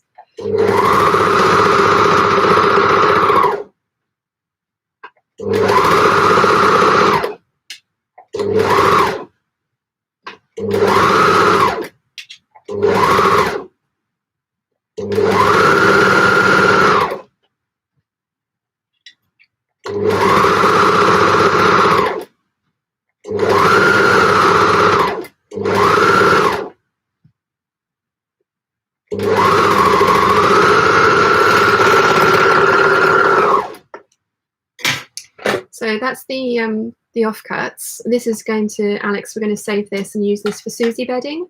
So you can see I'm cutting off 1/8 of an inch because the seam allowance on this is 3/8 of an inch. And then the stitch itself, I can't see if you can see. Yeah, the stitch itself is what you probably see on a lot of your ready-to-wear clothing, and it's a stretchy stitch as well, so it won't pop when you put it on. The very first time I made a knit garment was probably 15 years ago, and I didn't know about that, so I just sewed it on my old Featherlight, and the minute I put it on, it was like pop, pop, pop, pop, pop. All the seams popped because I sewn it with a straight stitch. I had no clue that it was meant to be with a zigzag stitch because I didn't read the glossary. I didn't read the instructions of how to sew this thing. So yeah, you live and learn.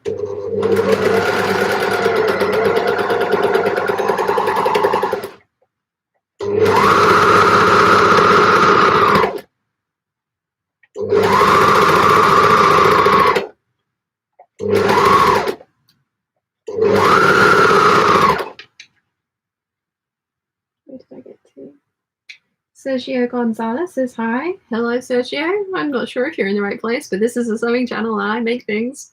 Welcome. Nimue says, I'm itching for a pinafore dress at the moment. Have about 3 I'd like to sew, but I also want to sew something special for the retreat gala dinner. Yes. This is the point of me doing the gala dinner, is so that you have an excuse to make the fanciest dress that you want to make to your heart's content. And you don't have to. Jojo wore a beautiful Ogden cami and a top that she'd made with over some beautiful jeans. So it's the whole point of the gala dinner is an excuse to wear and dress up in whatever way you wish. So if you want to get over the top dressed up, awesome. If you don't, you don't have to. But it's like, for me, it's an excuse that I get to make an evening gown.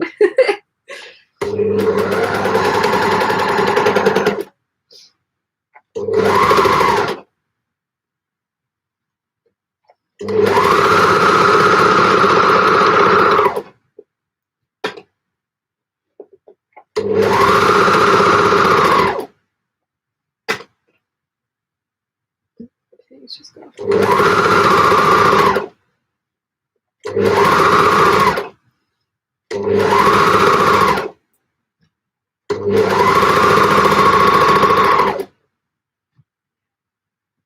Nuria says, I'm back watching after having had my lunch. I'm glad you're still doing the live. Welcome back, Nuria.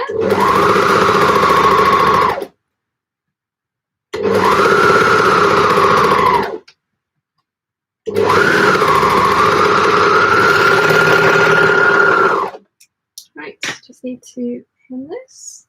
Donna says, I'm doing the Great Module Sew Along at the moment, which is 1 out of 3 tops and 2 bottoms.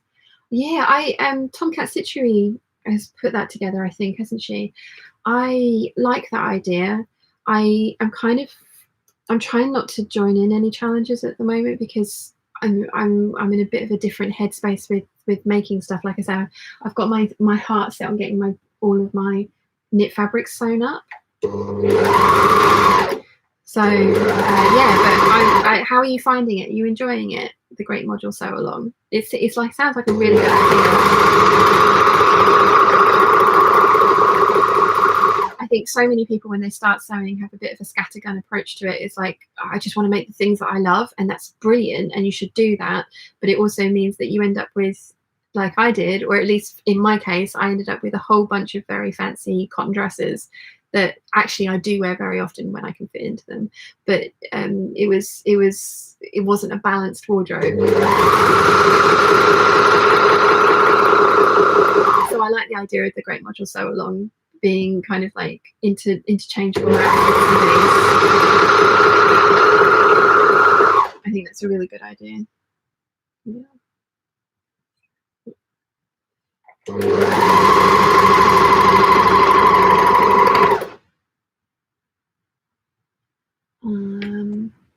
Where did I get to? Eileen says, I'm wearing a Gable tee today. It's in a lightweight jersey and works really well. That's good. Thank you, Eileen. I thought it would. I thought it was at least worth the experiment. I'm glad to know that it is successful. Have you seen that Rachel's going to be making her Mayfair dress? I think it was you that inspired her to get that pattern after seeing your Cobra corsage one at the gala ball.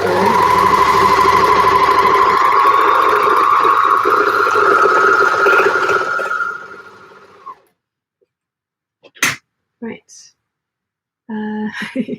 Alex says, yay to Susie's bed. Yeah, Mum's keeping all of it. All the soft stuff. Dog is spoiled. I mean, she deserves to be spoiled, of course she does. I mean, I would make Gianna a bed, but we all know that she'd sit there on the carpet looking at it, just going, what the hell is that?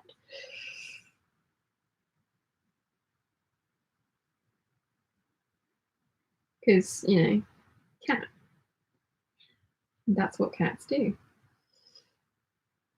Because cat. Somebody put a post up in the Peeps group the other day, and it said the reason that cats are always so pissy is that God's perfectly created murder machines, except that they're only £8 and we insist on picking them up and kissing them. That made me giggle. Made me giggle a lot. Carol says, I've been thinking to my wardrobe in terms of putting the separates I have into 6-piece capsules. I'm not sewing full capsules, but I want to do what I make. What I do make is sure what I have fits into a capsule. Sorry, I butchered that completely. You made much more sense in writing than I did in me actually trying to read it out. Yeah, I really like the way that Emily Hallman sews in groups of colours and, you know, a variety of items. She calls them collections, although she's doing it slightly differently this year, and she's doing one giant collection for the entire year, which I can understand is less hassle, but I kind of miss her seasonal kind of 3-month-long sew-alongs or sewing adventures into that. And I attempted it myself once, and I'm not very good, like as I mentioned, at print matching or clashing. So I ended up doing the Cobra Corsage 8577 and then a whole bunch of plain things to go around it, which was fine.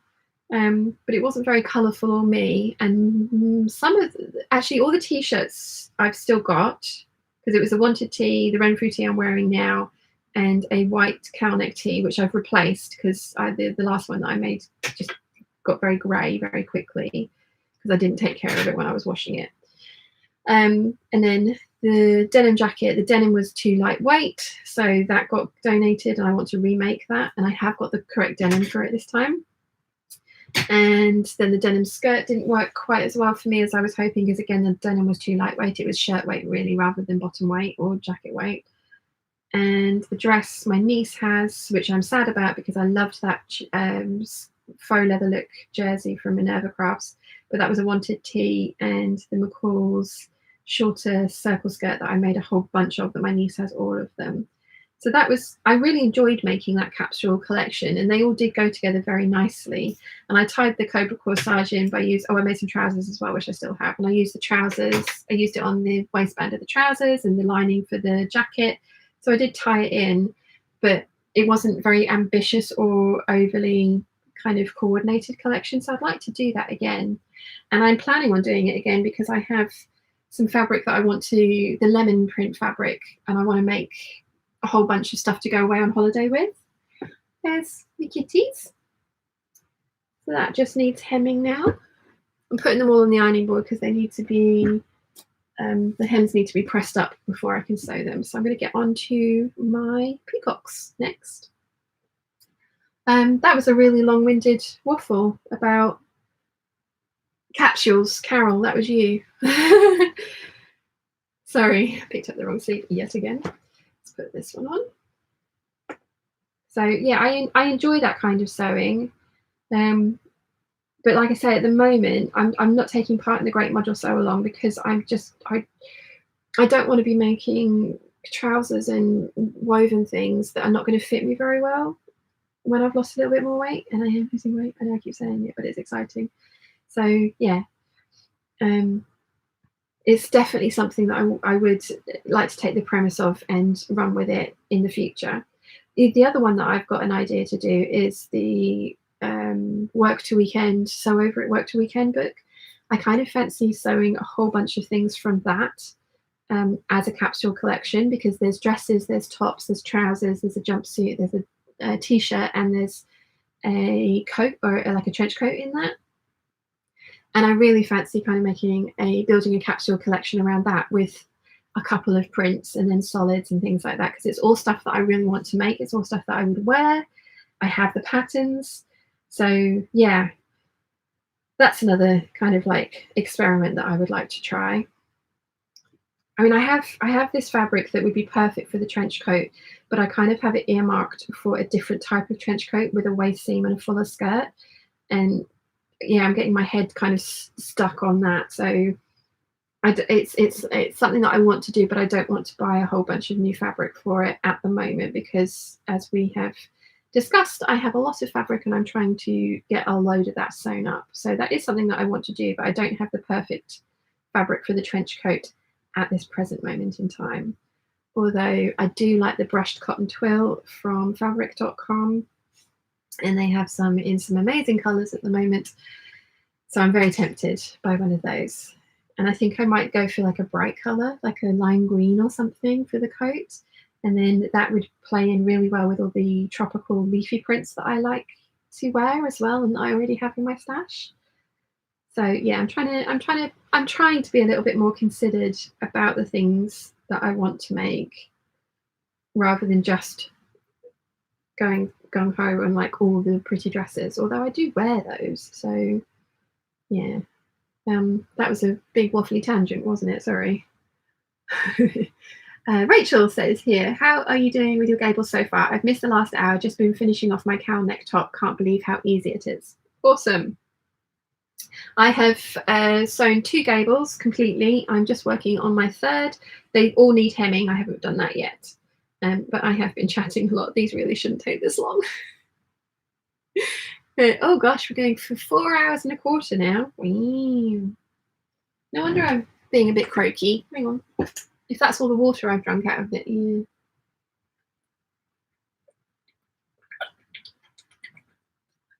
I have to get you guys to chant drink at me every half hour or so. Oh, there's a giant fat pigeon right outside the door. The dog could see that, she'd go nuts. She doesn't like pigeons. Lynn Beige says, time to wake the little ones, but I have sewn a top. First thing I've sewn for myself in almost a year after the move and renovation. I'll put a picture up of it on Instagram. Yay, please do. And thank you so much for joining us. It was very lovely of you. Michelle says, no, it isn't okay for people to put that stuff out there, and it is and okay for people to hide behind their computers or phones, saying whatever they like if there's no as if there's no consequences. Agreed. Agreed. Noelia says, Tomcat Stitchery is going to do a t-shirt week inspired by you. Oh my gosh. Yeah, I've been waffling on about t-shirt week for so long, and someone else is actually going to do it. That sounds about right, doesn't it? I think what my sticking point with t-shirt week was that, like, I kind of wanted to do what I'm doing now, was batch cut a whole bunch of them and sort of sit down and sew a whole bunch of them in a day.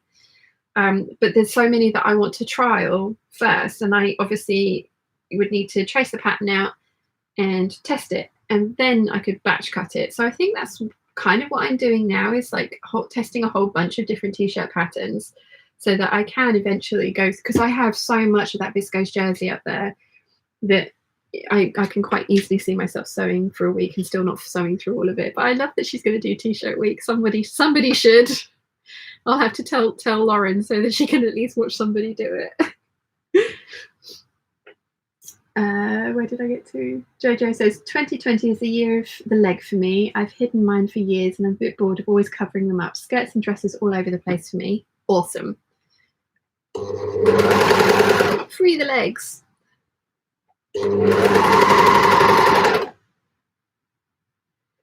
Oh, I forgot how rolly. Oh, all of this stuff is. These are the more stable ones. The viscose jersey is going to be so much fun.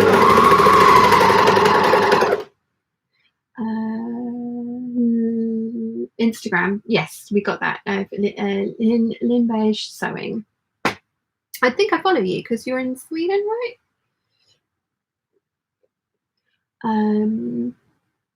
Lottie says, I would love to see you do another lookbook like the Cobra corsage one you did a while ago. I refer back to that video regularly. Aww.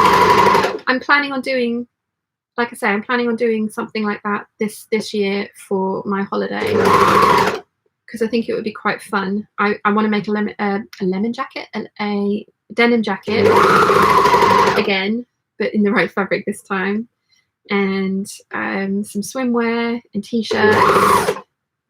And I've already made a skirt, and I have I've got some fabric left from the skirt to make a top to go with that, and then I've got the same fabric but on a different base for floatier dresses. So yeah, that's coming. That is coming. It was a pair of shoes that inspired the whole thing, and their shoes are actually the most uncomfortable thing in the world, and I don't think I'll ever actually wear them to go anywhere, but I'll wear them for photos. And I like having them on display because they're beautiful. But yeah. They also do, because I've got the lemon print on the minty light blue background, and they also do it on a navy. I'm really tempted. Really tempted. And I have some lemon prints on scuba for and I have a couple of different lemon prints on scuba. And Fabric Styles, in case you guys didn't know, has just released a whole bunch of new prints. They've got the pixelated lemons back in that I've used before, but they've also got some new lemons on polka dots backgrounds. So yeah. Not that I need any more scuba. Who am I and what have I done with Sean?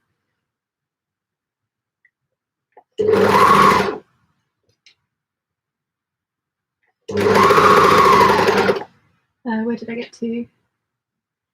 Rachel says, yes, I've been delaying making the Mayfair due to slightly large volume of water. However, normal service has now resumed, and yes, Eileen was totally my inspiration. Yeah. What fabric are you going to make it out of, Rachel? Did you show it in your last video? Because I know you showed the pattern. I did watch. I was paying attention, I promise. I mean, clearly it's gone in one ear and out the other, but yeah. Have you picked a fabric already? I think you had. Was it peachy pinky coloured? Do I remember that? Or am I making that up? Is that just one of the ones you showed me the other day that you've bought recently from Lamazi? I'm still being good. I haven't bought anything from Lamazi. The discount finishes tonight, right? Donna says it's great stash buster for me, but very time consuming, as I can only do a little bit at a time, listening to you whilst doing another bit. Cats helping, not that. Yeah, cats. That's one thing I don't miss is Chiana in the sewing room. She was always entertaining, but she did like to be the centre of attention, and she wasn't overly keen on me paying attention to machines. I've got some amazing videos of her climbing fabric stash and things, so I have intentions to do an entirely Chiana based video of like, this is who she is, this is what she is, this is what she's been up to, because there's some very funny videos. Although I am probably a biased mother in that respect, because of course my cat's hilarious. And it's just doing cat things that every other cat does. But yeah, cats as sewing helpers, not the best.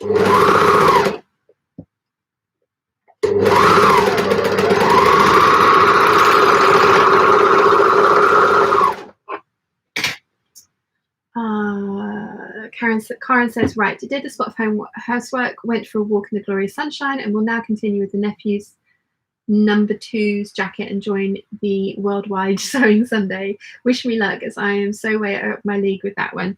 You'll be fine, Karen. It'll be awesome, but lots of luck. It'll be fun. Totally fine. Lottie says, haha, I was literally wanting to ask if you still wore all of the items. And then I was worried that was a rude question, but you answered it anyway. Yeah, the t-shirts were really successful, the trousers were really successful, and I think I told you about the rest of it. I mean, you obviously know that I wear the dress frequently. I'm actually thinking about doing a ode to Lady McElroy video of like the Cobra corsage, because I have the cotton lawn, the cotton jersey, the viscose jersey, the Loretta viscose lawn, which I've made into an Eve dress. I've got the velvet, which I want to make into like a smoking jacket type dressing gown type thing. I've got I haven't got the scuba. I had the scuba. I have got something. I've got it. The crepe as well. So I want to make something out of that. And I was thinking I could do a video of like one print, 16 different ways. But then I thought that might, because I could then do that also for the Savannah and the foliage canopy and like all the other ones that I have I have the print on a million different backgrounds, because I also have the Cobra corsage on the Chantilly cotton lawn, and I so nearly bought it on the viscose crepe jersey from when I was doing my Sherwood's order. But I was like, no, that's not one that I already have. I don't need it to finish a project. That would be new fabric, as it were. Whereas the other ones in my head were not new fabric, because I needed them to finish a project. That's how my brain works. So, yeah. Justifications for buying fabrics become very elaborate over time. Not that we need to justify things, but yeah, yeah. Where do we get to? Eileen says, glad to see you here, Rachel. I hope you're getting some downtime now to sew and just chill. And Rachel says, thanks, Eileen. I'm having a sunny sew day, so it's pretty awesome. Awesome. This was very good. Eileen says, just finished my lunch and now really must get back to unpacking, though this is really tempting to wait and see this one finished. Oh, it's close. I've only got to do 2 side seams. Not that I'm trying to enable you to sit down and stay. Could you not take us with you while you unpack and set us up somewhere? We'll keep you company. I'm very close to being finished. Promise. I've just got to pin this side and then sew both sides. That, you know, that's it. That's fine, right? Rachel says, I went to buy some of those Elba file folders you use for PDFs, and I was shocked to see they were £78 for 50. And then I saw your vlog where you mentioned how much they've gone up in price. I know, I couldn't believe it. So I got the blue and purple listing. The orange ones are currently £33 for 50. So I've ordered some of those. I'm kicking myself for not ordering more of them. I think I said this earlier, but I was worried that they weren't going to be as good quality, and I think somebody just listed them at the wrong price. So yeah, I was shocked to see that they were up to like 70 odd quid. It was like, what? That's mental. Angelique says, my little daughter Rodalia wants to tell you hello. She had a birthday yesterday and she's 6 years old. Well, happy birthday. Now, I'm sorry if I'm saying your name incorrectly. Happy birthday, Rodalia. Happy 6th birthday. That is very, very big girl age. Did you have a nice birthday party? And then M. Shrade says, I'm doing the Great Module Sew Along also. I'm a bit behind. Ooh. Where did I get to? I'm a bit behind. I have 1 top done and I have the fabric in the wash now for top 2 and bottom 1. I'm having fun with it even if I don't finish. That's awesome. I think that's kind of the point, isn't it? That you enjoy the experience as much as anything. So that's cool. Rachel says, yes, the May fabric I chose was white pink flower leaf print lightweight jersey, I think. I can't find it at the moment though. I have a fabric mountain. Why do you have a fabric mountain, Rachel? How did that happen? I was telling Rachel on Instagram the other day, yesterday, that I've just discovered Material Girl Laura. I've heard of the shop. I have not looked at the shop, and oh my goodness, she has some absolutely beautiful tropical viscose in there. And now she's like, oh, I need it. I mean, I obviously do not need it. I have an entire shelf in my collection of just viscoses, most of which have got leaves or tropical prints of them on them in some way, shape or form. But it was beautiful. And then Rachel also messaged me and said, had I seen the tropical print viscose on the Textile Centre? And I was like, yes, I already have it in two colorways. That is a new to me colorway. I want it, but I'm being good and I'm not buying it. Currently, there's still 20 meters of it left. I should stop telling you guys about it, shouldn't I? So that it's still there when I finish my sewing, my fabric buying ban. Alison says, where did you get the peacock printed fabric that you are currently sewing? I got it from a company called Dots and Stripes. They don't seem to have this panel on their website at the moment. They have lots of other interesting panels. It was quite expensive. I think it was £27 for 1.5 meters, but it's printed on demand. That was why I've determined to get at least 2 things out of it. But if you look at my March fabric haul, then it's the company is listed in the description.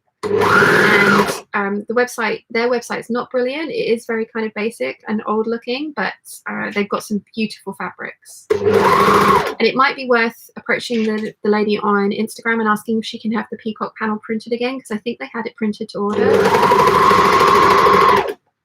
So they might restock it. But yeah, dots and stripes.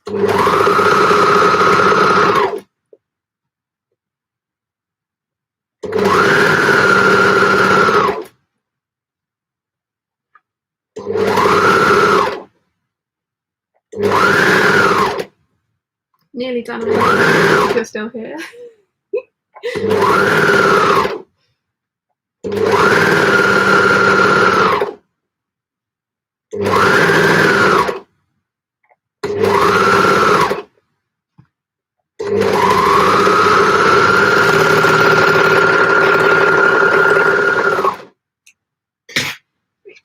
Other side.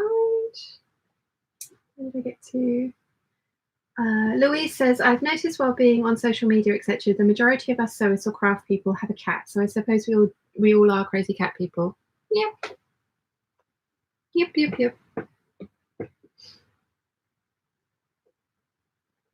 Yep. I'm so glad I got Chiana. She was kind of an impulse purchase. I'd been thinking about getting a cat for the longest time, and the flat that I moved into, the tenancy agreement said nothing about no pets. There was not a mention of it. Every other tenancy agreement I had specifically said no pets, and one of them had been even more specific. It was like no cats, dogs, birds, reptiles, or insects, but it didn't say anything about arachnids. So if I'd have wanted a spider, I could have had a spider as a pet.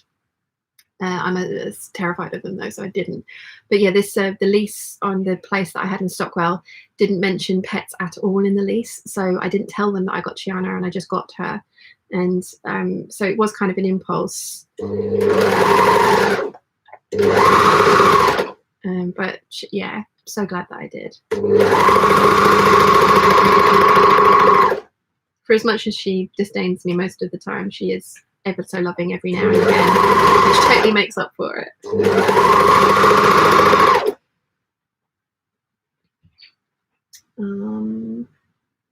Catherine Patterson, I would love to make a denim jacket in Copa Corsage. Do you think the twill will be heavy enough?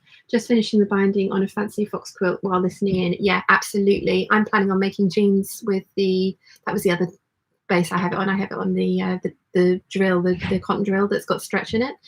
Yeah, definitely. Would definitely be heavy enough weight. I make bags out of that. I made my Celine with the real leather from the Savannah cotton drill, I think it's cotton twill, and it's holding up perfectly as a bag. Definitely. Ooh, now I think I need a Copa Corsage jacket. You're a bad influence.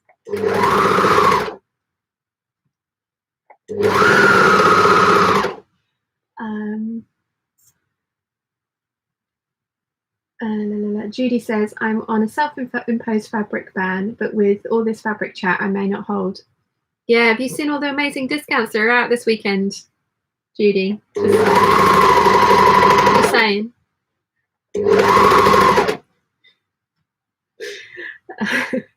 Debbie says, I have some Lady McElroy faux leather that they will have to take from my cold dead hands. Lovely stuff.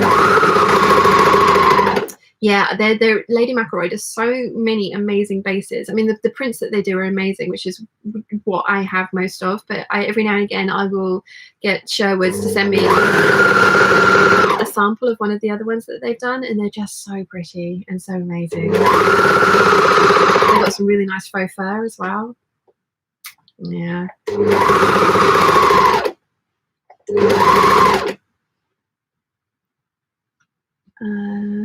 Kara says, happy birthday, Vidalia. We share the day. I hope yours was as fabulous as mine. Oh, that's nice. Sal says, am I the only one that thinks the thread is going up from the overlocker looks like a spider web? Don't say things like that. Especially when they move like that. There's a little spider on the end going, yeah.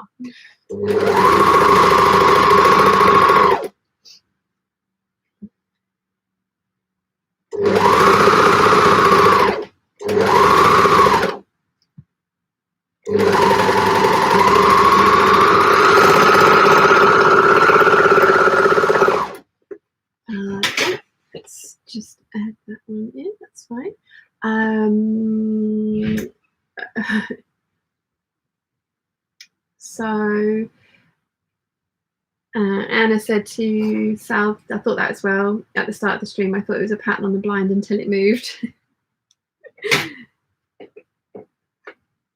And then Andy G says, I'm crazy dog and cat person. Yeah. We've always had both in our household when we were growing up. Mum and Dad would totally have cats now if Susie wouldn't eat them, but Susie would eat them, which would be unfortunate, and especially as Mum and Dad want Maine Coons and they're expensive. So that would be an expensive meal for the dog. I mean, I'm kidding, but it isn't worth it. Susie, as I say, is going to be 11 this year, so not that I wish her to be going anywhere, and hopefully she will be around for a very long time. But to introduce new things into her life now, Mum and Dad feel would be quite unfair. So no cats at the moment for Mum and Dad. I love dogs. I just don't want the responsibility that comes with a dog. Cats for me are semi-low maintenance, and I enjoy that fact. I know Wilson is a dog person. He tolerates Chiana, but she tolerates him, as he pointed out. So, you know, if we ever end up officially living together and down the line and, you know, kind of like forever home type thing, there will be dogs involved in that. And he's going to be the one that walks and picks up after it. I'll clean the cat litter tray. He can do the dog. But yeah, I've always been a multi-pet household. I used to have gerbils and rats and things as well, which didn't mix terribly well with the cats.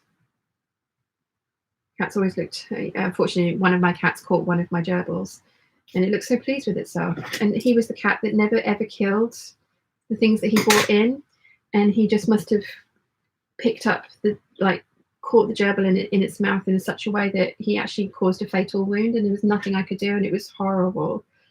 I was absolutely distraught over that. But it wasn't the cat's fault. Like, I hadn't checked. He was in the wardrobe, sleeping on my shoes, because he had a bit of an obsession with shoes as well. And I hadn't checked that, and I'd let the gerbils out because I had two, Pip and Squeak, and they used to come out and sit, you know, run around the room and play. And one of them ran into the wardrobe, and I was very sad. That was a sad story to tell, wasn't it? Sorry, didn't mean to bring us down. Let's read some comments and lighten things up a little bit. Louis says, me too. I'm guessing that's to the dog and cat thing. And Angelica says, Rodalia says, thank you very much for the happy birthday, and that she has grandma and grandpa at her birthday party, mum and dad, and her younger brother Spiros. Oh, cool. Sounds like a lovely day. Oh, this is going to be awesome. Look how beautiful. Oh, I'm so pleased. I'm not going to want to tuck this one in. I'll have to find something that I can wear it on top of. So that one needs hemming. Let's get the kitties done next. And where did I get to? DB So's what? Hi there. First time joining, watching your live stream. No cats for me anymore. Developed an allergy as an adult. Oh no, that's so sad. One of Chiana's lovely traits is that she is a hypoallergenic cat. She creates less dander, which I believe is what causes most cat allergies. So she is less allergy inducing. My best friend loves cats, has cats, and is incredibly allergic to cats and has asthma. But she doesn't flare up around Chiana at all. So Russian blues might be something to look at, or Sphinx cats. But I couldn't imagine. Mum's allergic to rabbits, so that's why we were never allowed rabbits. But we had guinea pigs when we were growing up. I would be devastated if I became allergic to Chi. Yeah, that would not be. I think I'd probably end up doing the same thing that Natasha does, just keep the cat and suffer. Because yeah, I couldn't imagine not having her. Oh dear, it's a bit ridiculous, isn't it? Roseanne says, I'm back, went to teach Sunday school, and I'm at my machine now to sew. Oh, lovely. What are you sewing, Roseanne? And Louise says that her daughter has allergies to cats as well.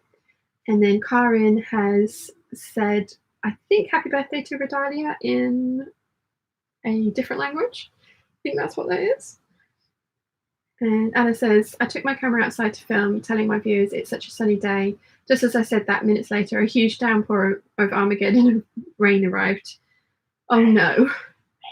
I hope you didn't get too badly caught in it, Anna.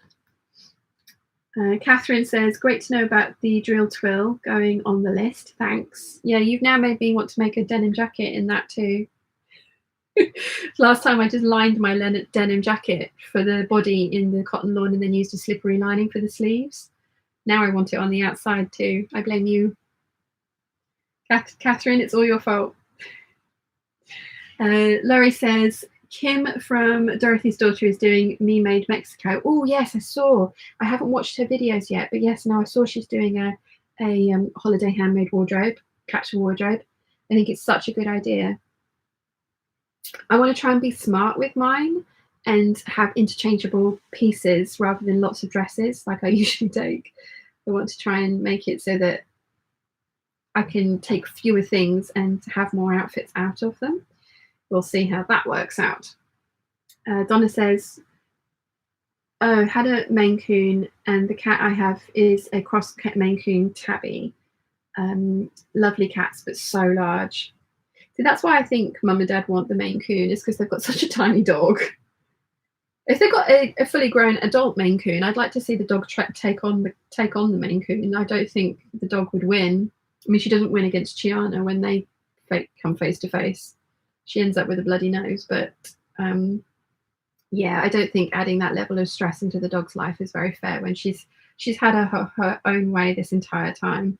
Maybe that's the problem though, that she's had her entire own way this entire time, and she's got them all under her thumb or under her paw, as it were. But yeah, I would like a Maine Coon as well. I'd like a big cat.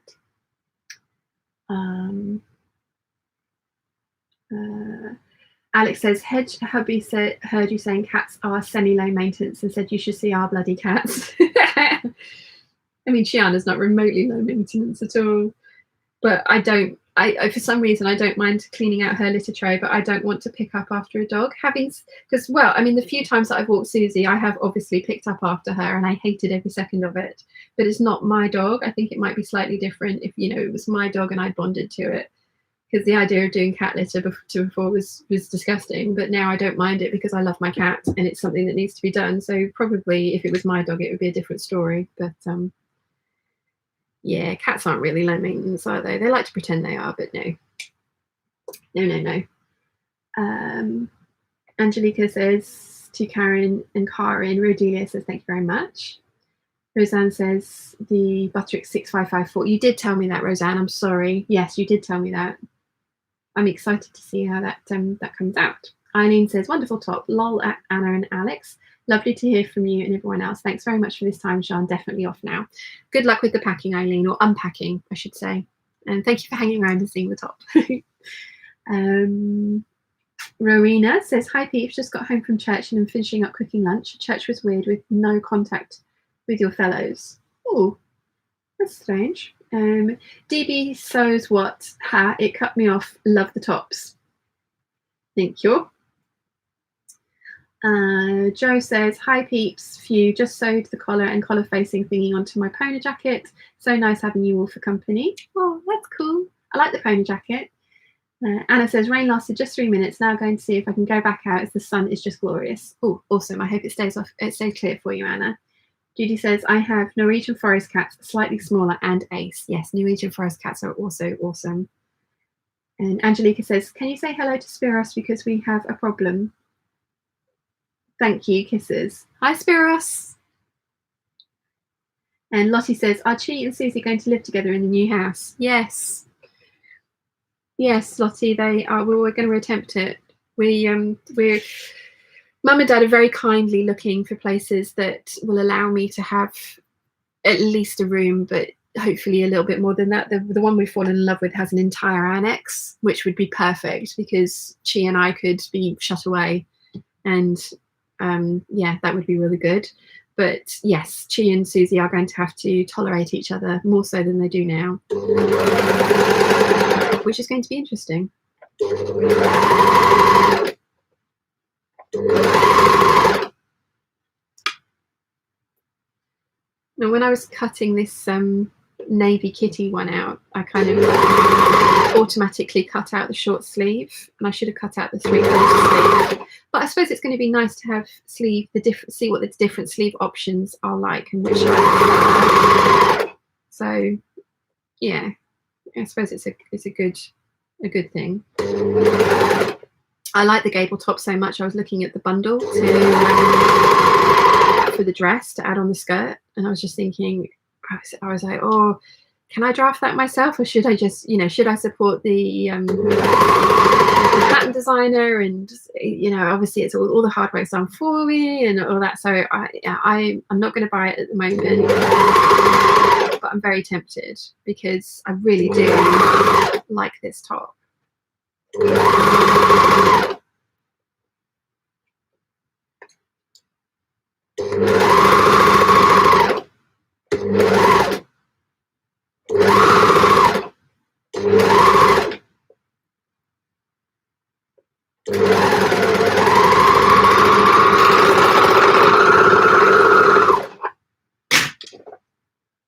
Where did I get to? Debbie said, if it rains, it's my fault as I have washing out. Debbie, how dare you? And one time for you and me says, don't mean for this to sound weird, but just got out of the shower and I'm pleasantly surprised to see that you're still alive. It's like walking back into the living room to find your friend is still here. Hope you have a towel on though. But yeah, I'm glad you're back. Welcome back. Like I said, last time I went for 6.5 hours and I've nearly finished the 4 t-shirts, but I have 2 more t-shirts down there that I'm going to do with black overlocker thread. So I should be here for a little while longer. Although I'm getting the munchies again, so I might start on my peanuts. And they're quite sticky, so I'll have to stop. So maybe after I finish this t-shirt might be a good time to stop for a food break.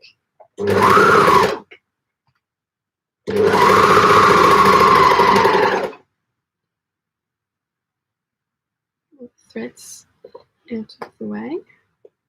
Yeah, now that I've said the peanuts, I might hungry.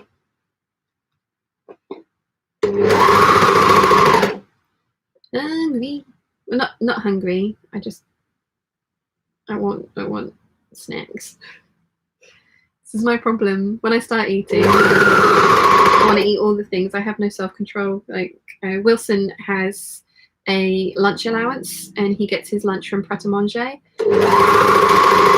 And after he's got his either his salad or his sandwich and his coffee and things, he usually has a little bit left over. So he's been buying me the dark sea salt chocolate bars, which are like this big, but they're like 9 points on Weight Watchers. And he's also been getting the dark chocolate covered almonds, which are also 9 points.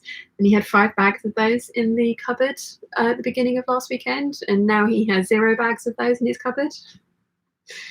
They are so yummy. Yeah, I have 0 self-restraint.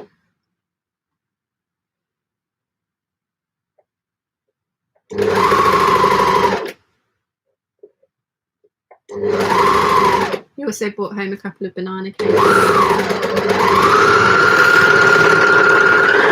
from Pret, which are another weakness of mine. I absolutely love their banana cake. Yeah.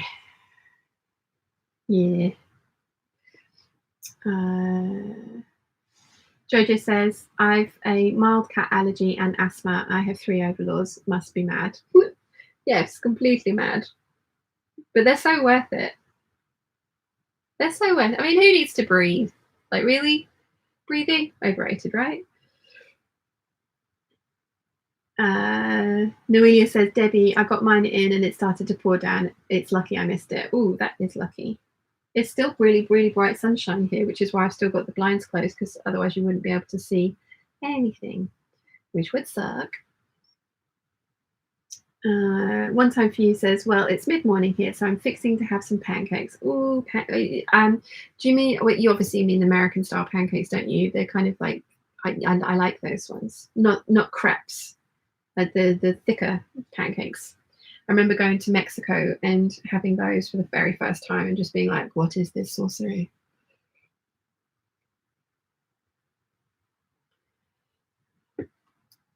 Noelia says, as for pets, I have none, but I love, love, love cats. Yes. All the logical people do. Spock and Data say so. If you're not a Trekkie, that'll make no sense to you. And Judy says, I've just had my post-run shower and had background chatter. Thank you. I'm very glad that we're keeping you all company today. This is very fun. I enjoy this. Because, you know, I get to do what I love. I get to sit and chat to you guys. And so far, not so my fingers. I've got to stop saying that. It's going to tempt fate. I'm going to do it one of these days. Angelica says, when you want to make a cardigan and the pattern is in jersey, but you want to use a stable fabric like a faux leather, for example, do you get a bigger size pattern? I've never done that. And I probably wouldn't because those kind of patterns, I mean, it depends how much wearing ease is built into it. It wouldn't be something that I would attempt. I would look for something that. So going the other way, like the Rigel bomber jacket is actually designed for woven fabrics, but I want to make it in a knit fabric, and I've seen other people do that, but I've not seen anyone do anything the other way around. Anyone else in the peeps got any wisdom to add for that one? For Angelique?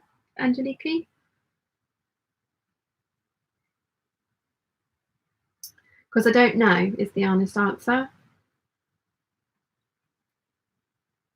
Alison says, he who has to be obeyed, Binks, my ragdoll, is telling me, meowing, that means it's time to go to bed. So nighty night. Gosh, it must be quite late for you, Alison. Thank you very much for hanging out with us. And give lots of scritchings to Binks. That's an awesome name. I love ragdolls. I really love ragdolls. That would be an awesome cat to have. Probably going to end up being a very crazy cat lady with lots of cats. I can definitely see that happening. My tummy is rumbling. I've only got to sew these 2 side seams and run a line of overlocking along the hem, and then I'm done with this. And then I'm going to change my overlocker thread to black, and then I am going to hem my the bird and the kitty cats, the glow in the dark kitties on my cover stitch, because that's got grey thread on it, and then I'm going to move over this denim-y coloured thread to the cover stitch for the other ones. I'm planning in my head. It'll be fine. It'll be fine. Right. This is going to be fiddly, but we can do it. You can do it.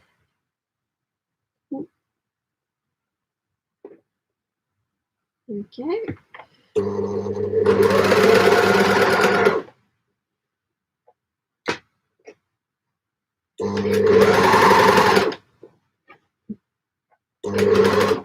To keep telling myself not to sew over the pins.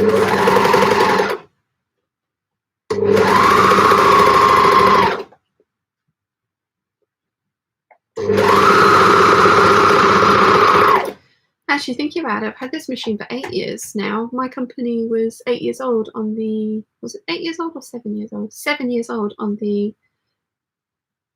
1st of March. So no, I've only had this for 7 years. Oh, I think.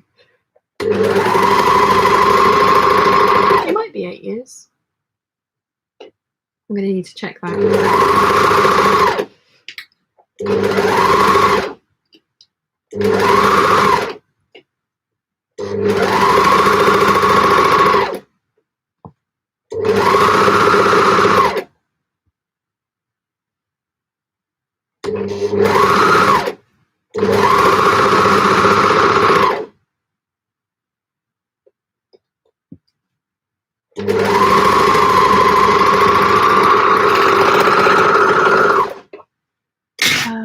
Where did I get to? Kara says, when I was a kid, the doctor claimed the budgie was causing my asthma.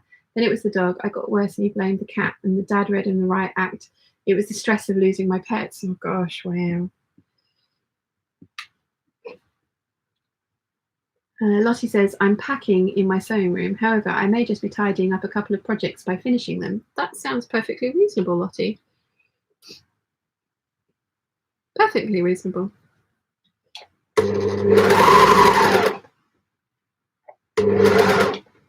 Don't sew over pins. You hear a massive clunking sound, you'll know I've sewn over a pin.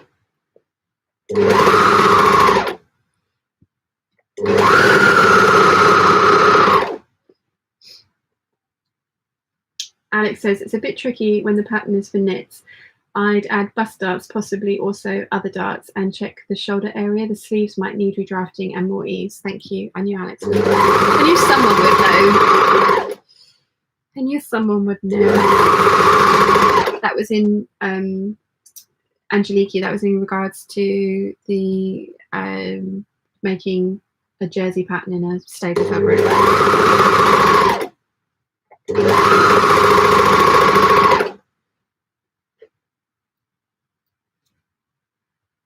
And Sheree says, off to exercise. It's been fun. Have a great day to all. Thank you for hanging out with us. It was very nice to have you.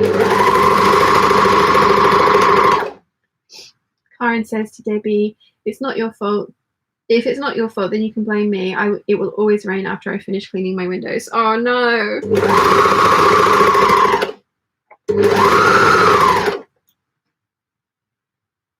One time for you says to M-Trade, enjoy your exercise time. Louise says, it's advised not to use knit patterns for wovens unless they're labelled to be used on woven too. It's to do with negative feeds, etc. I'm sure, like, if you really wanted to persevere with it, that you probably could make it work in some way or another, but it might be easier just to look for a woven pattern that you like.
Jojo says, so lol, long-suffering husband just wandered back in and said, blimey, is the live still going? How long is it on for? All day? And me, yep, pretty much. Yep. Yep, at least until I get these tops finished anyway. Nimue says, I finished my unpicking and moved on to crocheting my jumper, but I think there's cake break coming my way. Cake.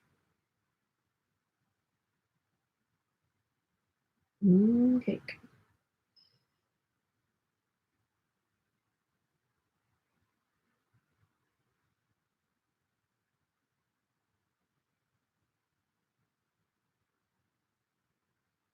Julie says, are we still live? I'm back. Yes, Julie, still here.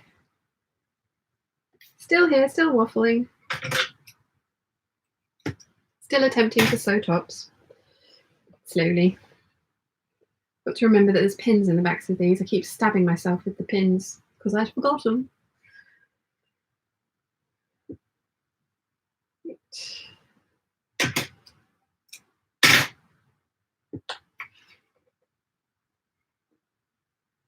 Who says, then I might get some more embroidery done. Lovely. Awesome, Julie. I'm looking forward to seeing because you said you've put a picture up in the Peeps group. I'm looking forward to seeing that.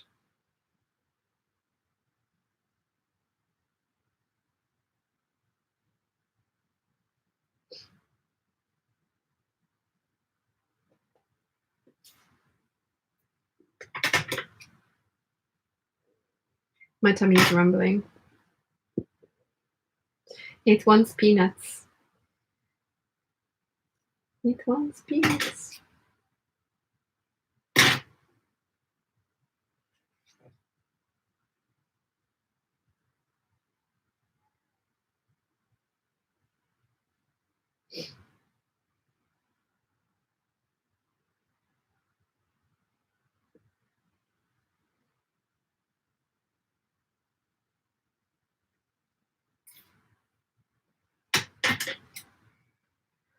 Okay, so navy kitties with short sleeves is also pretty much complete, just needs hemming. I do like those short sleeves actually. I'm glad I decided to try those out. Right, nut break. Sounds wrong, doesn't it? Drink first.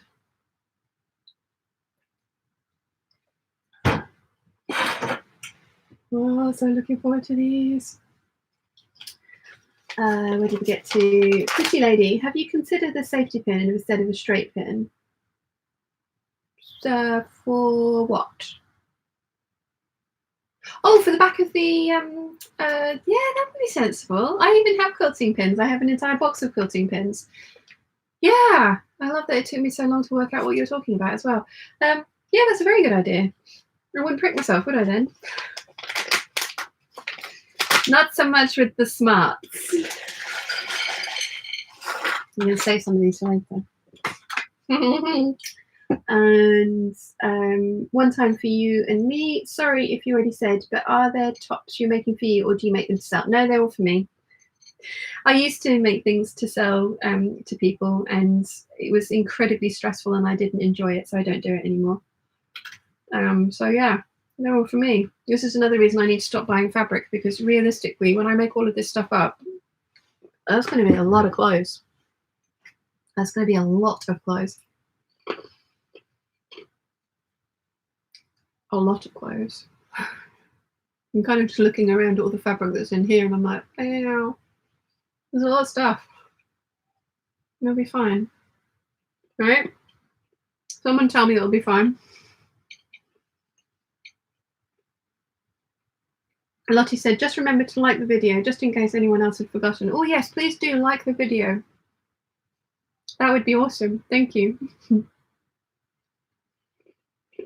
And subscribe if you haven't already, but I think the majority of you that are here have already subscribed.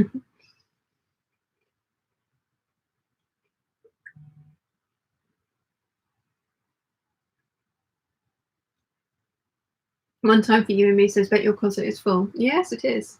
It currently is full. I do have, so I have 2 meter wardrobes from IKEA. One has 2 rails in it, which are both full. And then one has a longer rail and 4 drawers. One of the drawers has jumpers in it. The other one has fabric in it. One has all my spare hangers, because I used to have more clothes than I do now. And then one has my Make 9 fabrics in it. Then I have a meter wardrobe with shelves in it, which is my fabric stash. And I have 2 half-meter wardrobes, one of which has my full-length hanging items, and the other one has my coats. I need to reorganize the closet a bit, because at the moment I'm not making the best use of the space. But yeah, I do have a lot of stuff.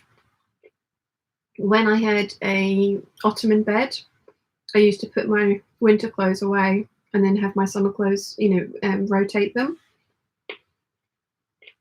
But I've moved my apartment around and I have a sofa bed now, so I don't have the same level of storage that I did, but I have more space, which I like.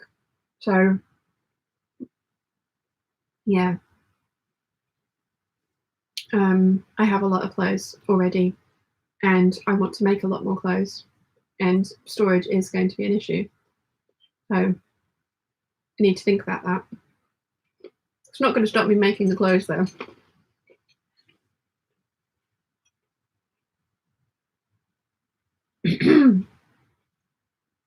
Noelia says, thanks for the reminder, Lottie. I've now sat down to watch you. I'm having to rehand sew a skirt hem, which is a little too long. It's a black skirt, so I need to do it in daylight. Yeah. Julie says it'll be fine. Thank you, Julie. Alex says, even Head Chubby is a subscriber and it'll be fine. Fabric is a must. Thank you very much, Alex. So Lily Wells says, I do find my handmade clothes do not last as long, so you need to make many to make more. Not sure if that's due to the fabrics not treated like ready to wear or I wear them more. That's a good point.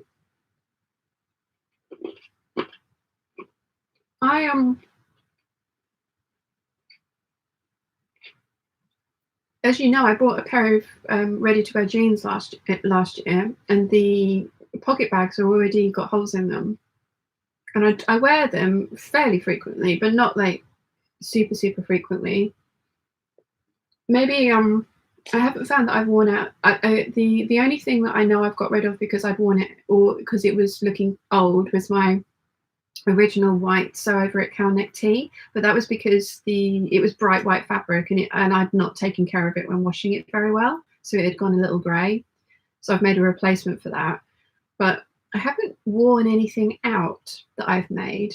Maybe because I have so much and I don't wear one thing all the time, except maybe for this outfit. That could be it.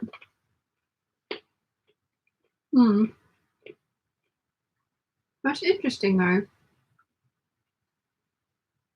because you hear about the lower cost ready-to-wear stuff being more poorly made, so it does fall apart quicker, especially when it's being washed and things. Interesting. Alex said, we had our cellar flooded and some of my patterns and machine bits were there. I'm more sad about the fact that I lost some storage space. Well, for some time at least. I love how your brain works, Alex. Debbie said, I would like to see Marie Kondo tackle sewists, knitters and crafters. Yeah. Have you seen Bernadette Banner's video where she tries to Marie Kondo her stash and just ends up with a pile of fabric on the floor that she rolls in? Yeah, like if you hug it and it doesn't bring you joy, you've got to get rid of it. She doesn't know about fabric, surely. That's a very good point. These are so yummy. They're very pointy food, as someone said earlier. I like that term, but they're so worth it. I was genuinely surprised these were as lower in points. I thought they were going to be so much higher in points. The one thing I'm really struggling with is burgers, because I really like restaurant style cheeseburgers. They are like 28, nearly 30 points. That's my entire day's allowance. I'm really struggling with that. Alex says, I love Bernadette's video, very much how I do Marie Kondo. Yeah, I didn't even attempt it. I tried to watch one episode of it, the show that she had on Netflix. I couldn't even.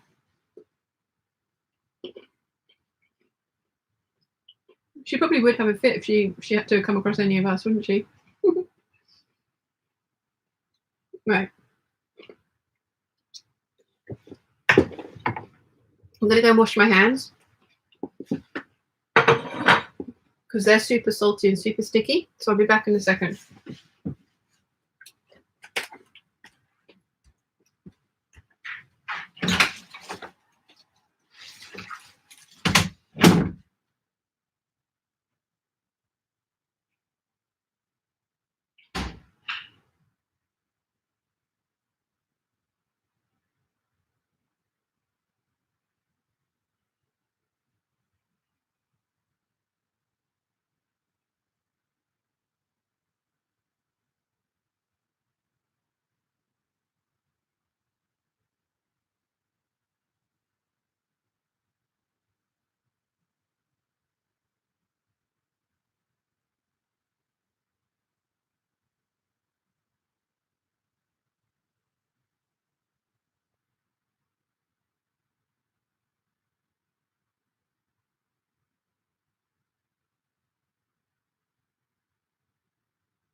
hems are washed. Right, I'm gonna turn you around because I've just realised I need to iron the hems of these, and that's what I want to do next. So let's get that done. Where did I get to comment wise? I'm sorry about the light. Where did I get to? Nimoy says, the hems of ready-wear t-shirts rip on me all the time. It's one of the reasons I'm not eager to figure out twin needling. Never had a zigzag hem rip. Angeliki says, I use Broder's patterns and they use different fabric for each model. I make a cardigan with a different fabric, but bigger size pattern last year. It's comfortable, but I think it's bigger than I want. Is that with regards to it being a knit pattern, but of woven fabric? One Time For You says, initially struggled with giving up chocolate, but it's been several years now and I find I don't really miss it anymore. Yeah, the brain apparently takes like something like 30 days or something to form a habit. So I think I'd struggle to give up chocolate. I have a very sweet tooth. Nimoy says, Bernadette is an international treasure. She reminds me so much of my best friend Natasha. It's untrue. Manners wise, verbal wise, looks wise, she just is so much like Natasha. Julie says, I'm afraid that I'm going to wear out the skirt I'm wearing right now. It's me made from 100% wool upholstery fabric and has to be strong, but I'm also wearing it all the time. It's the best thing ever. Wearing out your clothes because you love them is not a bad thing. Louise says, I cannot give up chocolate. Giving up smoking was easy, but I'm a chocoholic, lol. Julie says, Bernadette and Kathy Hay. Yeah, I'm so looking forward to seeing the peacock dress and how that turns out. I am so excited. One Time For You and Me says, oh, I didn't want to give up chocolate, but the pain from the kidney stones was all the motivation I needed. Yeah, that will help. Lottie says, I have KonMari'd my stash. I had recently read the curated closet book and basically took out a few fabrics that wouldn't work in the colour palette I had moved to. I love the curated closet, and that's actually a very good point. I do think I have a few fabrics in my wardrobe as well that probably won't suit me, but the idea of having to get rid of any of them really worries me. Alex says, I destroy my clothes rather quickly, always have, but me-made sportswear lasts far longer than shop-bought, even very expensive, so me-mades win. Nightmare Bug says, grab the stash. Okay. Debbie Colligan says, underskirts. Sorry, underskirts are good to keep clothes going. That's a good point. Right.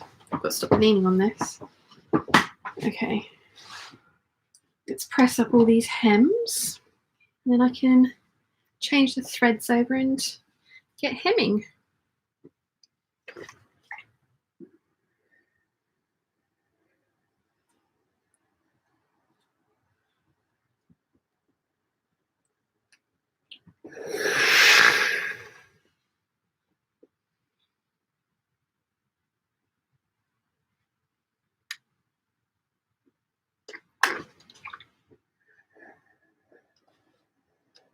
I'm looking forward to watching another episode of New Amsterdam this evening. I'm really enjoying that.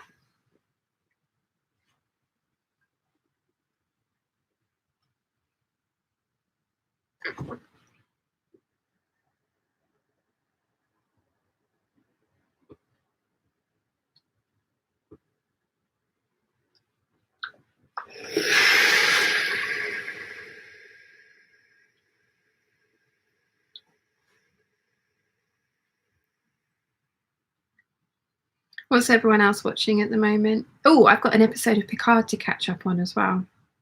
So everyone enjoy it. For all the Trekkies out there, what are you thinking of the new Star Trek? I am very much enjoying it. I think they've done it very well. I really enjoyed Discovery as well on Netflix. Kind of a bit. I don't understand why one's on Netflix and one's on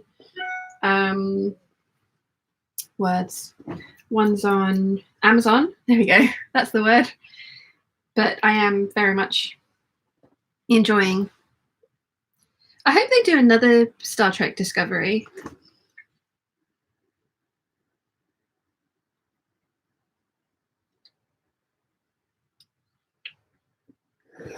I suppose there's a finite shelf life on that one because it's supposed to be set in the 10 years between the original series and Next Generation.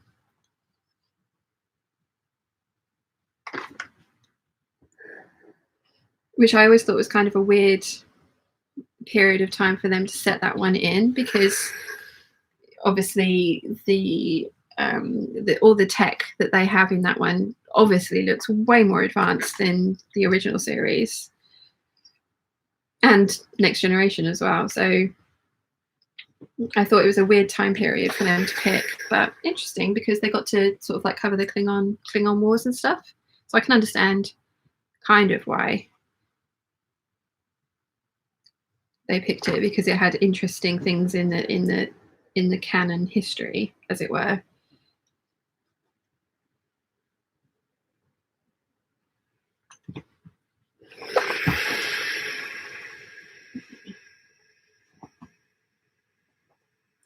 I'm so excited to have these done. They're going to be awesome. I do think I'm going to change my overlocker thread over to black, but I don't think I'm going to start on the other two t-shirts. I think I'm going to get these two hemmed and I'm going to call it a day, because I am beginning to wilt a little bit. This is starting to be ridiculous. So, which is not good. And I'm also thinking about watching TV as well. But I am determined to get these 4 finished today so I can show them to you in the vlog later. Because they're going to be awesome.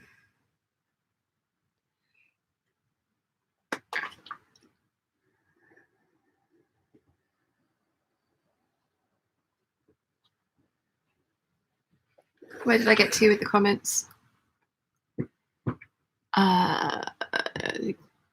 One time for you and me says, because it always seems that you, as soon as you get rid of something, you find you need for it. Yes, that's always the way.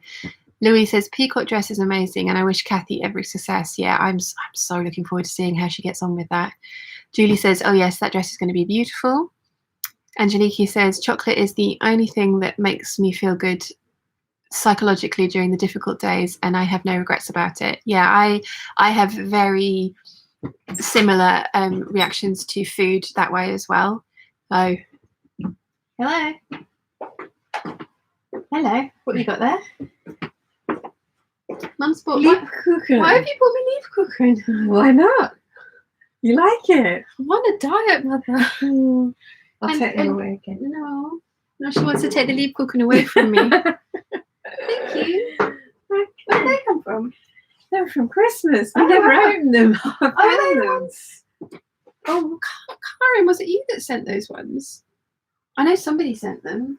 I found them. We should have opened them. Yes, I'm not sure I need 3. Right, I'm going to have one too. Yes. Which one should I take? Not the ones with chocolate on them. Yeah. Yeah, no, Angelique, I have a very similar. I was in a lot of pain the other day. Jojo and Erica know this. I was in a lot of pain, and all I could think about was food. And everywhere on the island was shut except for one shop that was a 40-minute drive away each way. And I went out and got food because I needed some medication as well, which they eventually wouldn't sell me, which was very irritating. But yeah, my coping mechanism with those kind of things has always been chocolate and things that taste and make me feel good. But the trouble is, I'm experiencing a lot more pain now than I ever have before, so I'm eating a lot more of those things. So I'm needing to find a new way to cope with it, because yeah, it's taking its toll on me in a way that I don't like. But I'm doing something about that. Although Mum is not helping by bringing me Lebkuchen. Apparently I say that very strangely. Lieb is love in German, isn't it? Love cookies. I love my cookies. Where did we get to? Alex says, it's just made me moderately wide. I've just made moderately wide leg trousers, and even the moderate wideness is way too much, so I've had to add cups. Each to their own, Alex. Caro says, I have BritBox, so I'm working through Midsummer's Murders from the beginning. Ooh, very cool. Alex says, I love The Death of Stalin on Netflix. Hello. They were Tesco's. I bought them for you for Christmas. Ah. Yeah, but we never ate them. Ah, because I know we got sent a whole bunch. We did. And we ate those. them. Julie says, I just watched All Knowing, I think it's called, on Netflix. It was brilliant. Sal says, I've just watched season 3 of Castlevania on Netflix. Awesome. Angeliki says, about the pets you mentioned before, and I have asthma. I love them very much, but I can't stand their hair. I feel like my breath stops. Oh, ouch. Maybe a Sphinx cat? Boiled chicken? Julie says, I'm trying to start watching Voyager. I enjoyed Voyager. I know lots of people hate on Voyager, but I enjoyed Voyager. But then I enjoyed basically every single Star Trek that there is. Debbie says, I'm going to treat myself to the Horn cutting mat, which is 40 by 60 inches. It will be a game changer for cutting out. Oh, awesome. And then everyone's saying hi to Mum, and I shall tell her that you did. Nimue says, I found Time Team on YouTube and totally got sucked in. Oh, I used to watch Time Team. Tony Robinson, right? If we're talking about the same thing. Which we may well not be. Giving myself a facial then, leaning that close to the iron while it's steamy.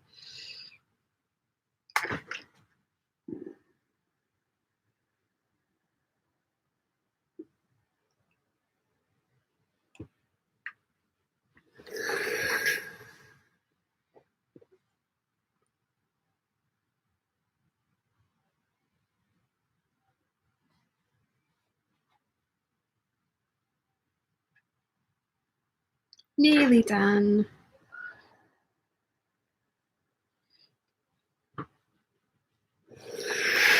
Right, they're all pressed. So I can sew those two with the grey that's already on the cover stitch. And then I need to move the blue over. So I need to put black on the cover on the overlocker. And take my tea and biscuits. I shall turn you around in just a second.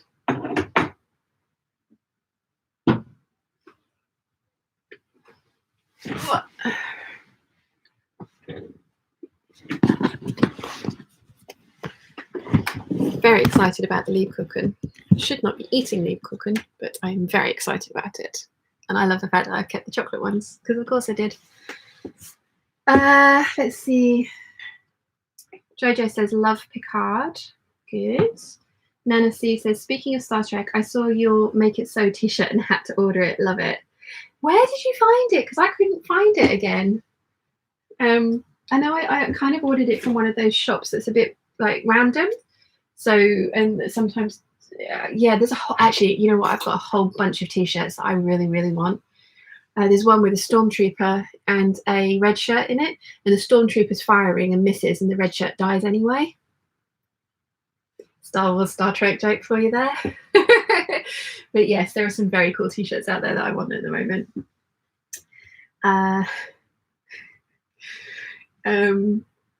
Julie says, Voyager was my first Star Trek. Donna says, hi Jane, just watched Orphan Black. Oh, I liked Orphan Black. I haven't finished it. That's a very good point. I need to finish that.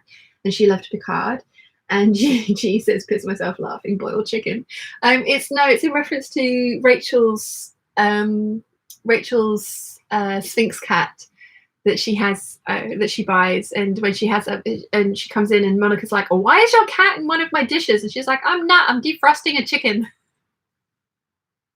Oh, it made me laugh. One Time for You and Me says, I grew up watching the original Star Trek. It was my show my dad always watched. Awesome. Mary says, good morning from Arizona, USA. Just saw your live broadcast. You and your dad are amazing together. He is so cute. He is indeed. Louise says, Julie, mine was the original one with Leonard Nimoy as Spock. Nice. And Sal says I should find a Star Trek uniform pattern and make it for myself. And yes, I should. In fact, there is a company on Etsy that do amazing Star Trek patterns, and I have my eye on them. They are very expensive, so I haven't bought them for myself yet. Oh my god, I can smell that leaf cooking. Yeah, I haven't bought them for myself yet, but I will. Now, which one of you lovely peeps bought me this as a present? I know somebody sent me this as a present. because it's one of the simplicity mugs. No, it wasn't one of you. Was it one of you guys? Was it from Nia? Because I know she got me the calendar. Did she get me the mug at the same time as well? I think she might have done.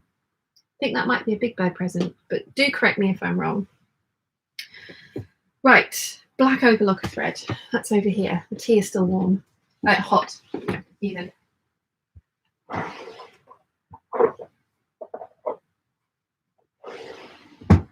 Do you think I need to order some new black overlocker thread?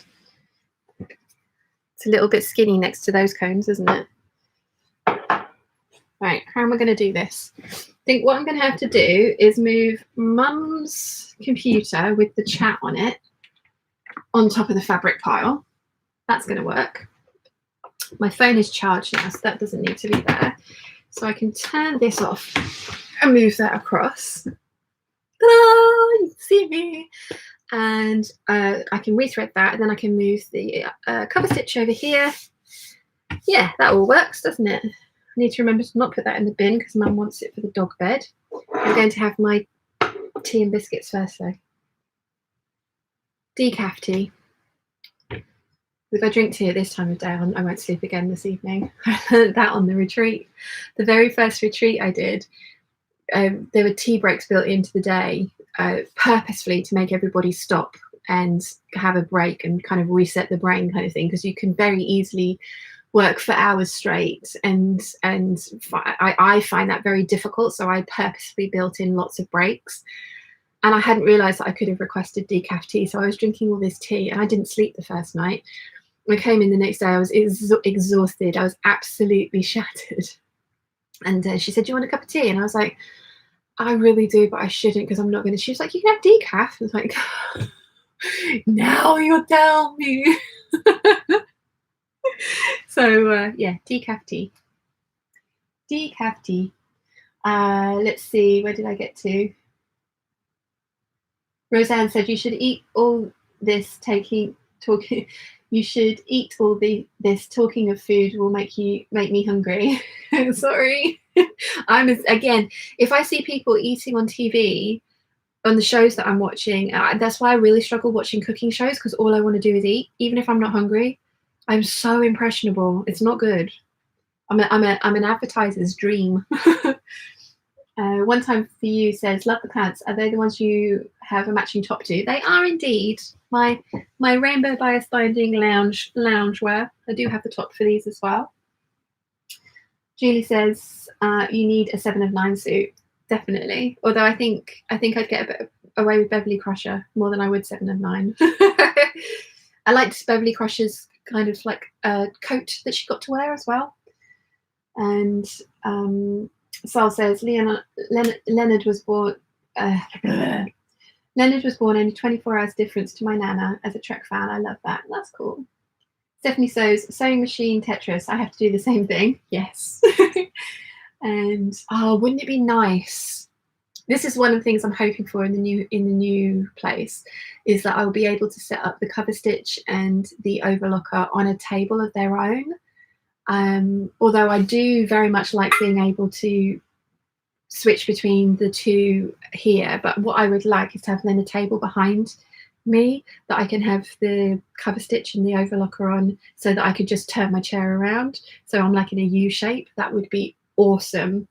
If we can make that work, that would be very cool, because my table doesn't need to go out quite as far as it does there. At the moment I've got that leaf up, but I could have that leaf down so that was up against a wall and have the table there. That would be awesome. And because my sewing table is movable, very easily movable as well, that we could necessarily have it butted up against shelves and it wouldn't be the end of the world. So yeah, I'm so looking forward to planning a new sewing room. It's going to be fun. Jojo says, but leave cooking though. Misty does says, "Hello, I just joined." Hi Misty, welcome. Louise says, "Hello Misty."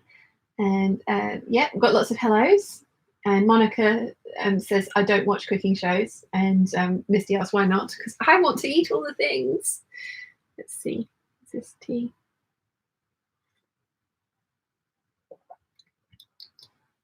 Yeah, that's just about a drinkable temperature. See, I can't eat the Lebkuchen before I drink the tea because the tea has got a little bit of sugar in it.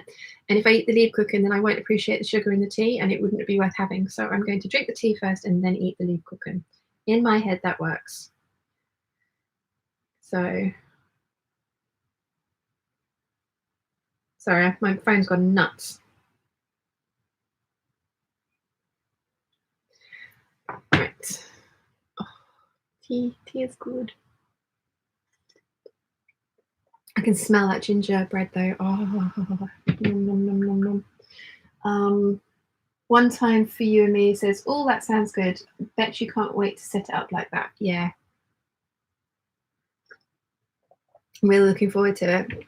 All of the cubes in here, I'm thinking are going to go into my house or my room when we move. And I'd like to replace them with Billy bookcases. I think they would be better for storage because the stuff that we have in them at the moment, it's all pushed. We're not taking up the full use of the cube. There's probably about that much at the back of each of the cube that's unused space.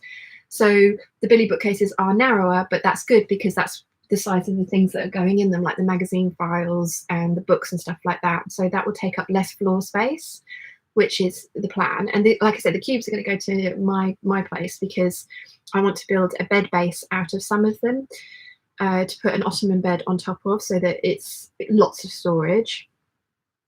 And the CD towers that I've got behind me, I want to move all of those patterns into Billy bookcases as well because I think it would be a better use of space just because of the way that my head works. But I'm not going to get rid of the CD towers. It will probably be something like my Overlocker threads will go in there, and because that would look really cool. And obviously we have that furniture, so I don't want to get rid of it. I also think the Billy bookcases would be really good for fabric storage on bolts. And you can get doors for the Billy bookcase that you can put fabric or paper into to like block it off. And that way, because I think we're either going to end up in a garage being converted into a sewing room, or we're going to end up in a conservatory sunroom. So if it's in a conservatory sunroom, we need to protect the fabric from direct sunlight. So that's why I want the doors on the Billy bookcase. So yeah, I have lots of plans. And some of these cubes will get used to make the base of a cutting table. And I want the cutting table to be really high. The top of it is going to be one of the 150 by 75 centimetre tabletops from IKEA, but I want two of those. I'm going to hinge one. So one is going to sit on top of two of the Expedit cubes, which are going to be on top of rollers, which is going to have their little legs underneath. So there's a gap between the tabletop and the cubes. And then it's going to have a hinge section for another tabletop so that you can open it out. So it's 150 square cutting table, but it will be on wheels, so it will be movable, and also, as I say, the hinge with it. And IKEA do adjustable legs that go up to 110 centimeters. So those legs actually have a plate that you screw into the tabletop, but then you can screw the leg in and out very, very easily. So what I'm thinking is with the adjustable legs, you'd be able to screw those into the plates, and when the legs are smaller, put the table up and then adjust the height so that it would then be the perfect height for the table leaf, so that the table is then 150 by 150, which hopefully would be enough for cutting out full panels of fabric without having to kind of finagle around bits of fabric hanging off the side and stuff like that. That's my dream. It's my absolute dream. We have, because I don't know if you noticed, but we've got rid of the dining table. And so we have space for me to make that now. So I could make that now, but I'm not sure how mum and dad would feel about that constantly being up in their dining room. They wouldn't be happy. They wouldn't. So I'm not going to do it now. But in my head, that works. We'll see. Where did I get to? Monica says, it makes me spend too much money to make everything. Yeah. Julie says, have you guys said hi to the vlog? Yes, we have done that. Jojo says, I got my make it so raglan top from Redbubble. Lovely. Oh, cool. Okay. Sal said, I've got a photo with Beverly Crusher, Gates McFadden dancing pose. She did the dance choreography for the ballroom dance in Labyrinth. Oh, I didn't know that. That's so cool. Debbie says, I have a vintage knitting pattern from the 50s of a lovely sleeveless top. It's far too small for me. But Debbie, where did you? There we go. You should fit you perfectly. I can send a pic by email and we'll send it to you if you like. Yeah, that would be awesome, Debbie. Thank you. And Louise says, Jules, yes, hi to the piece has been done. Donna said, I have fabric in my cubes working on sorting my patterns out. Nice. One Time For You says, I'm getting excited and it's not even my room. I know it's excitement for those kind of things is catching. I absolutely love watching sewing room tours and sewing room kind of makeovers. I love watching those. It's so satisfying watching somebody take everything out, clean it all and put it back and just, I love that. It's one of my best videos as well, the sewing room tours that I've done. So, Lottie says, I'm really hoping you move before me so I can still borrow some sewing room ideas. Awesome. I'm quite happy to come and help you set up your sewing room though, Lottie. Like, I need no excuse. Any excuse to get me up to Yorkshire. Because I said I'd come and help Rachel organise her fabric stash and she got to it before I could work out a reason for going up there other than just to descend on her and say, hi, let me play with your fabric.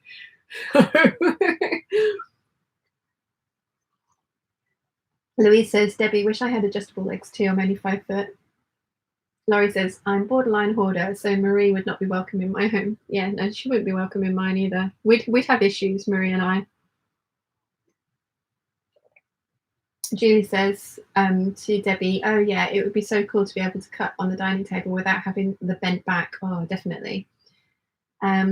And One Time For You says, will you do a tour of your new room once you've got it ready? I will be doing every single video of that. I will be doing an empty room tour. I will be doing a look at us trying to move furniture in here tour. I'll be doing a look at us trying to organise this tour. And I will be doing a finished room tour, definitely. I love all of those types of videos. So yes, yes. I already have ideas for how I want to organise my fabric. If you've watched the Crafterpreneur, I hate saying that name, but it's an awesome name, but it's blah. But she just reorganized all her fabric onto cardboard bolts and it looks amazing. It looks like a fabric shop. And she used the Ivor bookcase system from IKEA, which is a lot less expensive than the Billy bookcases. So it might be an option that we go for, although it's a little bit less. It is a very flexible system, but it's, given the things that we already have, it wouldn't integrate as well as I think the Billy bookcases would, and the Billy bookcases are not ridiculously expensive. But yes, I will be doing room tours. I'll be doing organisation, like how, you know, the whole works. I'm so excited. I love this place and I don't want to leave, but I also am really trying to pick out the positives from it. I get a new sewing room to play with. I get a new one to, bedroom to do up. I like decorating and organising and that kind of stuff. So I'm looking forward to those things.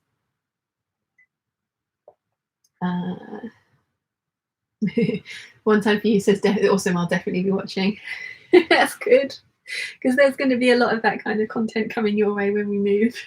I'll be doing the same for my my room as well, like setting that up and trying to make the best use of space and things like that, because as you pointed out, I have a lot of clothes and I want to work out a better way of storing them all. And I'd like to, the reason I'm going for an ottoman bed, because I'm going to buy myself a new bed when we move. The reason I'm going for an ottoman bed is because I want the flexibility of being able to change my wardrobe over from season to season and have somewhere to store it that is dry and it's not putting it in the garage or in the attic or something like that. So yeah, I'm going to be doing room tours as well and organising my closet tours and cleaning out my closet doors and all those kind of things. She's First Time For You says, have you already found your new home? We found where we want to go, but we need to sell this place. So we've got 2 more viewings lined up this week. At the moment, the agent, we signed a 3-month contract with the agent. The agent is very, very positive, the fact that she can sell it in 3 months. We know that somebody on the mainland wants to buy it. This is their first choice, but they are trying to decide between here and Bournemouth. They're worried about the cost of the ferries on the island, adding to people coming to visit them, and they're not wrong. But if they decide on the island over the mainland, then this is the house they want to buy, and they're in a position to buy and move immediately. They're just trying to make that decision.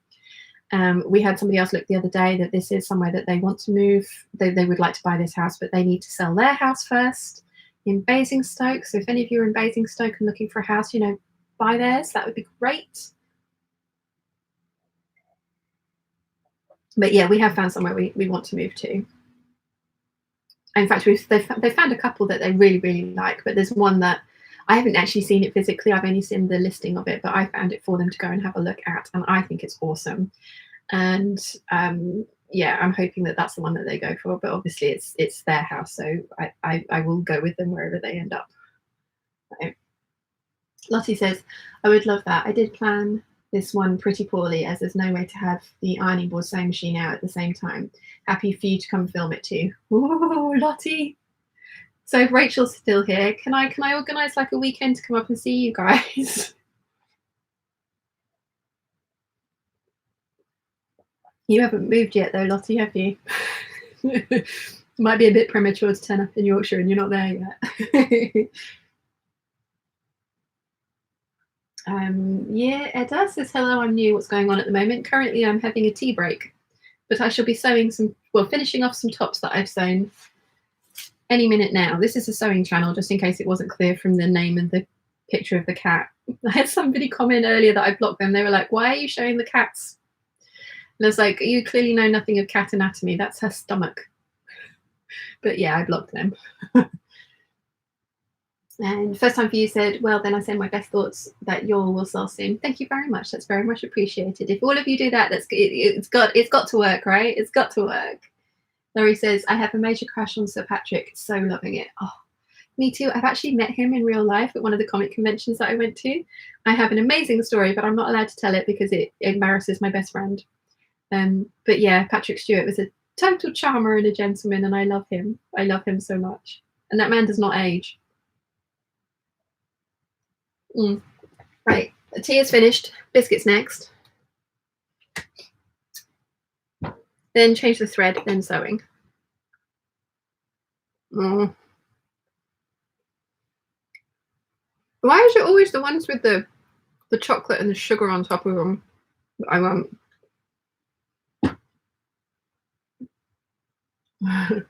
She said, yeah, dear, says, I have cats. One always does what the cat is doing on the thumbnail. Pet her side and she rolls over. Yeah. Yeah. Okay.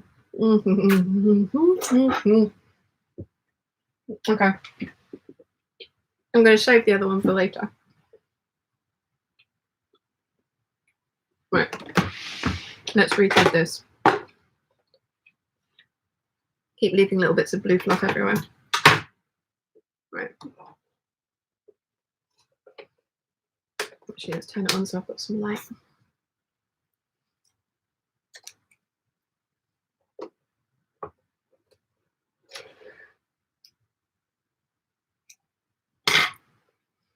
Okay, where did we get to? So Julie says, okay guys, I need your thoughts. Was just wondering if I should put on beads for a bit of bling when I'm done embroidering. Pictures on the Facebook group. I haven't seen the pictures yet, so I don't know. My answer would be bling, always bling.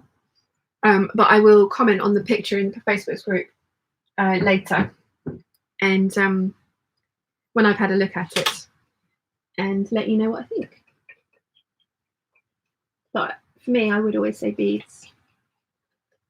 Gosh, this is fluffy. That's a lot of fluff. It's an awful lot of fluff.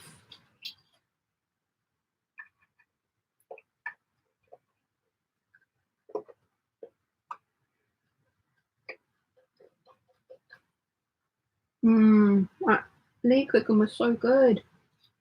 Oh, See, this is my issue with that as well, is that I can happily sit there and eat an entire kilo bag of lead cooking in one sitting. That's not good for me. That's not good for my blood sugar. That's not good for my waistline. That's just not good for me. But my brain and my taste buds tell me that it's amazing. So much fluff. Fluff. Right, let's rethread this bad boy. I am lazy. I do it this way because I am lazy.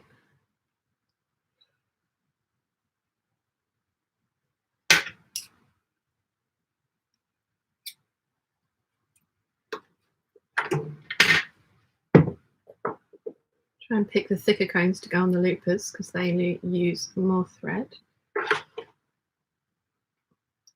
Concentration face again. Can I tie a knot without sticking my tongue out? Answer is just about.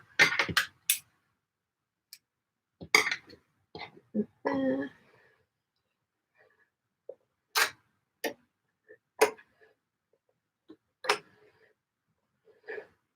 Okay.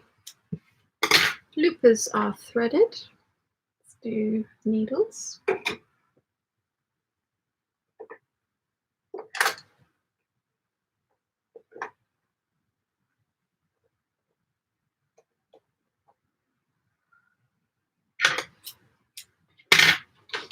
This has an automatic threader on it as well, but I never use it.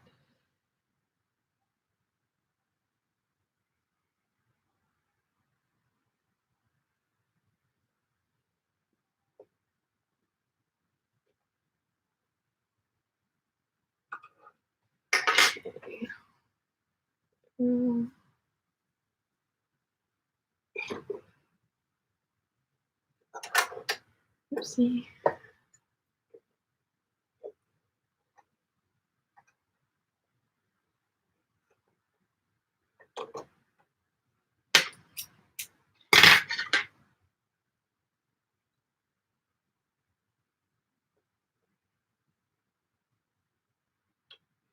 Okay.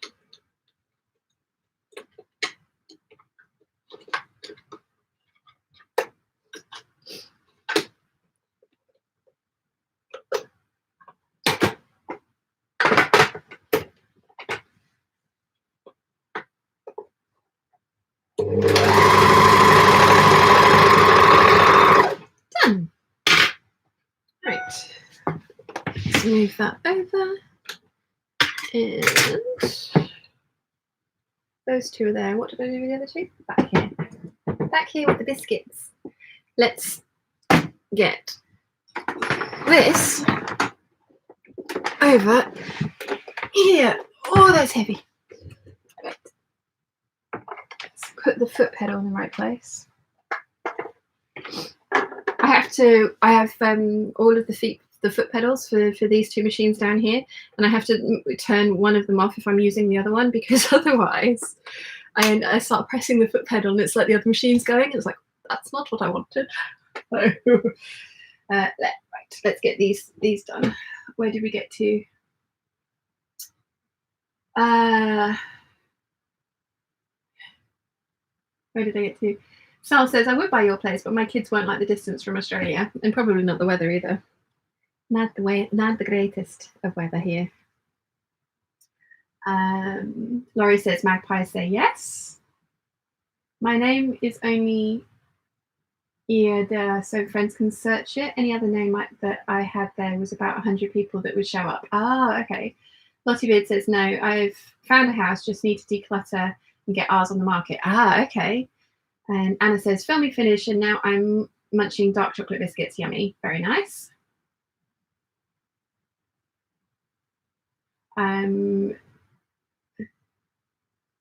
Julie says, I'll go update the description in the group.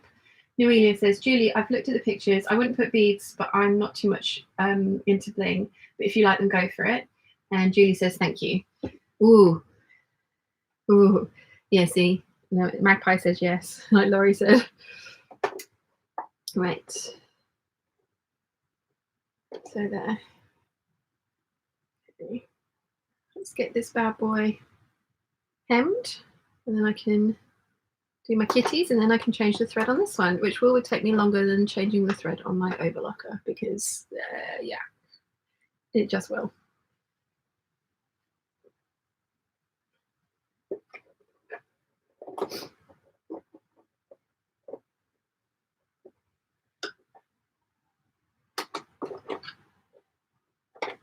Trying to find foot pedal. Foot pedal is the wrong way round. That's no good. Come on, foot pedal. Behave yourself. There we go.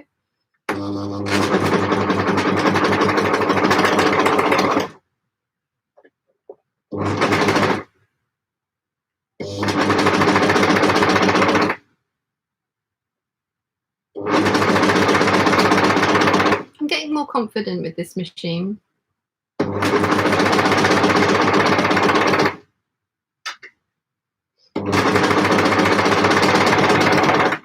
When Alex came to the last meetup, she was wearing, I think it was a denim skirt, wasn't it, Alex?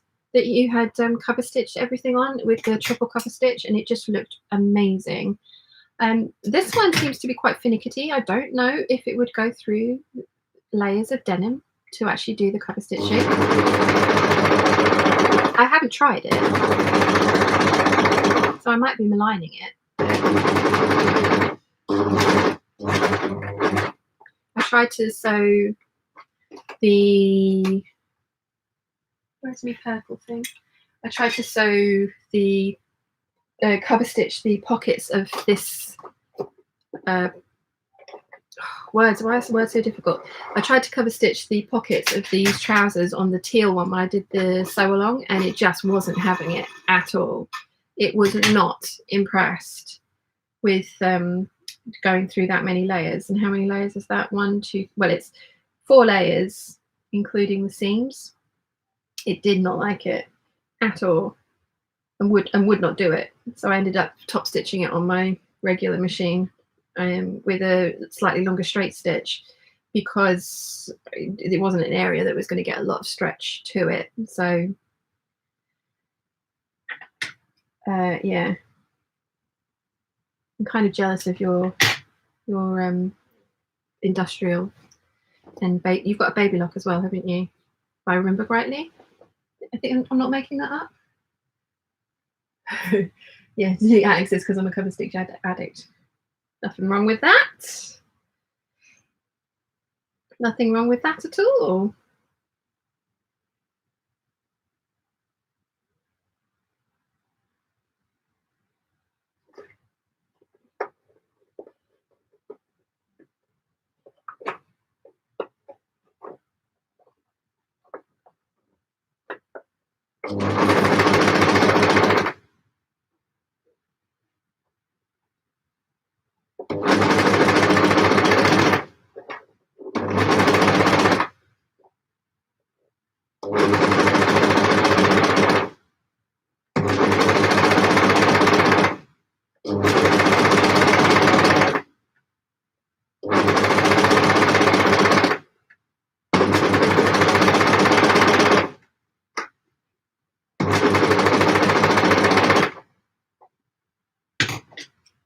Concentration face again. This is why I'd be terrible on a sewing show.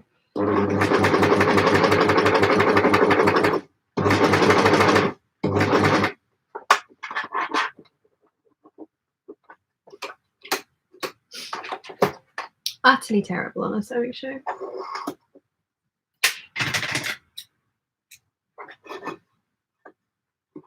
Come on. Where did I get to? Alex says, I've got a baby lock in the Dukey. I prefer the Dukey because I like sewing through lots of layers, seams and all, and Dukey is rather less fussy than the baby lock, but both are amazing. Yeah, maybe it's just this one this one doesn't like a lot of layers, which was kind of disappointing. But then it was, I mean, it was a £400 machine. We got it for a bit less than that because we were also buying Mum's £880 at the time. So the guy gave us £100 off because we were spending a lot of money. So It was Steve from Stitch Again. So yeah, we did get a very good discount. I'm going to pin this hem because it's not behaving itself. Again, usually I wouldn't pin, but this jersey is really like wanting to roll. So I'm going to try and give myself a fighting chance of getting this semi-even. Yeah, I would have loved to have gone for a baby lock cover stitch.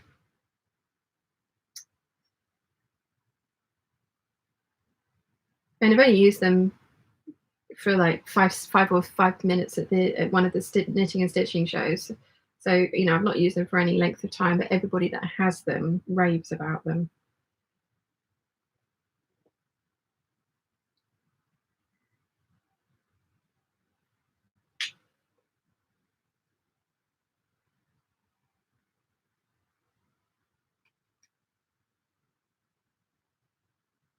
Julie says to Alex, Alex, maybe you have an idea. My overlocker keeps missing stitches on the left needle, no matter if I just changed it. Oh yeah, that's a good point. And only the left needle. Alex says, makes the stitch as long as it go, press a foot pressure slightly down, starting with the needle, try turning the pressure down a little bit. That's for Sean and the layers. Ah, okay. Okay. Angeliki says, sorry, I asked. True, but I got it right. Do you move? Yes, we're moving house. We are moving house. This one is amazing and gorgeous and lovely and on a very, very steep plot, and it's becoming difficult to manage. So we are going to move somewhere flat. That is the plan. Thank you for the tip, Alex. Yeah, I think I was in the middle of a sew along, so I wasn't kind of prepared to experiment. I wanted it just to work whilst I was there. I didn't want to play around with it, and I haven't really played around with it at all. I've only really done what I'm doing here. So I do need to get to know this a little bit better. Took me almost a year to build up the courage to use this one, as you guys all saw.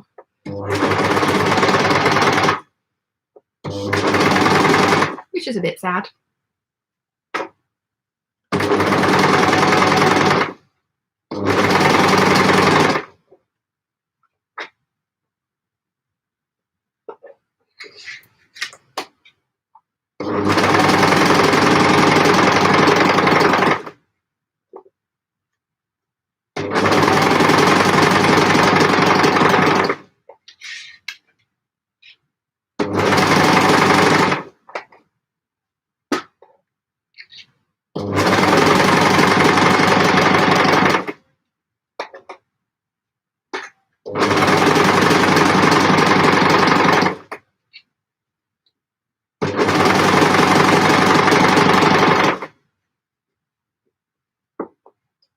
Where did I get to in the comments? Laura says, I make my brother and I next generation uniforms from the big 4 pattern companies for Halloween. Oh, awesome. Then Alex says to Julie, first check if it's definitely threaded correctly, like 100% correctly. Changing needles and turning the hand wheel slowly towards you to check if the timing is right. And Angeliki says, I wish you the best. Christina says, hello, everyone. Hi, Christina. Welcome. And then Alex says, most skip stitches are due to misstep in threading or blunt or bent needle.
number 1 is done. It needs another press just to make that hem lie a bit flatter.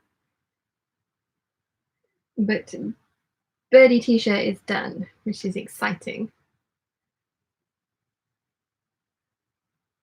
I'm really pleased that I waited to use this jersey and find a pattern that I really loved and was going to show it off to its best advantage. Oh, it's not quite done because I still need to hand stitch that little cross on the back neckline so that I know which is the front and which is the back. But yeah, that needs hem pressing. Oh, it's so pretty. Kind of like the fact that the pheasant's kind of on my shoulder on the back as well. And you've got some swan action going on over the kind of like the left butt cheek there, and there's swans on the sleeves as well. It's really, really pretty fabric. Right, so that needs pressing and a hand cross stitched onto the back. Cool, we've been going for 6 hours. It's going to be about 6.5 hours by the time I finish this lot again. I think that might be my limit for sitting, chatting, and sewing and things all in one go. 6.5 hours is not bad though. Probably should have made more than 4 t-shirts, but I'm going to blame the waffle.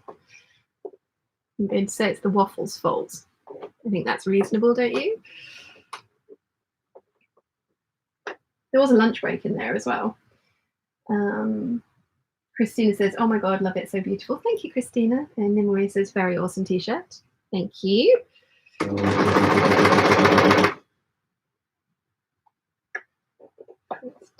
It's definitely.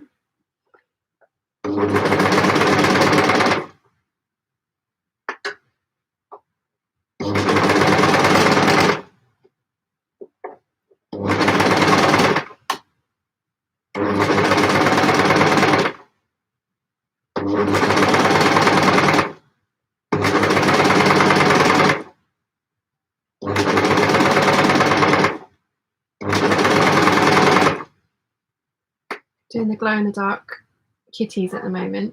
I wonder if there's going to be a way that I can show you guys how awesome this fabric is. I mean, Jojo knows. She's got PJs in it.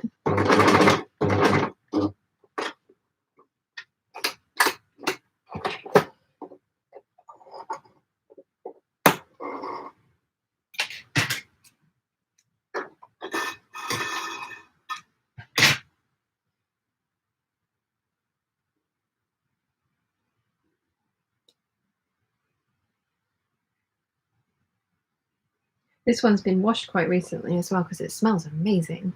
All the laundry detergent that I used has got a slow release because it's wafting around and I can smell it. It's like, oh, so good. Anna says those peacocks are beautiful. I think I need that fabric. I don't know where it came from. Well, I know it comes from Belgium, Anna, but it was a shop that doesn't have an online store. It was a present from somebody. So I can't direct you in the direction of that particular print, and it didn't have anything on the selvages, so I couldn't even tell you what it's called or who it's by, I'm afraid. So sorry, I can't be more help with that one.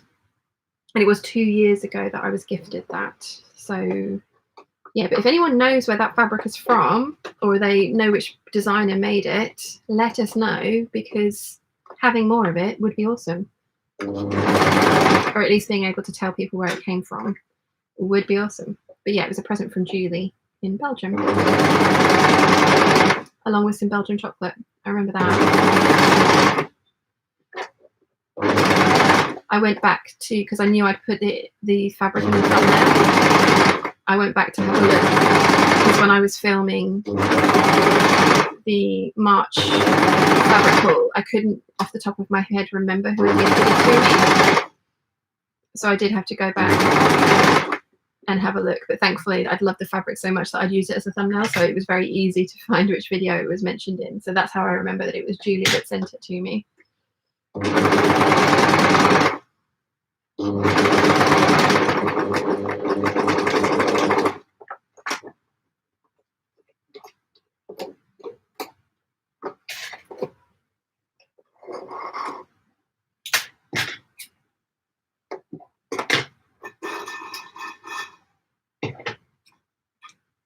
Julie says, "I'd love to have your gift for waffling." Thank you, Julie. It is a bit of a habit, isn't it? I do waffle a lot. It's a good job you guys enjoy it, really. And then Anna says, oh, no worries about the fabric. Yeah, I'm sorry I couldn't be more help with that.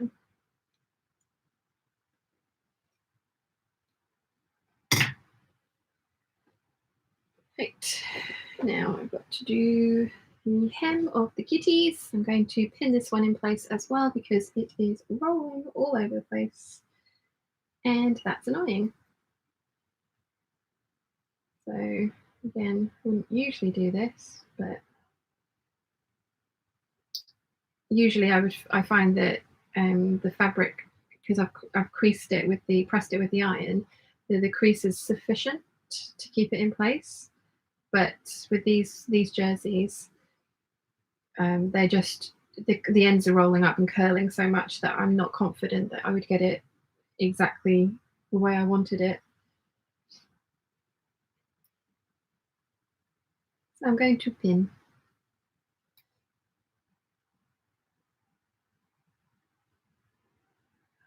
Okay.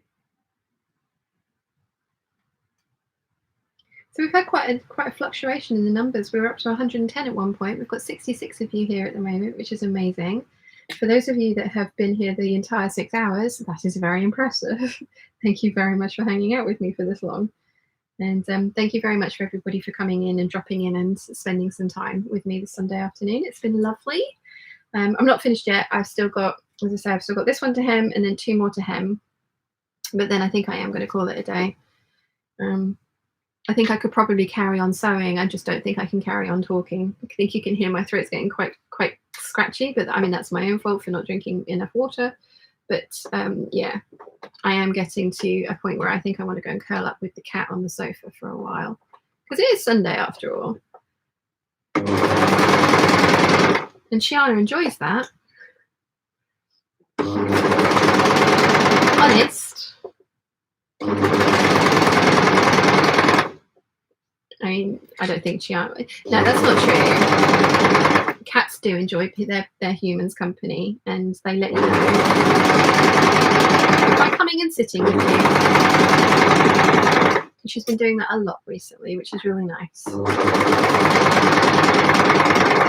Although she did spend quite a lot of yesterday evening curled up on the sofa next to me, but then she did spend a lot of yesterday evening as well sitting right in the centre of the rug on the floor. There's a rosette in the centre, and she seems to loaf on that.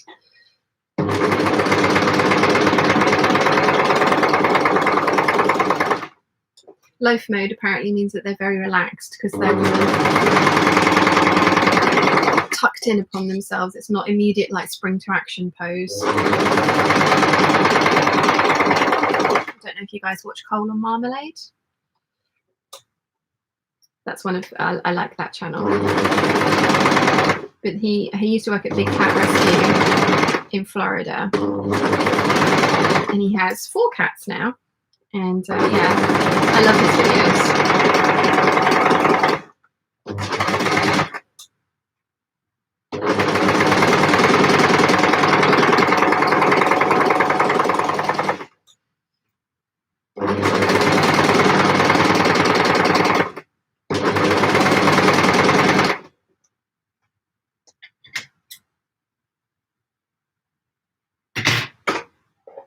But they did a video the other day of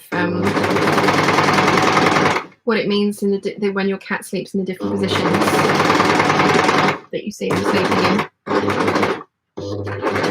But yeah, and loaf mode means that they're comfortable and not immediately wanting to run away or anywhere. They're just relaxed and they're chilled, but they're not sleepy.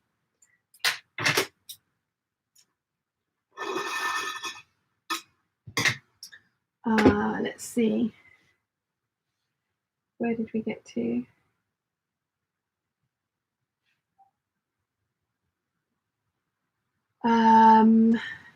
Stephanie says glow in the dark fabric is a fun surprise. Yep. I had some glow in the dark pajamas that I got from David and Goliath. They said, we have cookies, come to the dark side, we have cookies, which I really liked.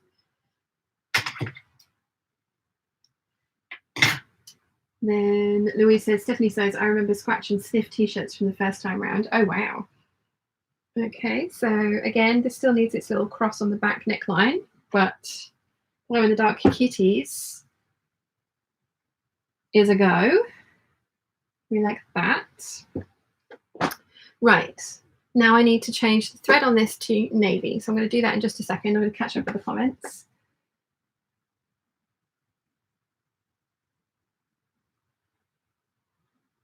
Anna has to go, so bye-bye, Anna. Nice to see you. Thank you for hanging out with us. Alex says, my time with your waffle has been super productive. I've hemmed my dress, cut out and sewn a pair of ugly trousers and a lovely top. That is very productive. Leslie says, I have been here for most of the day and it's been a welcome distraction at the moment. Listening to the waffle. Thank you, Leslie. I'm glad that you have enjoyed your day with us. Julie says, oh no, I did bad. I missed a colour in this flower. Oh no, can you go back and fix? Angeliki says, we moved from Athens 4 years ago to the country and we've been renting ever since. But a month ago, we started building our own house, which will be ready in 6 months. And I'm looking forward to having my own sewing room. Oh, that's so exciting. I've always wanted to do that. You have to keep us posted on how your sewing room comes along. Alex says, if I ever manage to be here for all 6 hours, I might have a new wardrobe, but I have dogs who need a lot of walking, so it won't happen. That's all right, Alex. It's lovely of you to come and hang out with us for as long as you did. Thank you. And Donna says, yes, maybe we should do it every Sunday. More work would definitely get done. I've used all the sellotape and the print stick too. Lol. You've got all your patterns stuck together. Right, let me find the dark navy thread because this is not going to cut it for the kitty one, I don't think. Do I have dark navy? Yes, I do. Well, it's kind of a royal blue, but I think that will work. I'm going to call it good.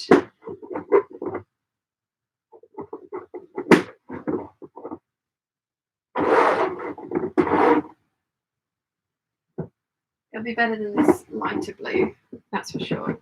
Just check this other drawer and see if I've got navy. No, no navy in there. Oh, and I don't need all 4, do I? I'm doing a 3-thread cover stitch.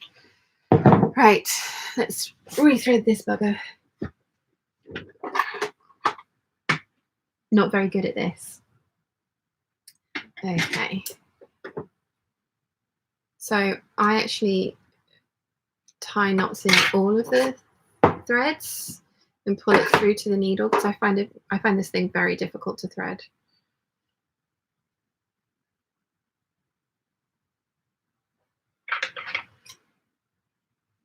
Which is a bit ridiculous.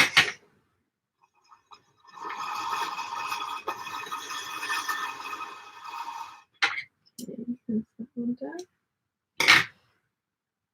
What did I get to? Julie says, next Sunday, it must be Alex that hosts the 6-hour live stream. Yeah, how do you feel about that, Alex? Next Sunday, I am going to be in London with Wilson, and we're going to be having one of our chillaxed Sundays, which I am very much looking forward to because I haven't seen him for 2 weeks and I miss him. So yeah, I'm looking forward to seeing him. It's going to be fun. I have no idea if we're going to go and do anything this next weekend. Possibly, but I'm not sure. We shall see.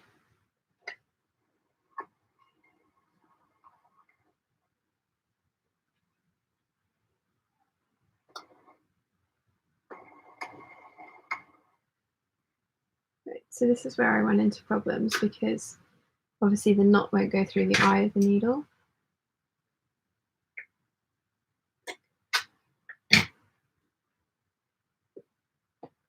Okay, so how far did it jump back up? Not too far, that's fine. And tweezers out.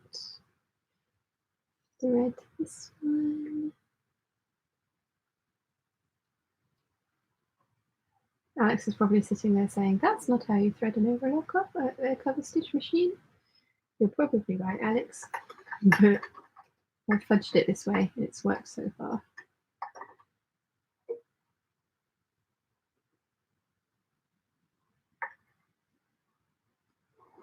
Right, let's get this last one done.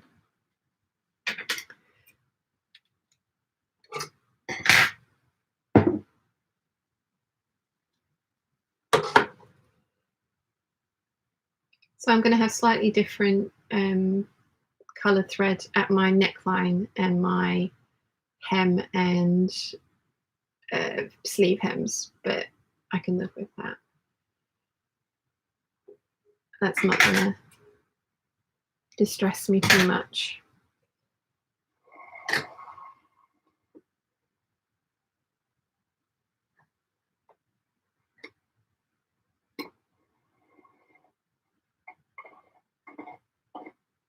Okay.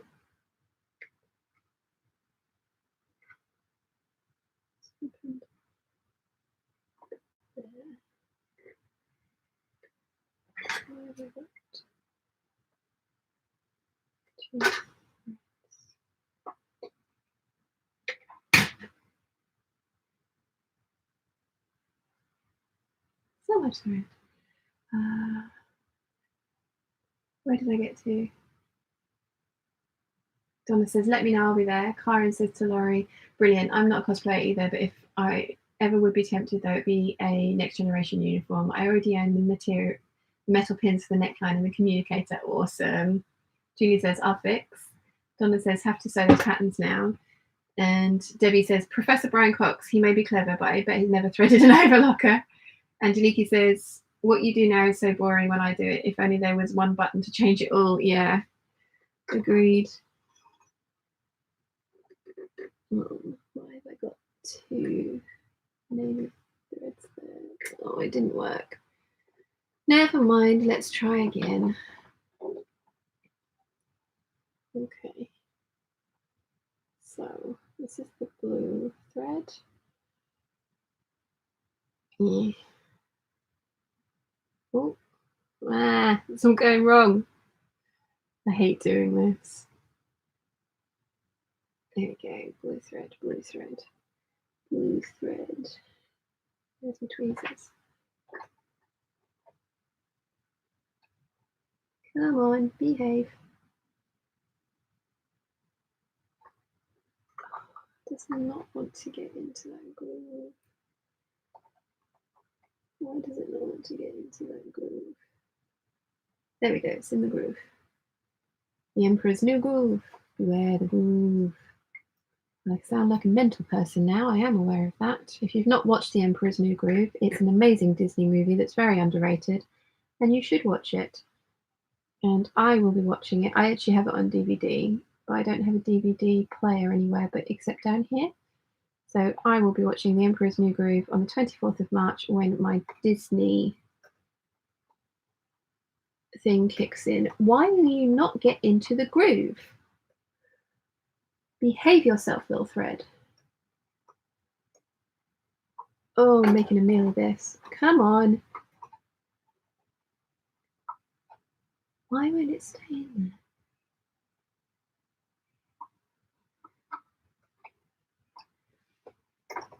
Oh, God.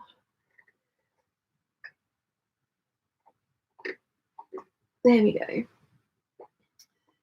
Done it.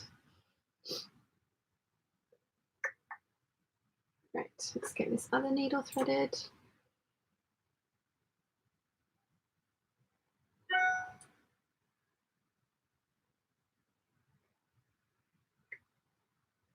Oh. Wish they'd make these things slightly easier to do, but I suppose it's just practice, isn't it? If I'm going cross-eyed, you have permission to laugh at me as well, because it's very possible that I'm going cross-eyed. There we go, it's done. Yay. Right, let's get these hemmed. Sorry, that was my concentration face there. Serious concentration face. Where did I get to? Angelica says, Alex says, I wouldn't last 6 hours, and watching me sew makes people need a rest.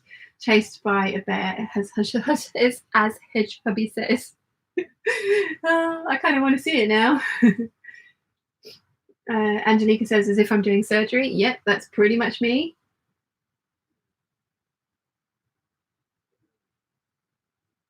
I did tie it all through and pull it through, Alex. And I did do the looper first and then the needles individually. But when I did the last needle, it caught the other needle's thread and pulled that one out of alignment. So and then they got in a knot, so I had to rethread them all. But yeah, I do usually try and pull the threads through. But it was not working for me today. My overlocker was really quick. That's why the gods were not smiling on me. Louise says, me and my overlocker fall out a lot. Alex says, when I started sewing, I inherited my mum's industrial overlocker. I spent 2 days threading it and dreaded changing the thread. Oh gosh. Yeah, those things look complicated. Angelique says, well done, thank you. That's much appreciated. And Lottie says, I am a big wuss and make my husband thread my overlocker for the first time. Made my husband thread. Oh, bless. I cheat. I just put all the threads through. It works way better on my overlocker than it does on my cover stitch. My cover stitch was not behaving today. But never mind. Never mind. I'm gonna finish the t-shirts any second now, which is exciting. Right. Let's not stab myself with the pins like I just did. Let's move this over a little bit so I've got a bit more room in here. Okay, here we go. T-shirt number 3.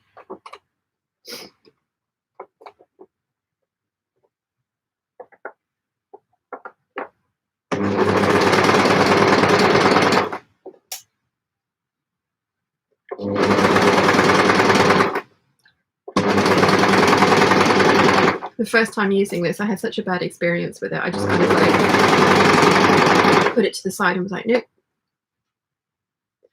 It's in a timeout. Now I've spent some time learning how to actually use it. I love it.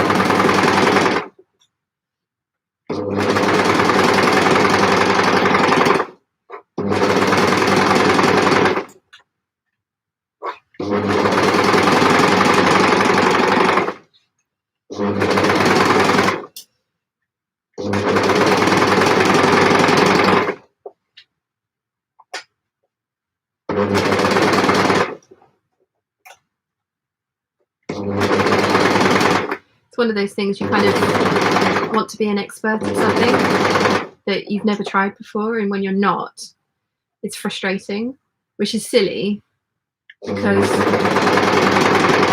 you're not an expert.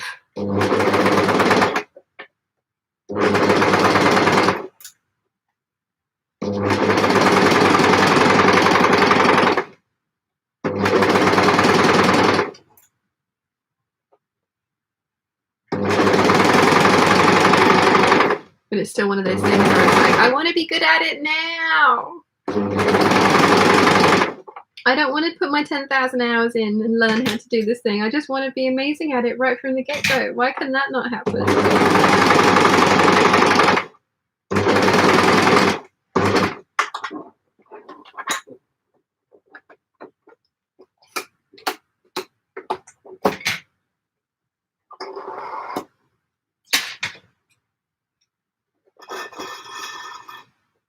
And again, I bought a craftsy class to teach me how to use this thing.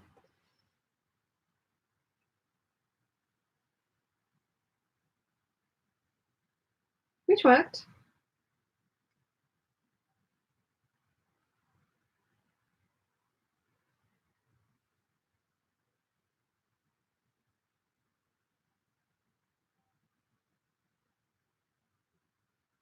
But it wasn't. The trouble was it wasn't doing it exactly the way that the lady who was an expert at this thing and was making it look ever so easy. It wasn't immediately doing that thing that she was making it do, and so I was getting frustrated with it,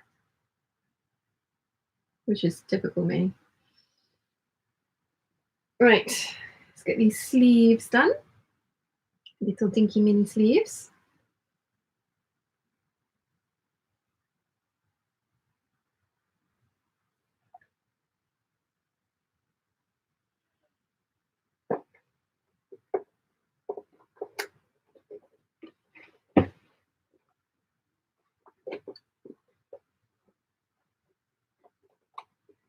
And then we will do the peacock one.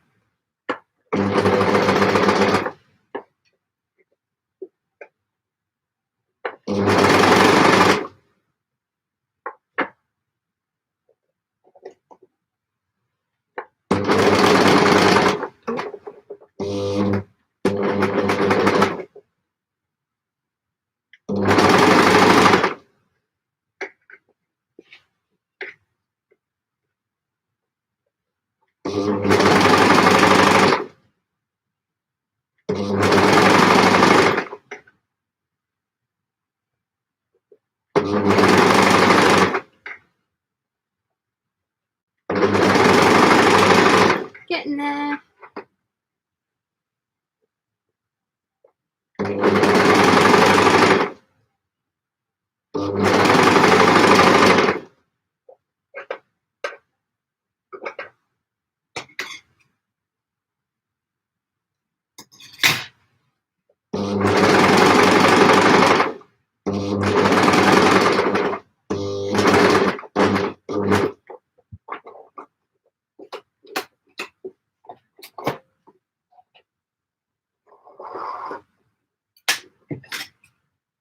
Oops. Just cutting thinner. Oh dear. Right. Where did I get to with the comments? Where did I get to? Lottie says, I'm so excited to watch Disney Plus. Yeah, me too. I'm looking forward to The Mandalorian. I'm looking forward to all the Marvel movies on tap. I'm looking forward to everything. It's going to be awesome. I'm so happy. Huge Disney fan. Paul Wilson doesn't know what he's let himself in for. Okay, one sleeve done. Let's get the other one done, and then we can move on to the peacocks.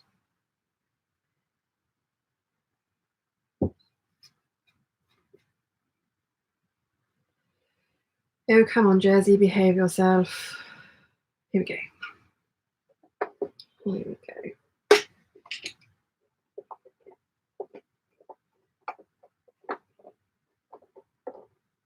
Okay.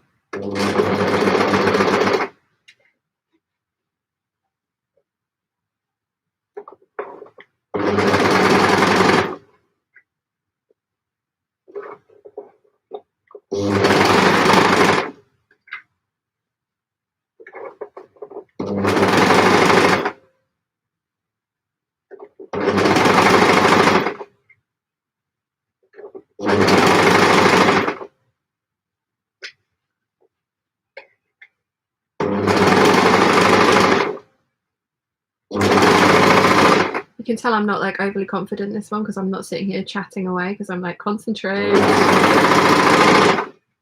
Don't mess it up.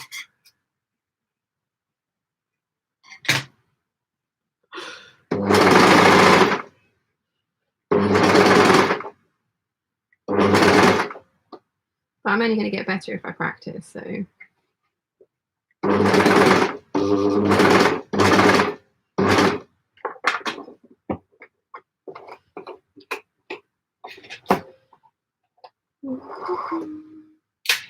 So this one just needs its little cross in the back of the neckline. And then this one is done. Obviously they will need just pressing as well because I haven't pressed the side seams or the hem flat since it's been hemmed. So I'm going to do that. Because that will make it look good.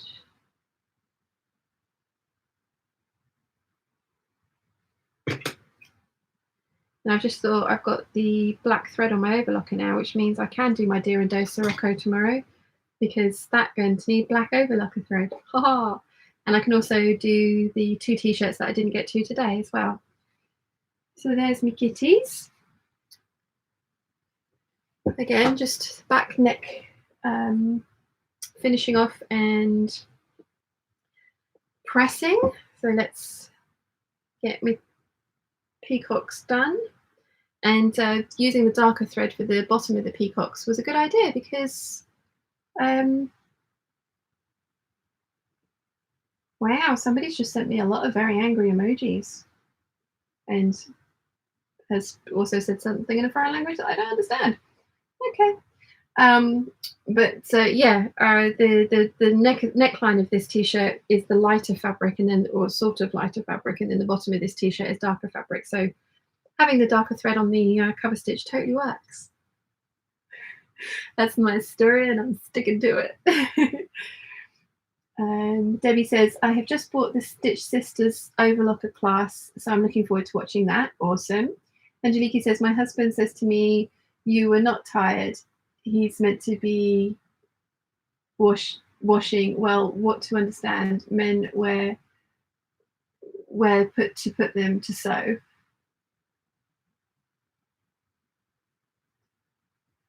I think I got that. Sorry, I'm being a bit slow now.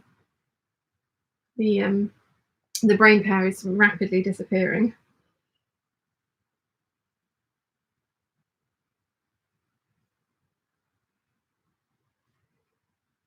Lottie says, I turn garments inside out so the circle of the fabric is on top, so I'm not having to push the fabric out of the way because it's underneath. Yeah, I do that with the sleeves. I'm just being lazy with the hem because there's more room in there, so I'm not bothering to do that with them. And Lottie says, the aim is to get the house all packed and ready to move to live minimalist life and just binge Disney movies, although I'm not sure if my son will agree with that plan. I don't know. Maybe, yeah. Need to educate him in the movie, in the Disney movie world. He'll become an addict. Just give him time. Right. Let's get this hemmed.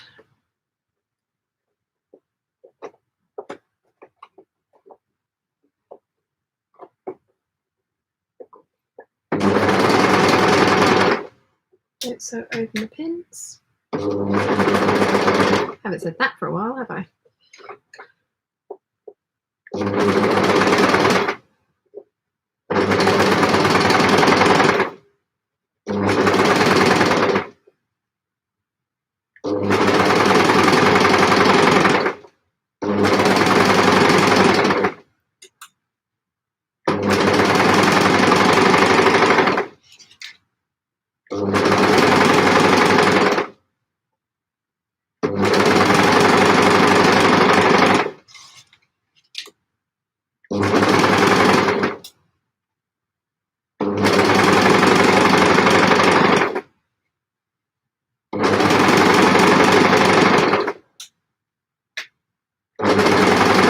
Concentration face again.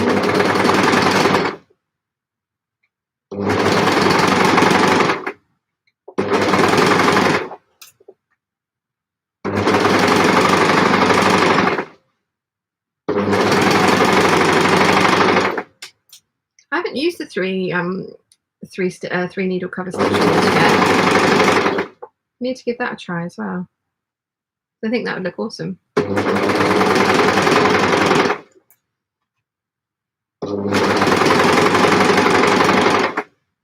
Just been playing it safe with the two.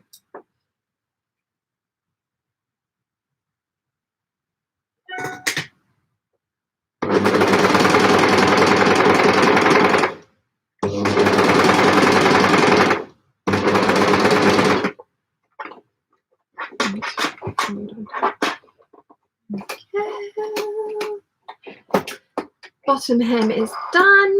Just need to do the cuffs.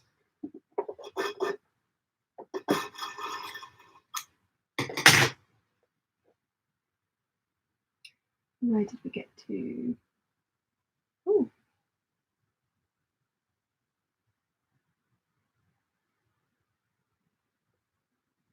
And Donna says, sorry, everyone got to go. Thanks for the company. Well done with the tops. They look great. Bye.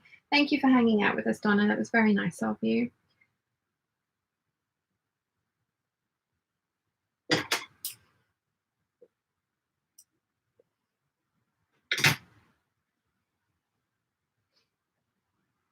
My cover stitching is not the evenest of things. Definitely wouldn't give this to Alex for inspection. I am kidding.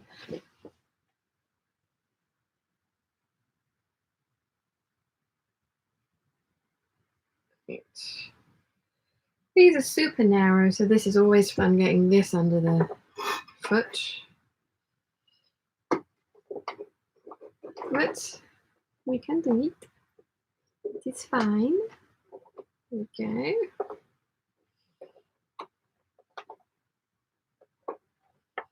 Okay, let's get this done.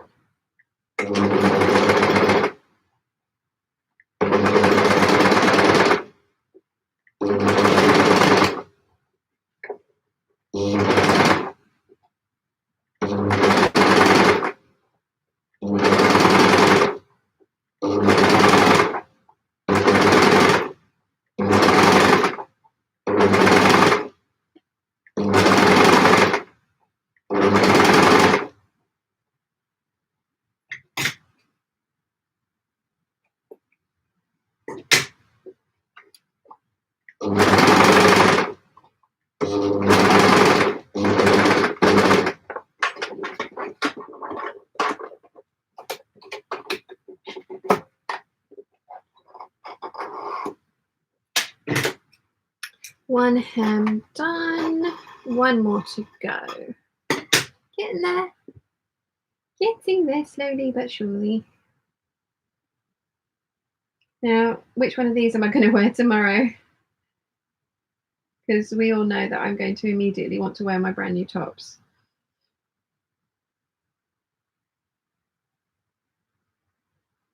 I have a feeling it's going to be the Peacocks.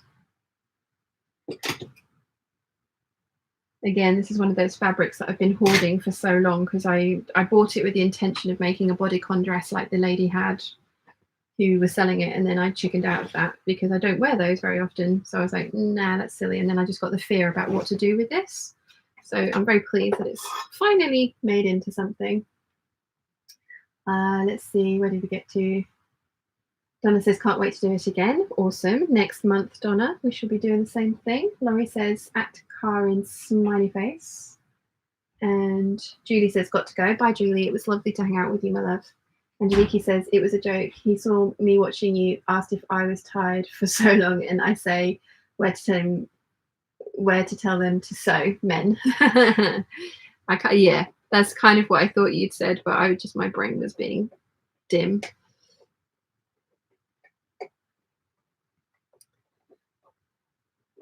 Right, last one and then we're nearly done, which is exciting.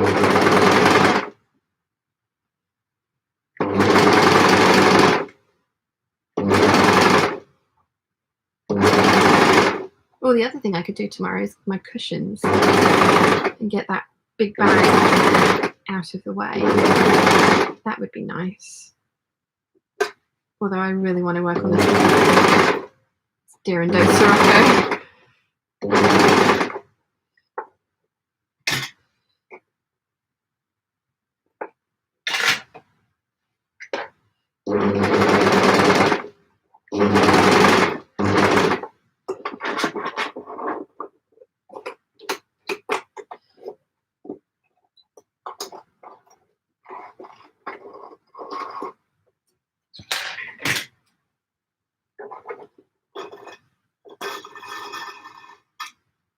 Yay!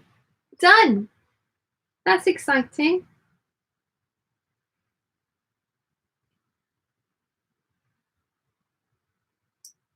She says, trying to finish off the thread. I can do this.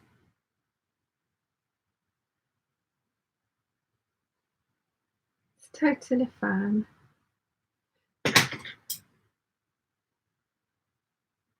Right, actually done.